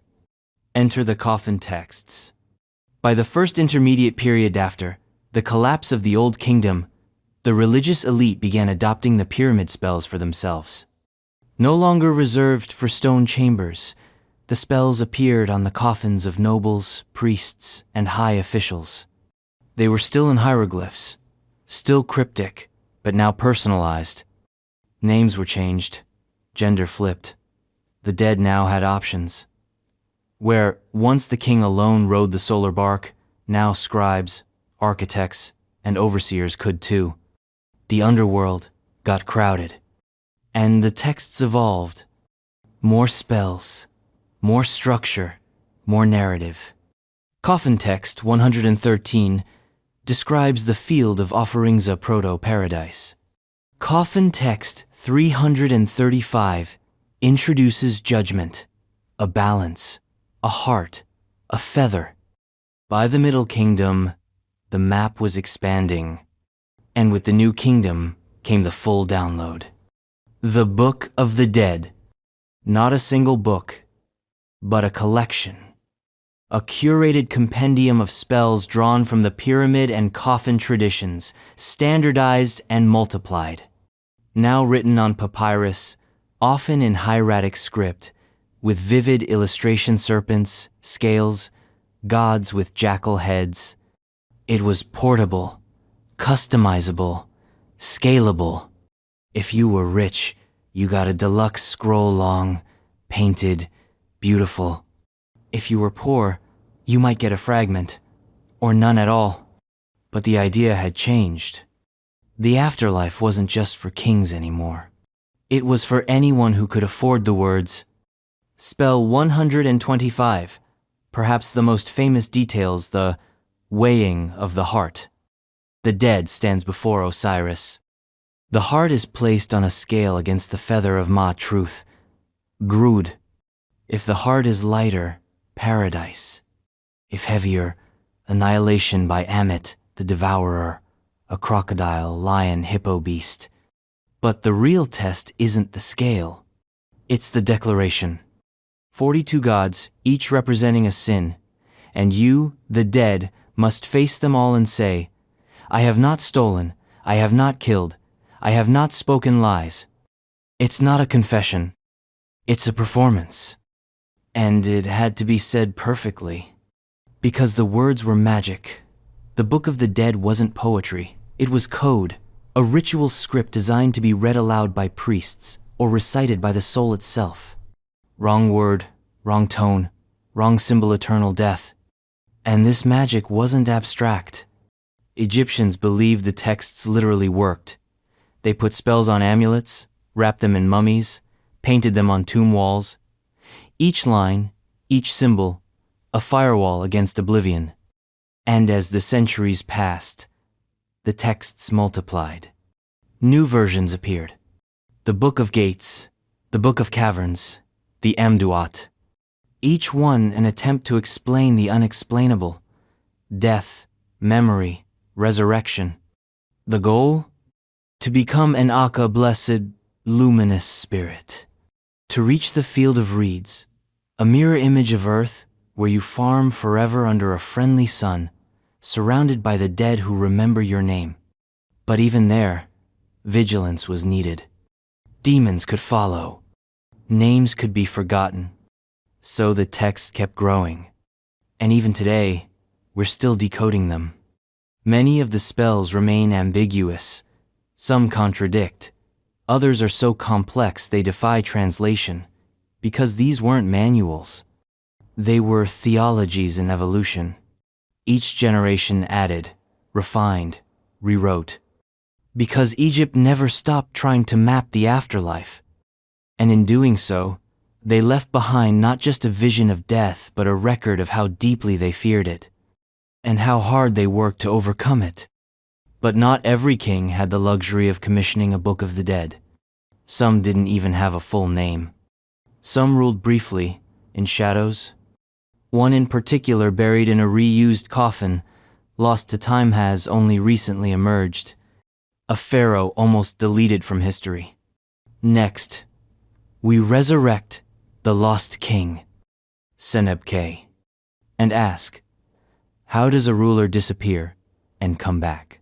The identity of the lost pharaoh, Serekh, and the reason for his relatively obscure reign. He wasn't supposed to be found. There was no grand tomb, no golden mask, No temple walls shouting his praises to the gods or proclaiming his lineage to the cosmos. Just broken bones, a hacked open coffin, a few hieroglyphs scratched onto stone. His name, Senebkay.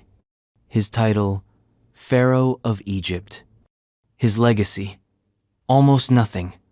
Until 2014, Senebkay didn't exist.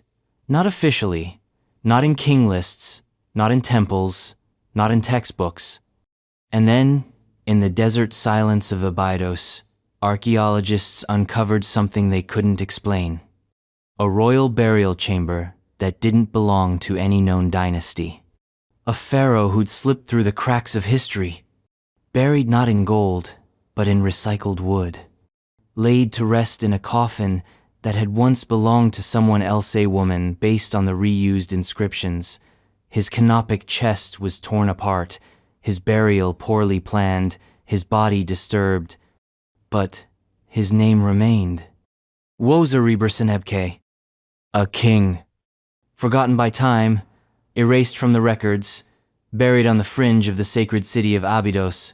His tomb was modest, a simple stone structure. No massive complex, no protective walls. But carved into the limestone were the unmistakable signs of royal status. His cartouche, his titles, his divine associations. So who was he? And why was he missing? The answer, like everything in this era of Egypt's history, is buried in chaos. Senebkay ruled during what scholars now call the Second Intermediate Period time, between empires, between dynasties, between certainties. Egypt wasn't unified, it was fractured. The mighty 12th dynasty had collapsed. The Hixos were rising in the north. The Theban rulers were regrouping in the south. And in Abydosin, ancient city of kings and gods, something strange was happening. A local dynasty. A line of pharaohs who ruled not from Thebes or Memphis, but from the sacred city itself. Their territory? Probably small. A few nomes. Their reach? Limited. But their ambition?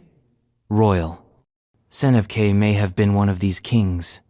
Part of the so-called Abydos dynasty, an ephemeral regime that lasted just a few decades. Almost nothing survives from this line. No extensive records, no monumental architecture. Just a few cartouches, scattered bones, and now Senebkay's tomb. His burial tells us everything, and nothing.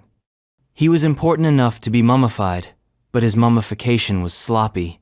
His body had been dismembered, his pelvis sliced, his limbs fractured, his skull crushed. This wasn't natural decay. This was violence. He may have died in battle, possibly against the Hixos. His injuries suggest he was attacked from multiple sides and foot, or perhaps pulled from a chariot. His killers weren't robbers. They were soldiers. His tomb was later disturbed, his remains scattered. But the wounds tell the real story. This wasn't a peaceful king. This was a man caught in the whirlwind of collapse. So why does he matter? Because Senebkay's rediscovery forces us to confront a brutal truth. We don't know Egyptian history as well as we think we do. The king lists lie, the monuments skip names, the temples clean the narrative. But beneath the sand, under the limestone and rubble, are the others. The almost kings. The lost dynasties. The rulers who held the crown for a heartbeat and were swallowed by the desert before the ink on their cartouches dried. Senebkay reminds us that history isn't just what's remembered, it's what's found. And what's left out. His obscurity wasn't accidental. He ruled in a time when memory failed, when Egypt was too broken to carve legacy into stone, when funerary budgets were cut, tombs were dug in haste, and coffins were borrowed literally. His coffin had been stripped and reinscribed, not even custom-made. His canopic chest was split in half, and yet someone buried him anyway. Someone inscribed his name. Someone wrapped his body. Someone lit incense and said, "Go safely into the west, King Senebkay." And it didn't work. but it almost did. Because 3,600 years later, we found him.